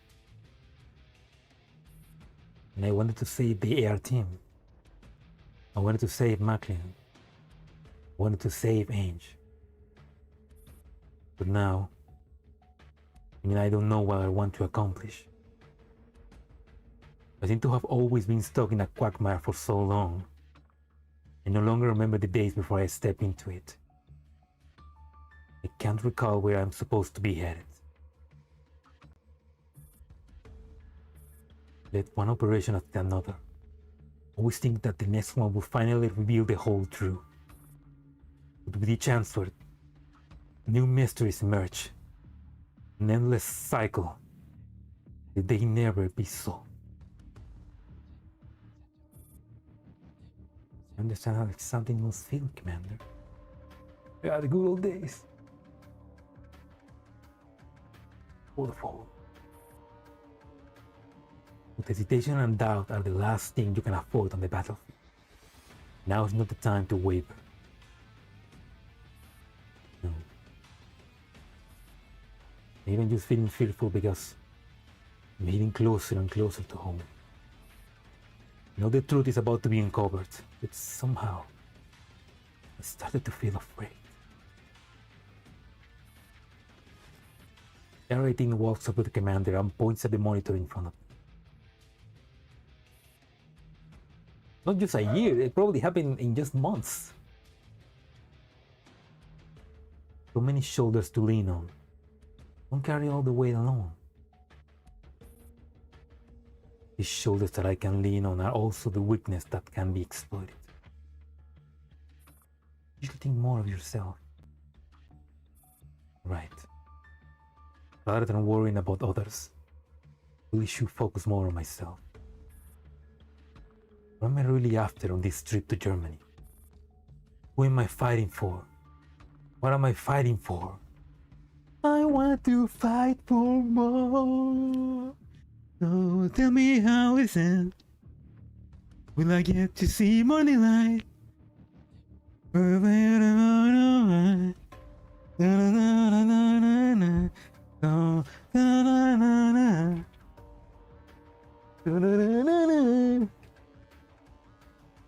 a great song. It may take you a lifetime to find the answer. Commander gets to the feet and pats their own tired cheeks. They feel lost and conflicted, but I will not stop moving forward. R18, escort me to Nelly's residence. Yes, Commander. Oh, we're going for Jay. Hey. Yeah, I'm guessing we're going to release Jay and tell him we gotta collab. I have a crazy MGS fights theory. How crazy? Because MGS5 is crazy. In Nelly's rented flat, Jay looked as fatigued as the commander. They stare at each other in silence. And I remember you have a deal with me, Commander. How are you gonna do this then? Griffin's way or Stick-Sex's way? There's no need for this game of probing between us. Got straight to the chase. I need you to help me contact Miss Romy. Didn't you got the bargaining chip to negotiate with Romy? You have no idea what you're dealing with. She isn't the only one. She isn't the only terrifying woman in the Stasi. Would like to make an offer. Would like to make a deal. Not a declaration of war. You're just an ordinary PMC commander. Romy is backed by the Socialist Unity Party and the German Democratic Republic. Put it plainly, final boss that you want to fight, the mastermind behind Paradeus, also part of the Socialist Unity Party. No matter how confident you are in your plan, I urge you to just keep up. No. When Miss Romy handed Task Force the final course over to me, I knew we would work together again. If I remember correctly, hasn't she already helped you back in Avernus? Is it not clear enough? She can't openly antagonize. He is the vice chairman of the Socialist Unity Party. He's talking about Oberstein, the one who sits in the first 3 rows. When I first saw Miss Romy at Paradeus' underground plan that time, I could immediately tell that she's an ambitious person. There's no way she'll be satisfied with her current position. That's why I want to take a gamble. You go mad? GFL2 commander is actually the professor of Nether Cloud, but the GFL1 commander is building out of heaven. So there's 2 commanders. There's Naked Commander and Venom Commander. No, wait. Big Commander and Venom Commander.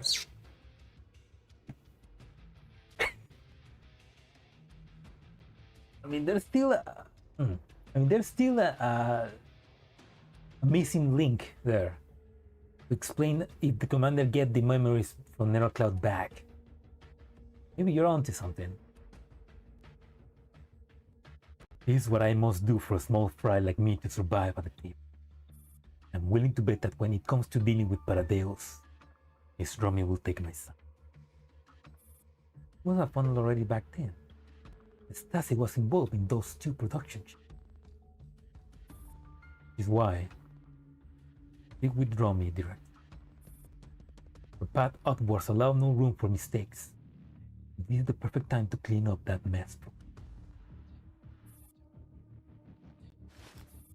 The commander tosses a communicator to Jay. I just hope you know what you're doing. Never been more clear-headed. I have a plan. One that will not only allow you to return to the Stasi without issue, but also help you clean up the shady dealings between your people and Paradeus. And most importantly, I'm going to cut off one of Paradeus' arms and sabotage Project Cocoon. After a brief moment of hesitation, Jay raises the communicator.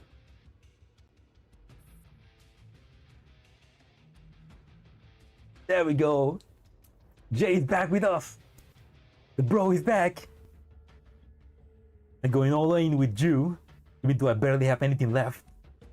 You better be making the right call. Don't worry, bro. Yeah, there we go. We got the boy back. Yeah, let's read one more. Dark room. Guessing Jay is gonna contact Amaris. Johannes Gutenberg University of Mainz. Amaris arrived at the entrance of the University of Mainz with a full stack of documents to prove her identity. Hello, I am the lab assistant's daughter that Frau Constance has requested. Designation LA892. Here's my identification. Not bothering to hide his distrust at all, the security guard takes the document and scans them in detail. Even though the security system is not flagging any problem, the security guard summons 2 more colleagues to conduct a search on the Marys. Confirming repeatedly that there is nothing suspicious about the Marys, the security guard has no choice but to let their true red doctor. Get it. Thank you, sir. Amaris makes for the laboratory building. In the corner of her eye, she can see two security guards following her from a distance, while pretending to be on patrol. She smirks darkly to herself. She walks past two youthful university students. Hey, look at the color of her past. She seems to be a doll. Wow, I think there's still dolls standing around the street. So they all been taken into custody. Keep it down. If it hears you, it might grab onto you and self-destruct. Also, please pause security screening to be allowed on campus. We should still keep our distance. Come on, man. One supposed doll makes one supposedly terrorist attack, and now everybody hates dolls? Come on, man. Like a stream flowing around a rock, the crowd steers clear of her instantly. Miles actually finds herself much more at ease when people are giving her space, until she receives a comms request through a special channel that hasn't been used in a very long time.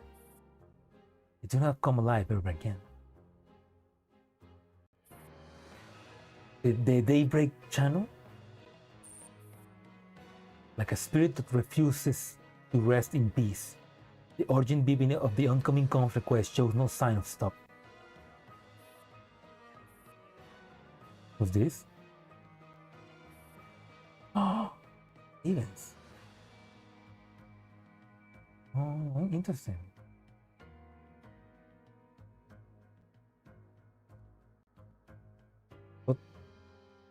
But Stevens is a Hume doll, and Amaris is a Meitner doll. So those are like the Daybreak and the Hume systems, so but they still connect. It's me.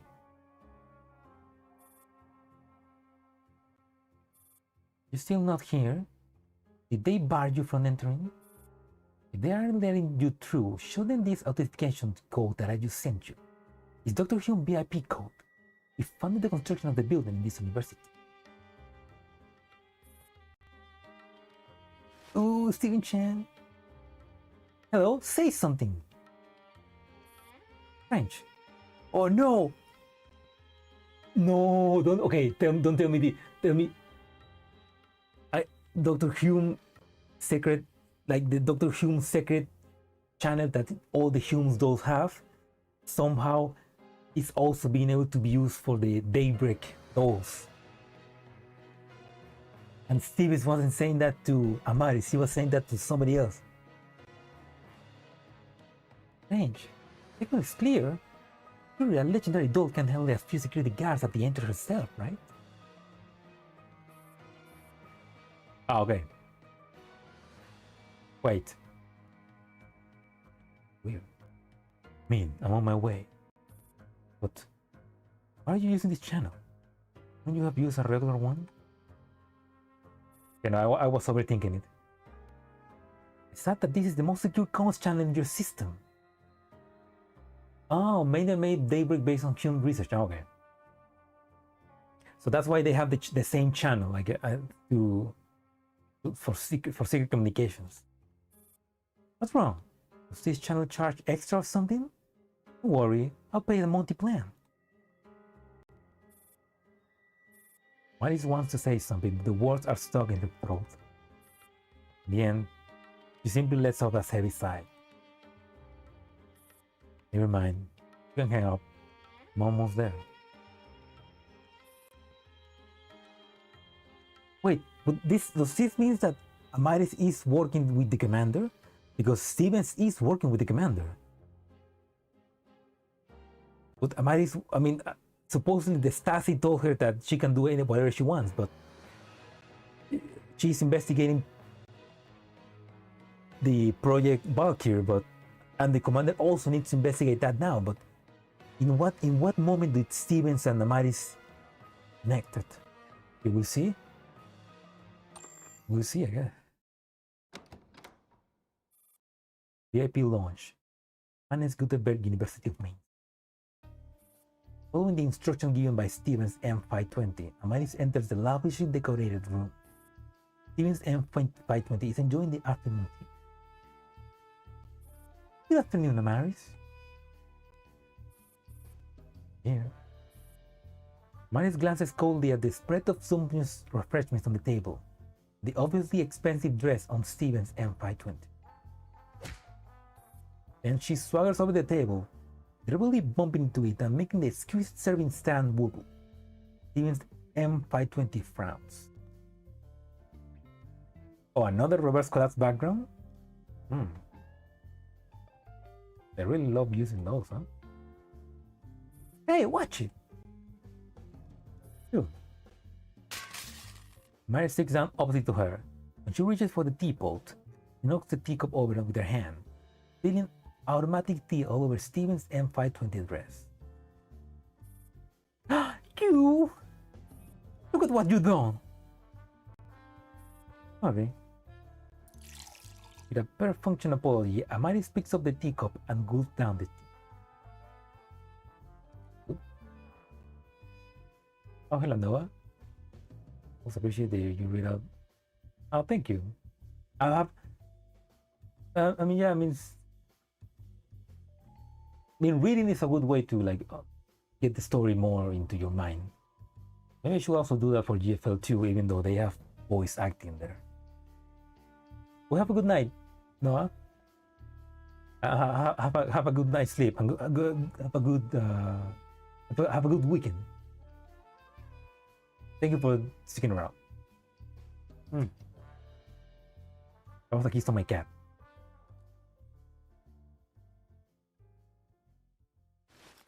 Steven's M520 dabbed at the tea on the dress with her handkerchief, her brow furrowed deeply in frustration. This is outrageous! What's the thing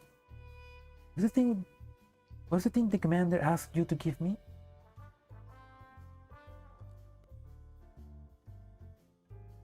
Okay, so she's been in contact with the commander. But when did that happen? Steven's M520 is still incensed, but she nonetheless produces a box and places it in front of Amari. Here. Maris opens the box, which contains a thin metal tag. Oh. It's Aliana's ID tag. The only thing she has left behind. That, her own private comms channel. Amaris takes a look at it and stuffs it into her coat pocket on ceremony. It? Yeah. Right. Now to the mission. The mission that the commander has assigned us is... us? Yes, we are to complete this mission together. No need, I can handle it on my own.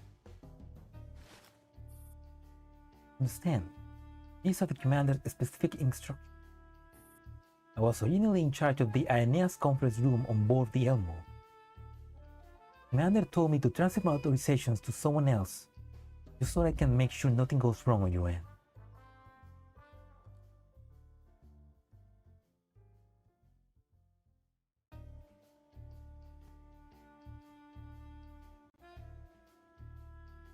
Bit confused, but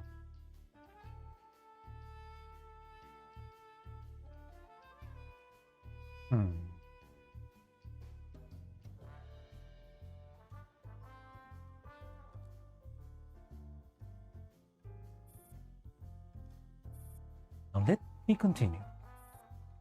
The mission objective is to ensure Miss Nelly's personal safety and assist her in completing her experiment. Once the experiment is over, we'll be taking Gray into custody. In other words, we have to be Miss Nelly's bodyguard and lab assistant. Yes. You can do that yourself, no? Hey, I'm only here to help you out. Don't get the wrong idea. I wish to speak to the commander. There are major problems with this arrangement. Gave it to Irma? No, I mean Irma is dead. truly dead. So I'm guessing she gave them to somebody else. Maybe Colt? Yourself. We have to make our way to the lab now. Make your call while we're on the way there. Stevens M520 wrings the hem of her sopping wet dress irritably. Then she walks toward the door. All right, when I first set out, there was a doll who claimed to be a member of Daybreak Squad. She's called SCR, I believe. Just me to tell you that they've been diligently preparing for this mission. Oh. Okay, but that's not the Daybreak,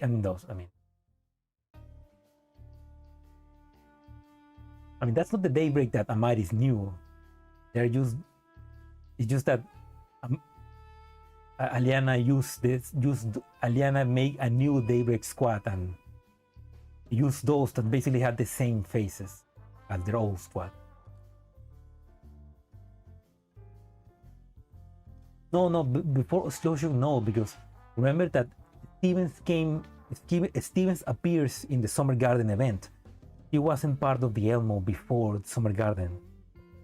So there's no way that she was there with... Stevens only joined the commander after Summer Garden, when Irma sacrificed herself, so... I don't know. This confused me a little bit. See? Her hard work is going to pay off. Why don't you send her a reply? That won't be necessary. But the sun is dead. Daybreak squad is no more. What do you mean? Amaris exits the room without offering an answer. Yeah, she did knew about Irma being on the Elmo, but that's because she was in contact with somebody from StatesTech, in the Neo Soviet Union, probably with old Misha. Like old Misha tells something to Stevens. That's so he knew about the commander and what was happening. The quest was about what she gave Irma before Irma.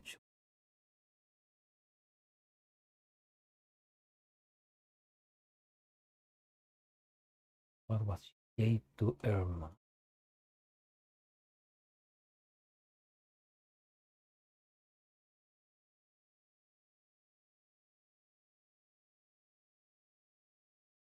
I was really in charge of the Aeneas conference room on board the Elmo. The commander told me to transfer my authorization to someone else just so I could make sure nothing goes wrong on your end. But it doesn't make sense that she's saying. I mean, it will make sense if this is happening before low charge. But she's telling this right now, so it doesn't make sense. I mean, I'm a bit confused. Mentions it to Amaris later, I think. Okay. Frankfurt district on the way towards the exit city checkpoint. Brigitte mutters to herself as she flips to a thick slab of documents. I really don't get it. Don't get what? What's with the sudden change in attitude? During the last meeting, Q asked Edith and Dagmar to turn the Elmo upside down and score every corner for anything that's remotely valuable. Now she's telling us to restore the Elmo to exactly the way it was. Oh, okay, so that means that the bargaining, the bet work. Romy is gonna work with the commander. Right. I think even she knows that it's impossible to completely hide the fact that the vehicle has been searched. See? Even sending extra supplies their way.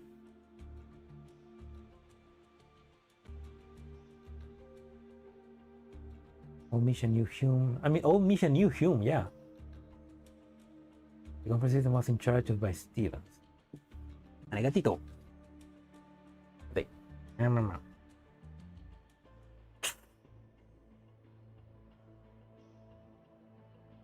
I mean, I don't know, it's a bit confusing. Oh yeah, but that's cool. So the bet work off, and now Rome is on a war with the commander. And they're giving us supplies even for the Elmo. Nice. What the hell is the point? Why do we have to tidy up all of a sudden? Thought occurs to Brigitte, and she lowers her voice. This commander is quite the character. Maybe they found some new backer. Oh, fast. Tell me they seduced someone. We seduce Jay. So that he can seduce Rob. Seduce someone, you should have an overactive imagination. How could they have done it? That gripping commander somehow managed to get the Stasi to give such a large vehicle back.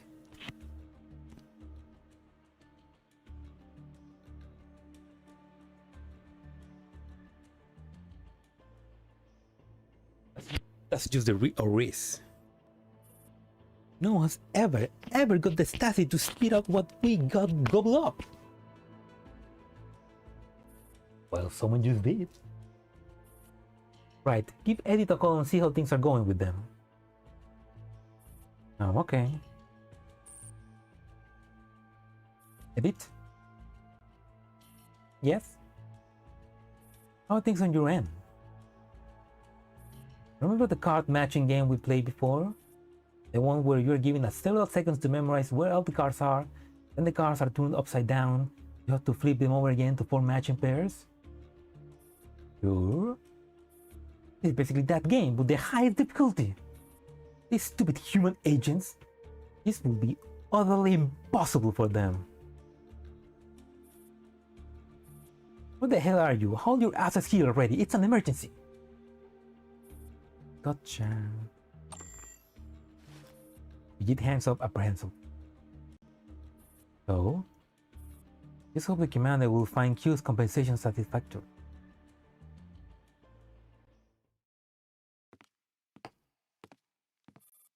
A corridor in the laboratory building, Johannes Gutenberg University of Maine. With extreme reluctance, Alice enters the laboratory building with Stevens M520. I told you, I'm on an even more important mission. So why are you dragging me along for this kind of menial task? Surely you can find someone out of all the dolls at Griffin who's most suited to be in a bodyguard. Also, I demand a change in partner. I've already explained the reason behind the arrangement. If you need to refresh your memory, please review your neural logs. I know I heard you just fine. If I can't ditch this mission, at least give me a different partner.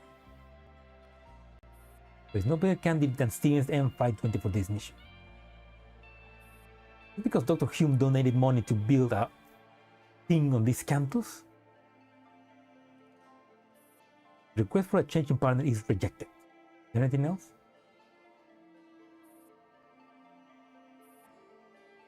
Just freaking like you to pretend you didn't hear a word of what I just said.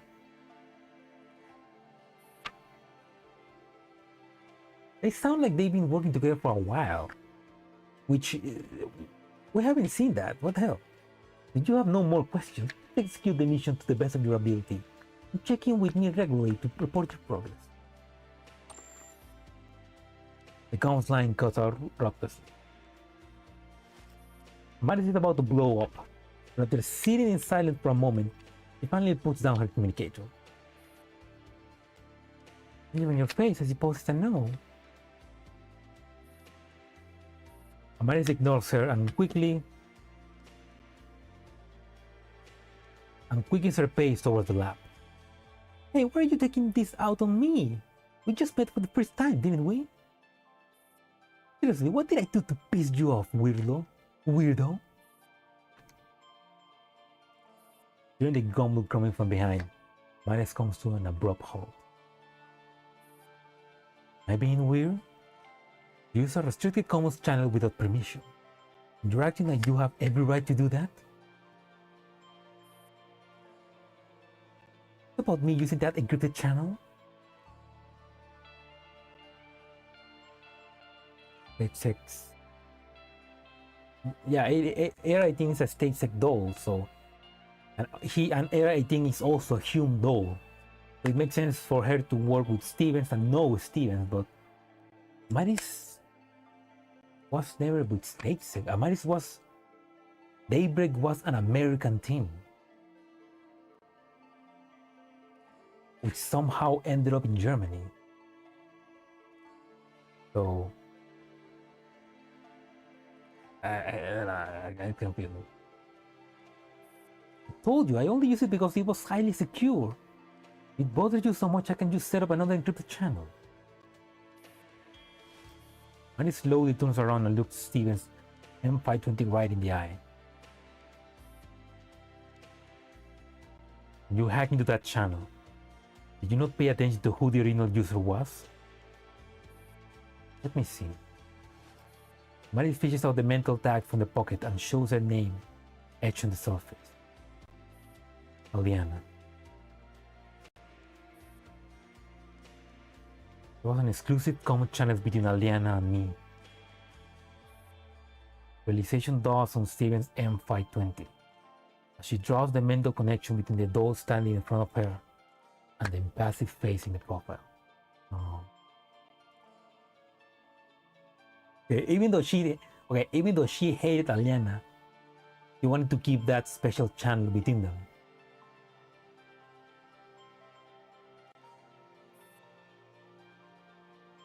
Sorry, I offer my sincere apology. Didn't know it belonged to Aliana, but that using it will make you angry. I had known the two of you were so close, that the ID tag and comms channel were both hers. I would have never been so cowed. Stevens M520 apologized profusely, but Amari's face contorts with unspeakable displeasure. To say we were close. Huh? Hate her. Use the comms channel all you want. I don't really give a damn. From now on, contact me through this channel. This channel only, you hear me?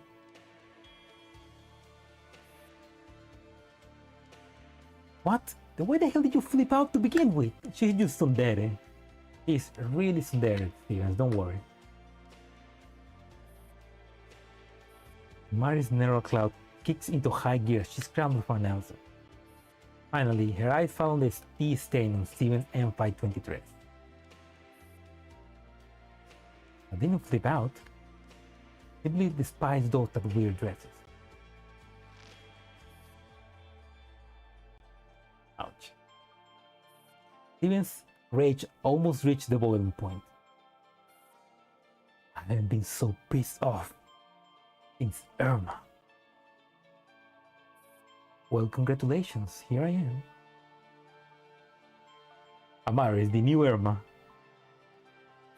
Amara suddenly beams happily, with no doubt riles Stevens M520 even more. Just as this confrontation is about to turn into an all-out war, the door at the end of the corridor opens, and a tired-looking woman pokes her head out. You too. Hello, ma'am. We're the assistant's daughter that have been assigned to this laboratory. Took you long enough. I'm Constance, please come in.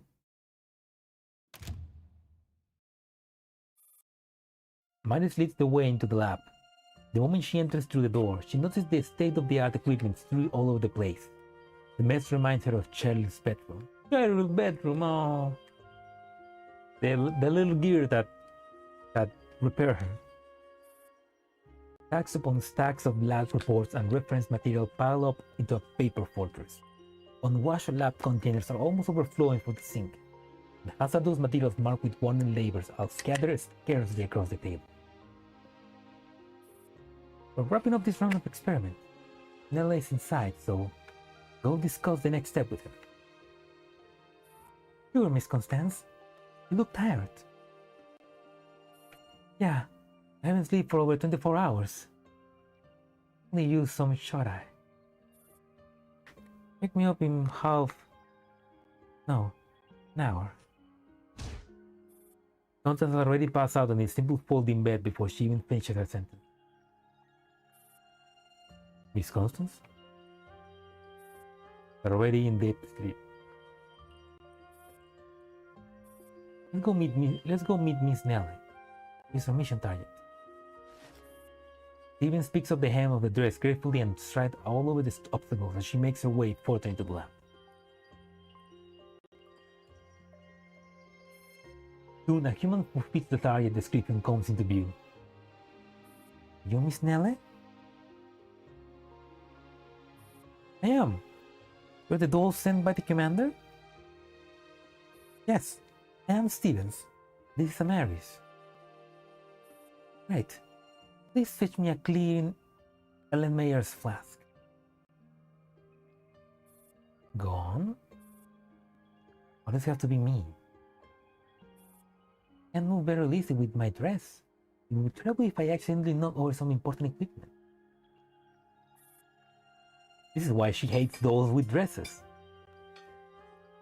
Amaris returns to the crate full of clean laboratory apparatus that she has spotted earlier. She picks up an Erlenmeyer flask and passes it over to them. Thanks. Right, have you seen Connie? She's too tired and needs some rest. Don't worry, based on my observation, her vital signs appears to be stable. She's at no risk of dropping dead. Alright, then I'll have you give me a hand before she wakes up. No problem. Stevens walks up to Nelly and starts assisting her in completing a variety of tasks in an ordinary fashion. Meanwhile, Maris hovers a little awkwardly by the door. Don't stand there, go and watch the lab apparatus in the sink. Maris quirks an eyebrows and Sandy gets to work. They just make her into a lab assistant.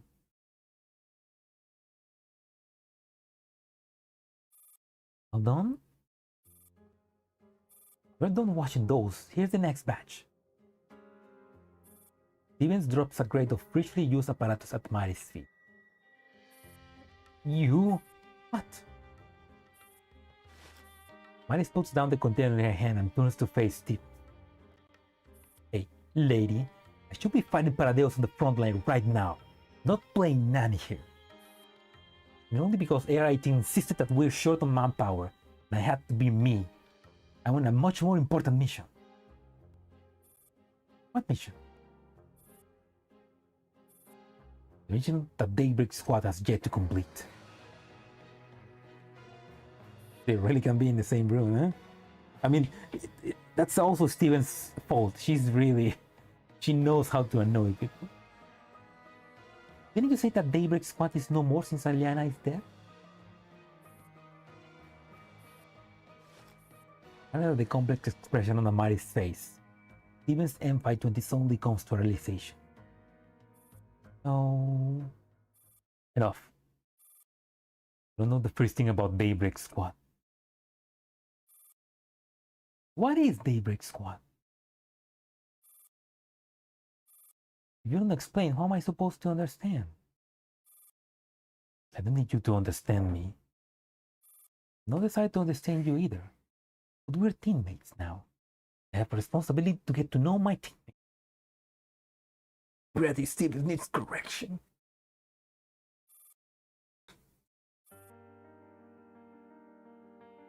It's a deflagration.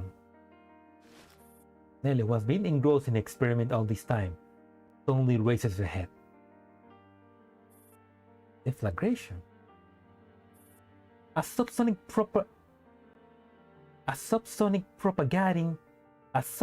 propagating combustion wave. The other members of Daybreak Squad function as fuel. Only through their complete consumption under specific triggering conditions could the deflagration be initiated. Oh, she's talking about Aliana killing the rest of Daybreak so that Aliana becomes stronger.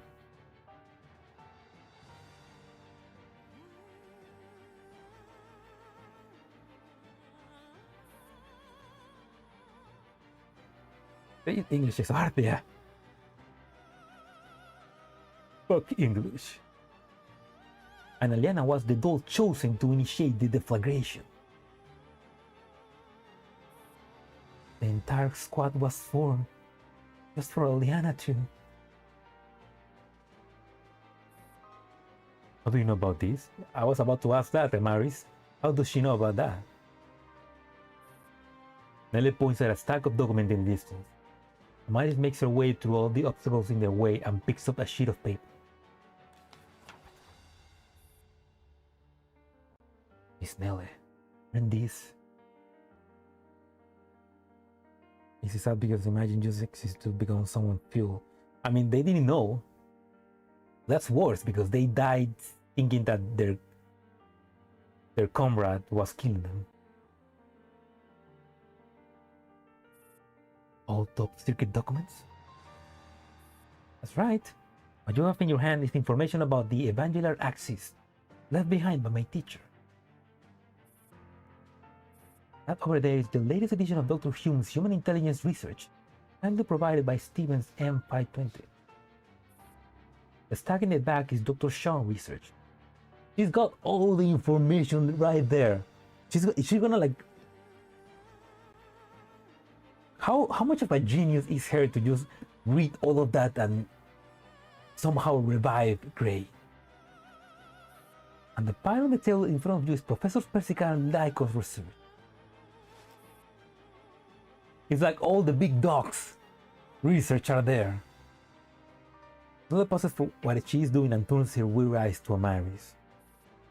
Those eyes, Amaris sees only calm, an icy glimmering calm, like a glacier reflecting blinding light. I understand your complicated feelings towards Daybreak Squad and Aliana.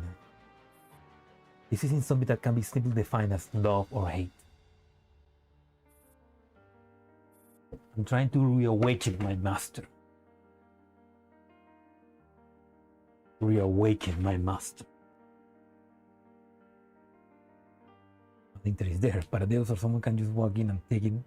World is doomed. I mean, probably Paradeus already has it.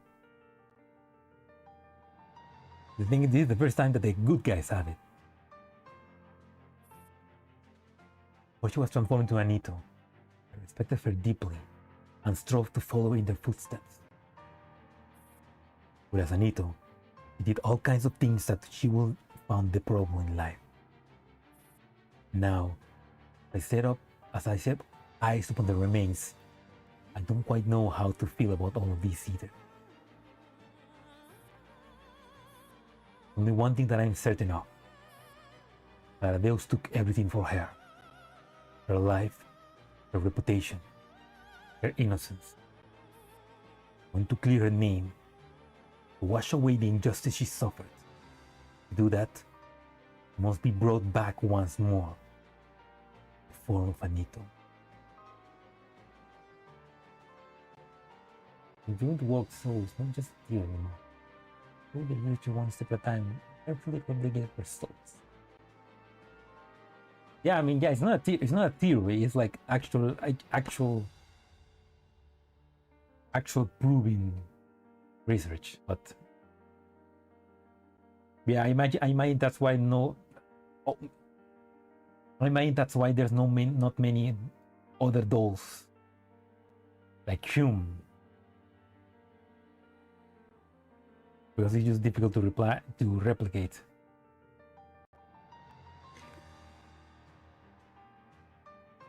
And also, it's probably really expensive. And also, the information was kind of secret, right? Because they were only selling them to the black market, and the only people buying it was Deus. So, yeah.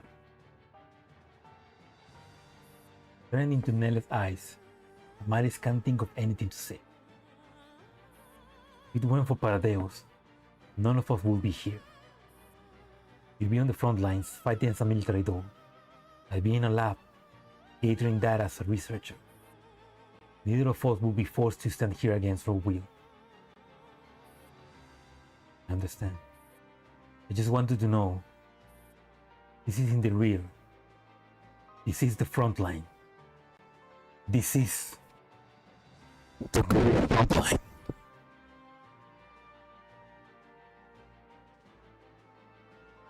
Title drop. The front line, the fight against Paradeos. The final step is now complete.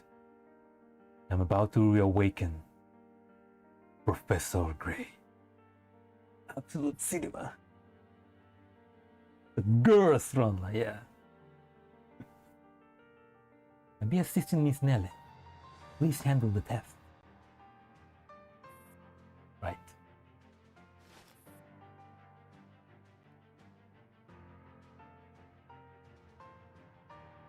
Yeah, love is crazy.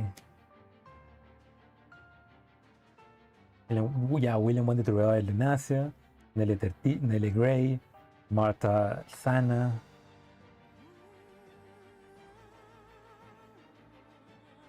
Who else? Well, nobody else, I guess, but yeah. Stevens follows Nelly into the dark room in the back of the lab. Maris, once this mission is over, let's have a proper talk. Perhaps it is impossible for us to be friends. Perhaps. Don't say that. That sounds like she's gonna die.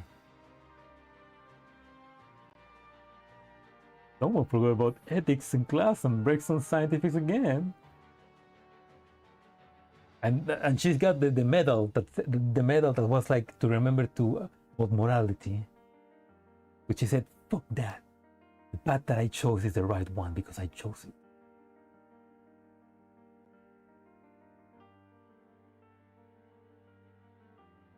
They just accept that maybe your family won't even exist, but that's the thing. Even us now in the real world, some of us can't accept death, so that's why we work to extend our lives. Death is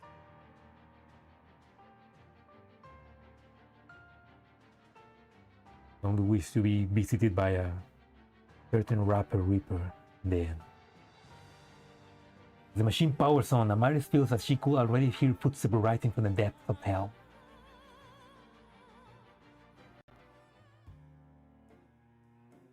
Oof.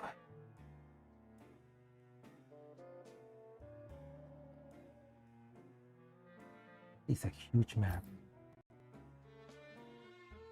I'm gonna do the... Oh, great! Gather the failed life. I'm gonna do this.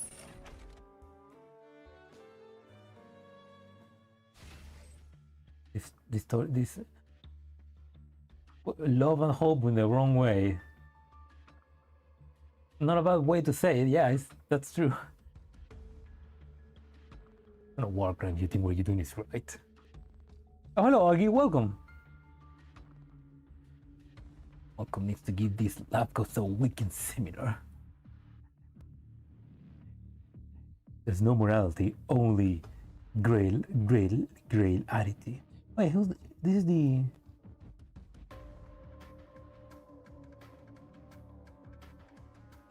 Certain date. This is heaven, right? What is he doing here? Run the round for good map, okay. Oh yeah, look at this. Look at this Hide 404 Squad B team that I made.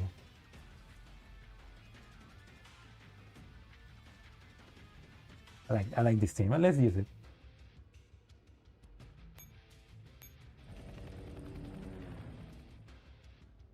Six hawks and everything just explodes. Oh really? Okay. 6 hawks.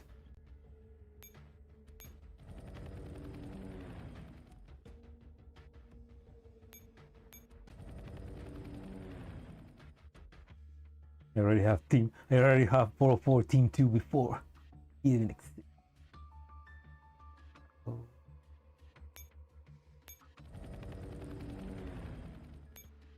You there. MQ people out by trade.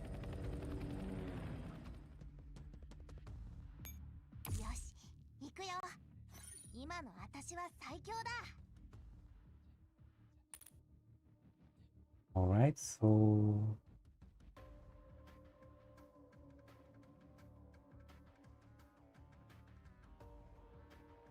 I summon more hawks.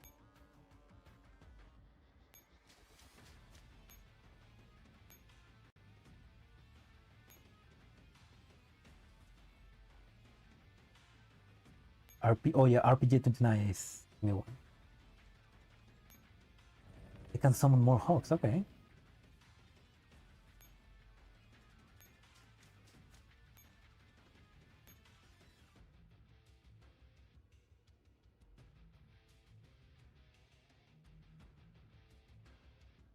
Let's get QC. Here we go.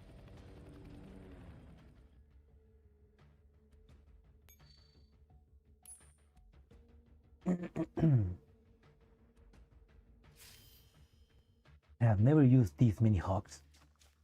Some enemies can move twice. Oh no! Oh no! Oh, thank God. Oh no!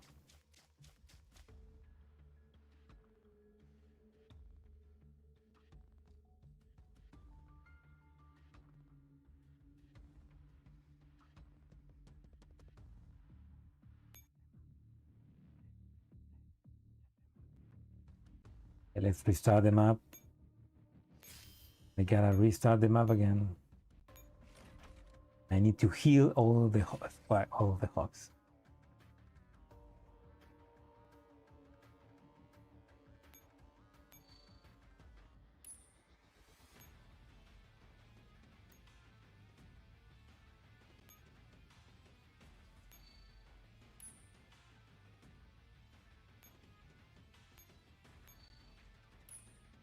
Because making some enemies actually be able to move twice has been the worst update to the game ever. I mean, it keeps you on your toes, but would it be nice if it actually shows who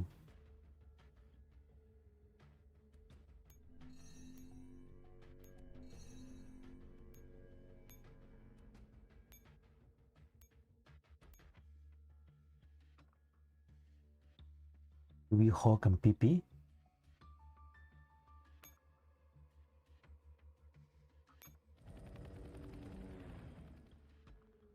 You know, customer experience. The 2B and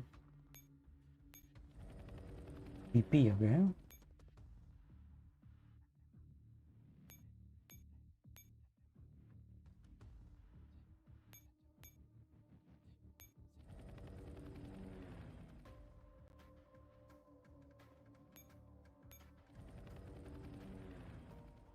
Okay.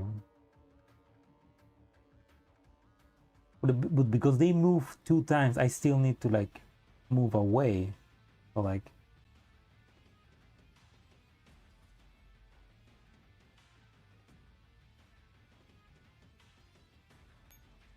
out of operation.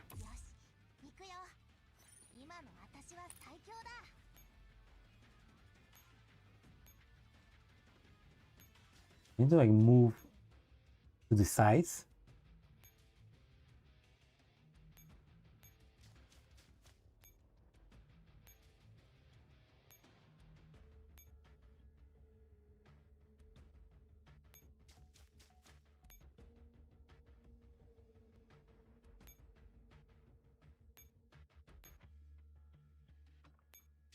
P9 only has 2 nodes of range. Okay. So I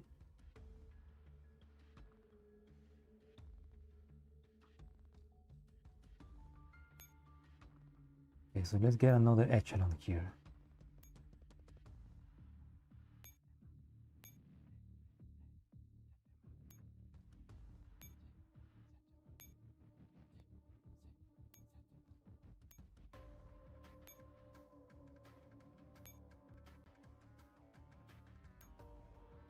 I don't have a good echelon actually. Let's get you close. No, you're not good enough. I mean, you're not.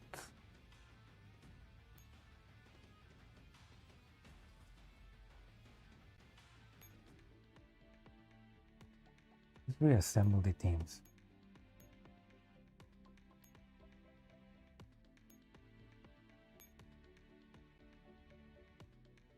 I don't know why I didn't.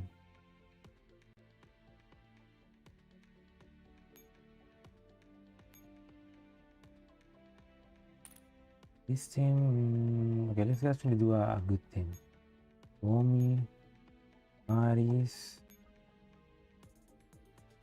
Liana or some Maris. Romy, Samaris, Liana. Who else?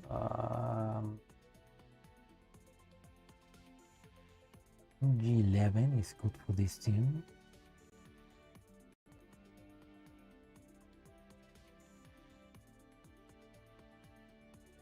Comes already. Oh shit. Okay. Let's go with. Hmm.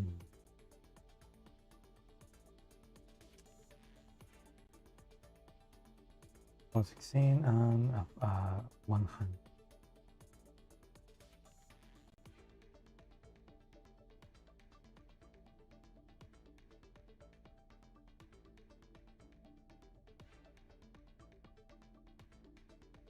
Pushka?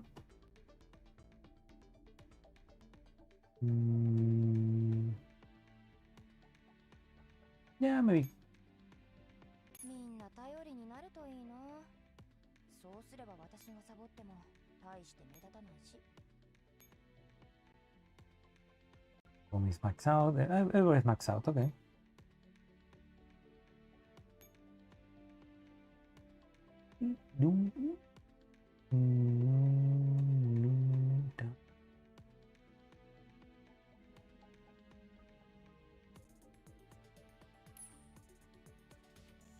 Yeah, that's a good team, I think.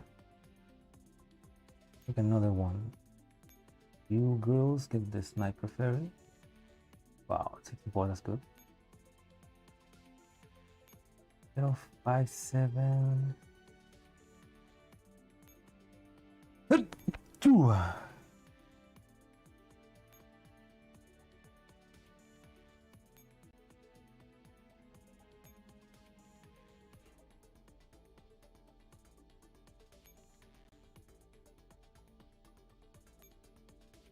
Yeah, that's good.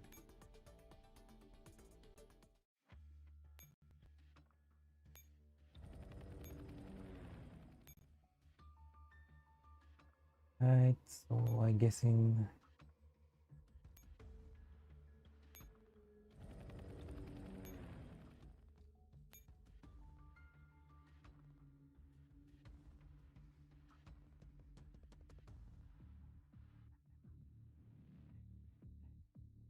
just carting your formation looks weird as fuck. Sometimes that's the last thing I remember. I remember to make a good formation. That's the last thing I always forget.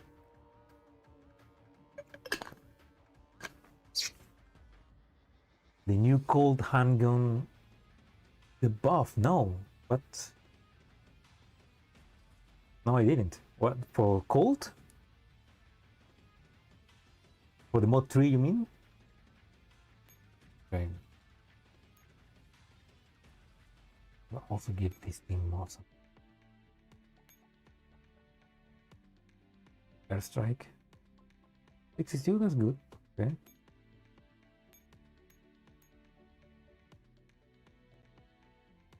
Not the Colt.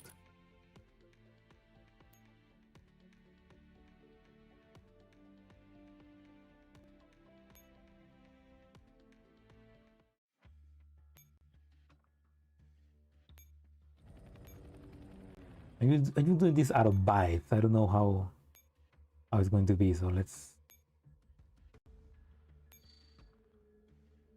do it. I'm just vibing.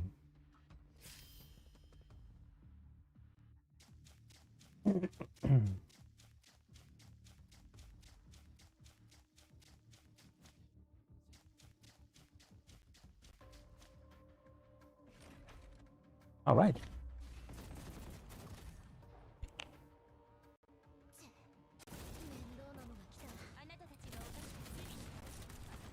it works.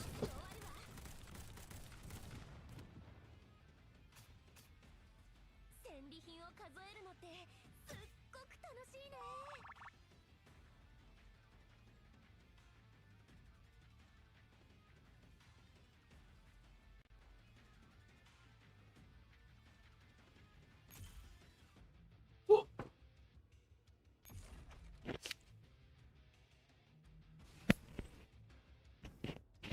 Oh, there's a new handgun in standard production for...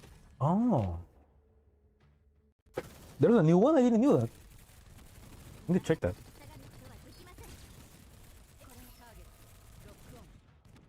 I thought there were no new heroes appearing.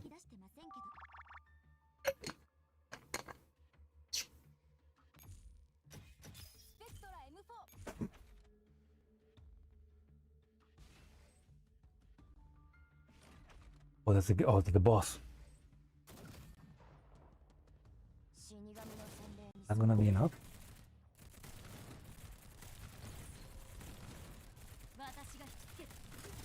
Oh, there we go. Fuck you.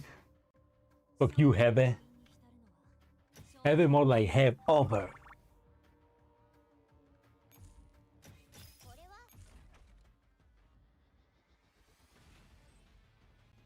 I use 6 Angisfairy Hawks and 6 Hawks. Ooh, that would be crazy.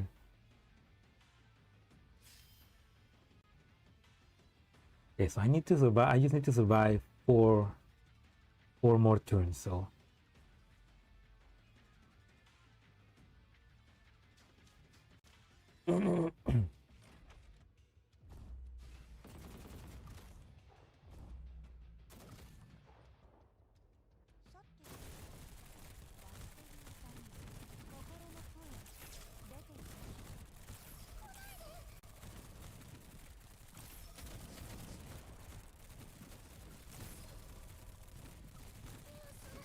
Kill that sniper, run quickly.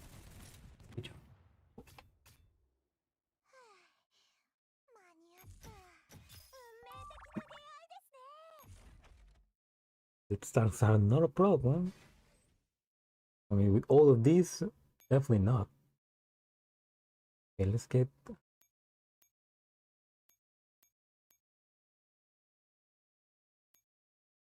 Yeah, let's get a Sangis Hog just because. Because we can and we have the power.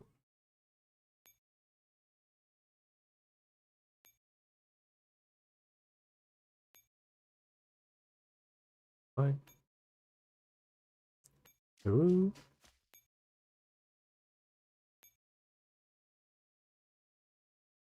Which?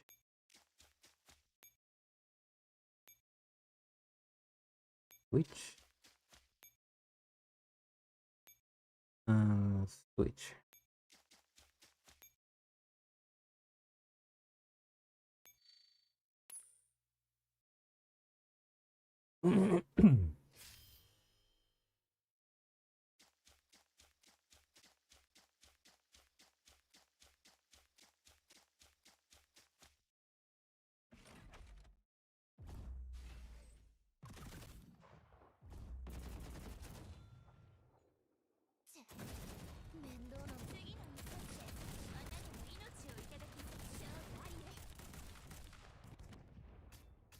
So much power.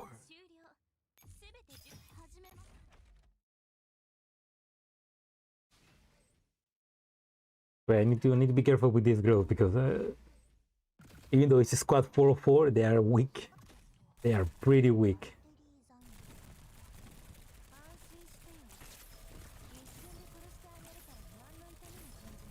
Like there's not a great synergy in this team.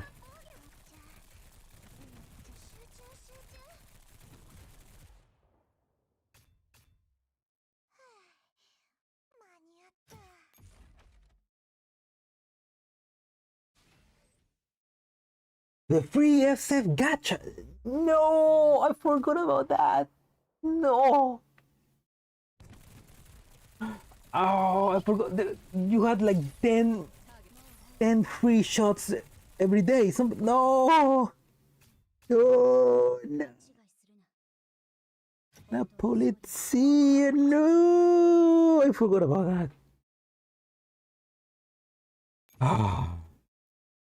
I was too focused on getting gray that I forgot about that. It's over already, right?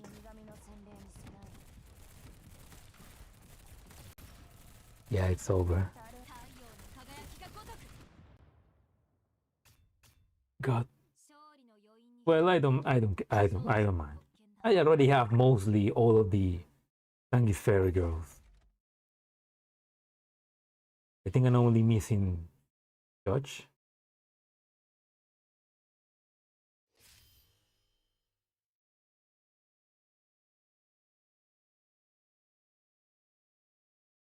Somehow this is Paradeo's fault.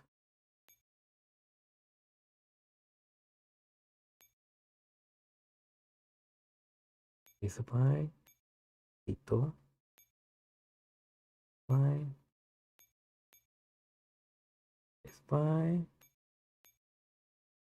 supply, supply. Curious, get the fuck out.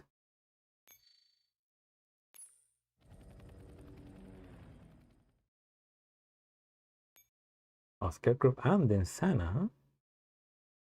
Not bad. No one, not that you mentioned. I think I have never used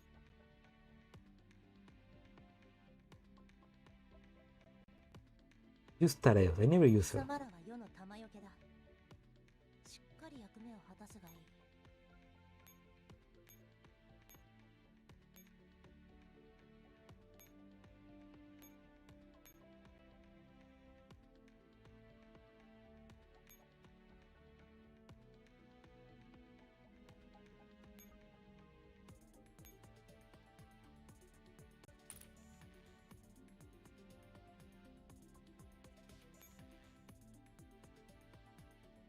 Who begins with these traits? T-Dolls. Okay, so you should use T-Dolls.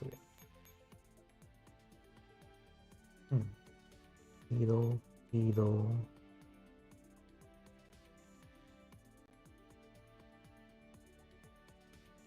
T-Doll.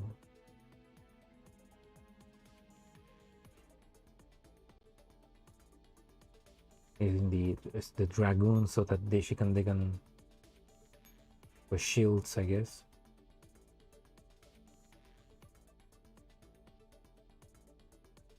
Arios is very good. She's got a freaking goddamn. I mean, she's fucking here a freaking mecha. I expect her to be good. Oh, there we go. An Aegis. Give me a good Aegis. Where are they? There we go.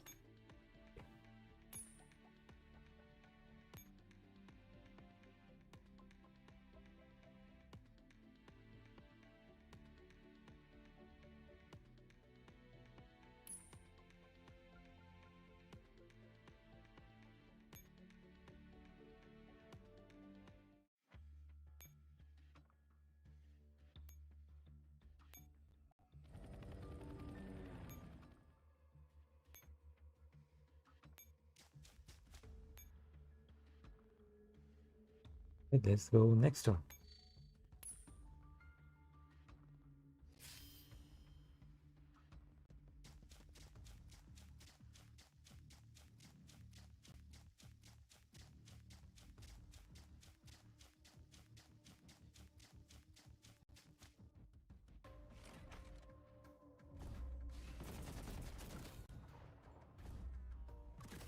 Oh, Tareos also gives support. Oh.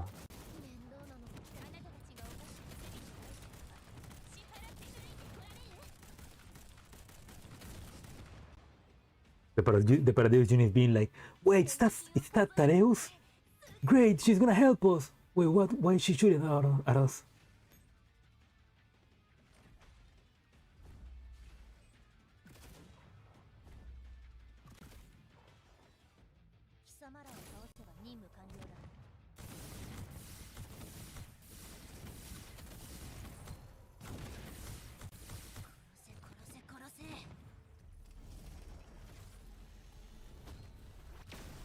Nice.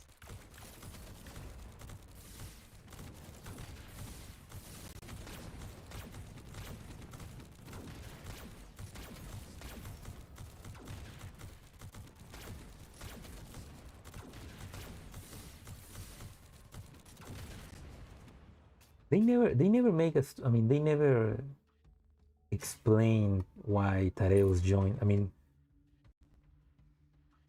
no, because Tareo survived longitudinal strain, and she's seen in the end in the train station when the train arrives. She never joins back with Paradeus, so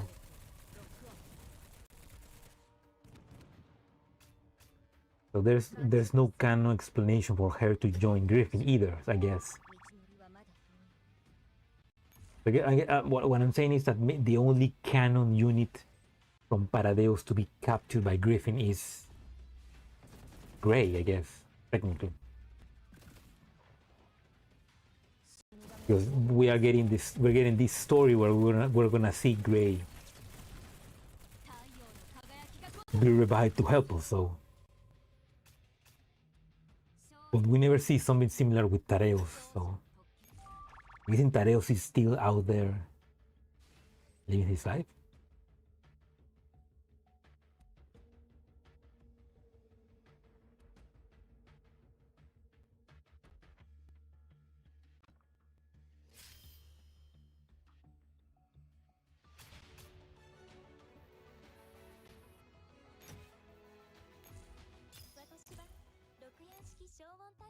There was mission success.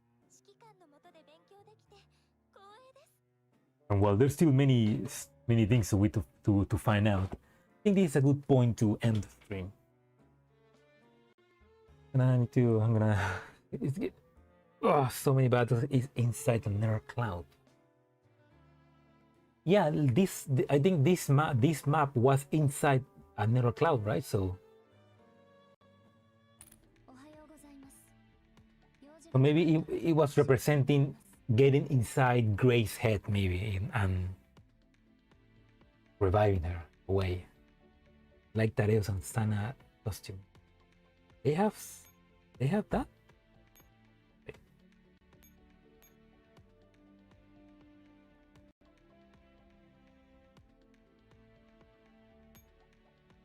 Wait, what is Sana and Tareus' outfit?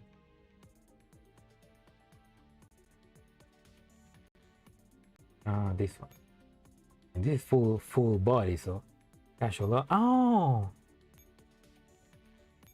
I didn't know we have that. Jack and Griffin. Oh, that's pretty cute. I didn't know we have this. Come on.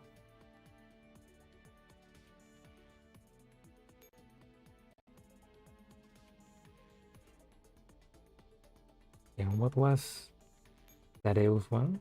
I guess in the one where she's with the casual. No, it's just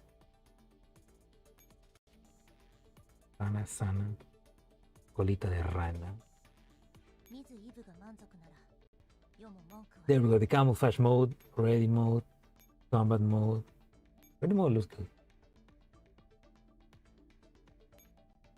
Yeah, Sana is cute. Oh, she looks so innocent, make me think she's a friend. That's what Paradeus do. They trick you into believing they're hot, but they're evil. But that makes them hot. Anyway, I think that's good enough for today. Before ending, let's actually try to capture Gray. You know what? Fuck it.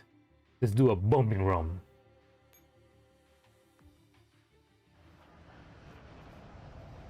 I missed the free bombings, but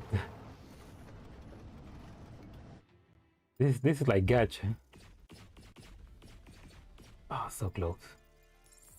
By close, I mean not close at all. Fuck.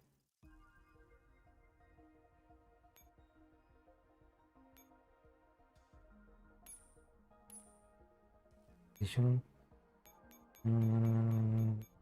You guys.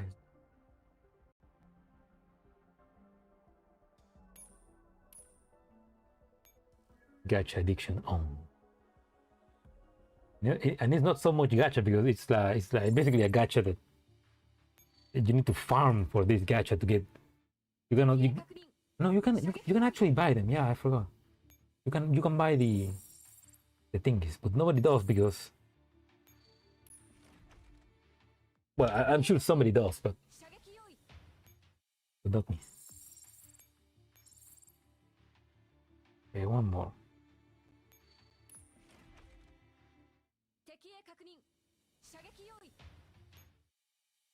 Oh yeah, the new 5-star Hangum, right?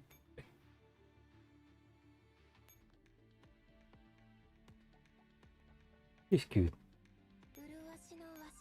I she got a voice as well.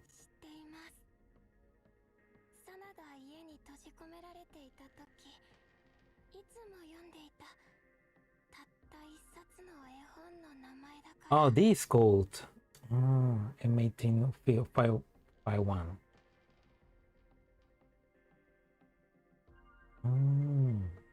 Oh my gosh, she's gonna move all types.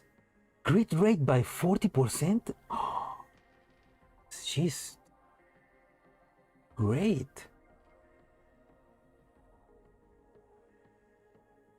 But I don't have her on lock. It's a loli though. Now that's the other Stevens. The evil one. Well, not evil, but you know. Also, we have Martini Henry here, which is interesting because remember that Martini Henry was the evil mastermind in the evil mastermind in that virtual world where the art team from another universe was playing. That was because she in reality was the place monster, but she in reality was also like the AI that Sean developed, but she also was RPK. So like, I don't know, it's very interesting to see her here, remembering that.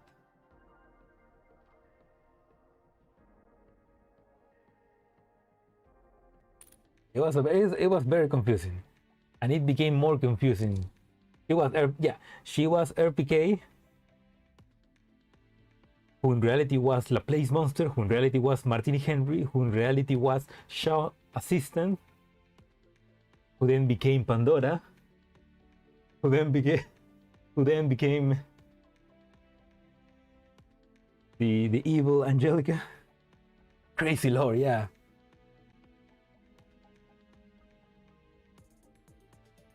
No, yeah, the martini inside the starfish is not the one we in the game, but it's funny to think about because it's the same design.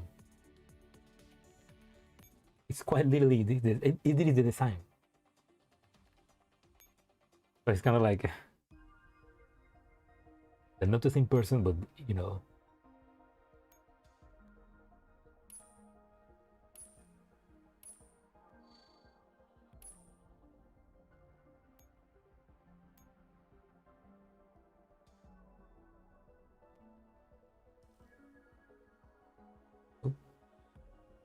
The hell are the machine guns?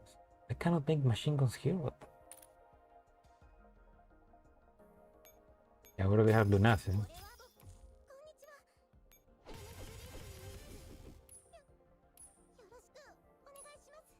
Anyway, hello, Sana.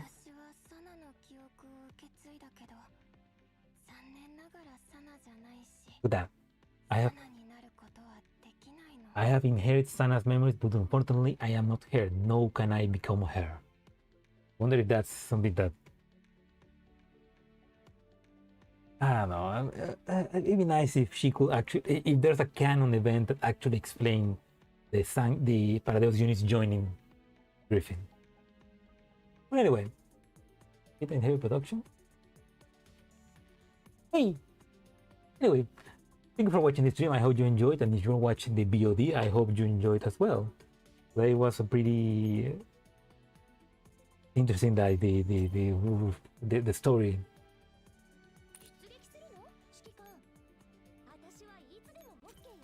I do understand why people saying that it feels a bit rushed, that it should have been longer. Definitely, I feel like there's some moments where they don't explain things, they just happen.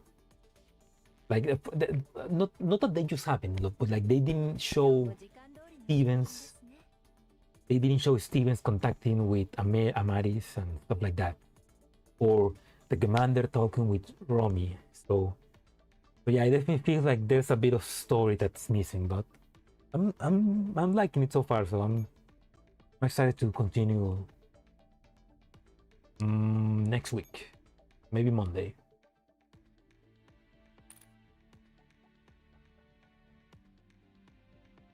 Yeah, everybody have a good night or a good day, wherever you are, and sleep well. Have a good day of rest and a good weekend as well. I'll try to have a good weekend as well. I'll continue. I'll finish the story next, maybe next Monday or maybe next Wednesday. I'll see what I can do. Yeah. Goodbye, everybody. Peace.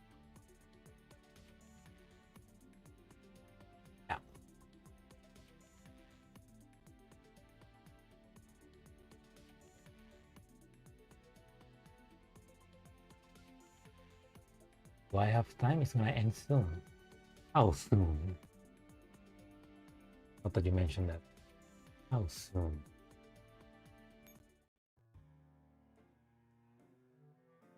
I have 3 days left. Oh. Yeah, okay, I need. Yeah, I guess Monday I'm gonna have to finish it. I can do it. I'll definitely finish it Monday. But yeah. Good night.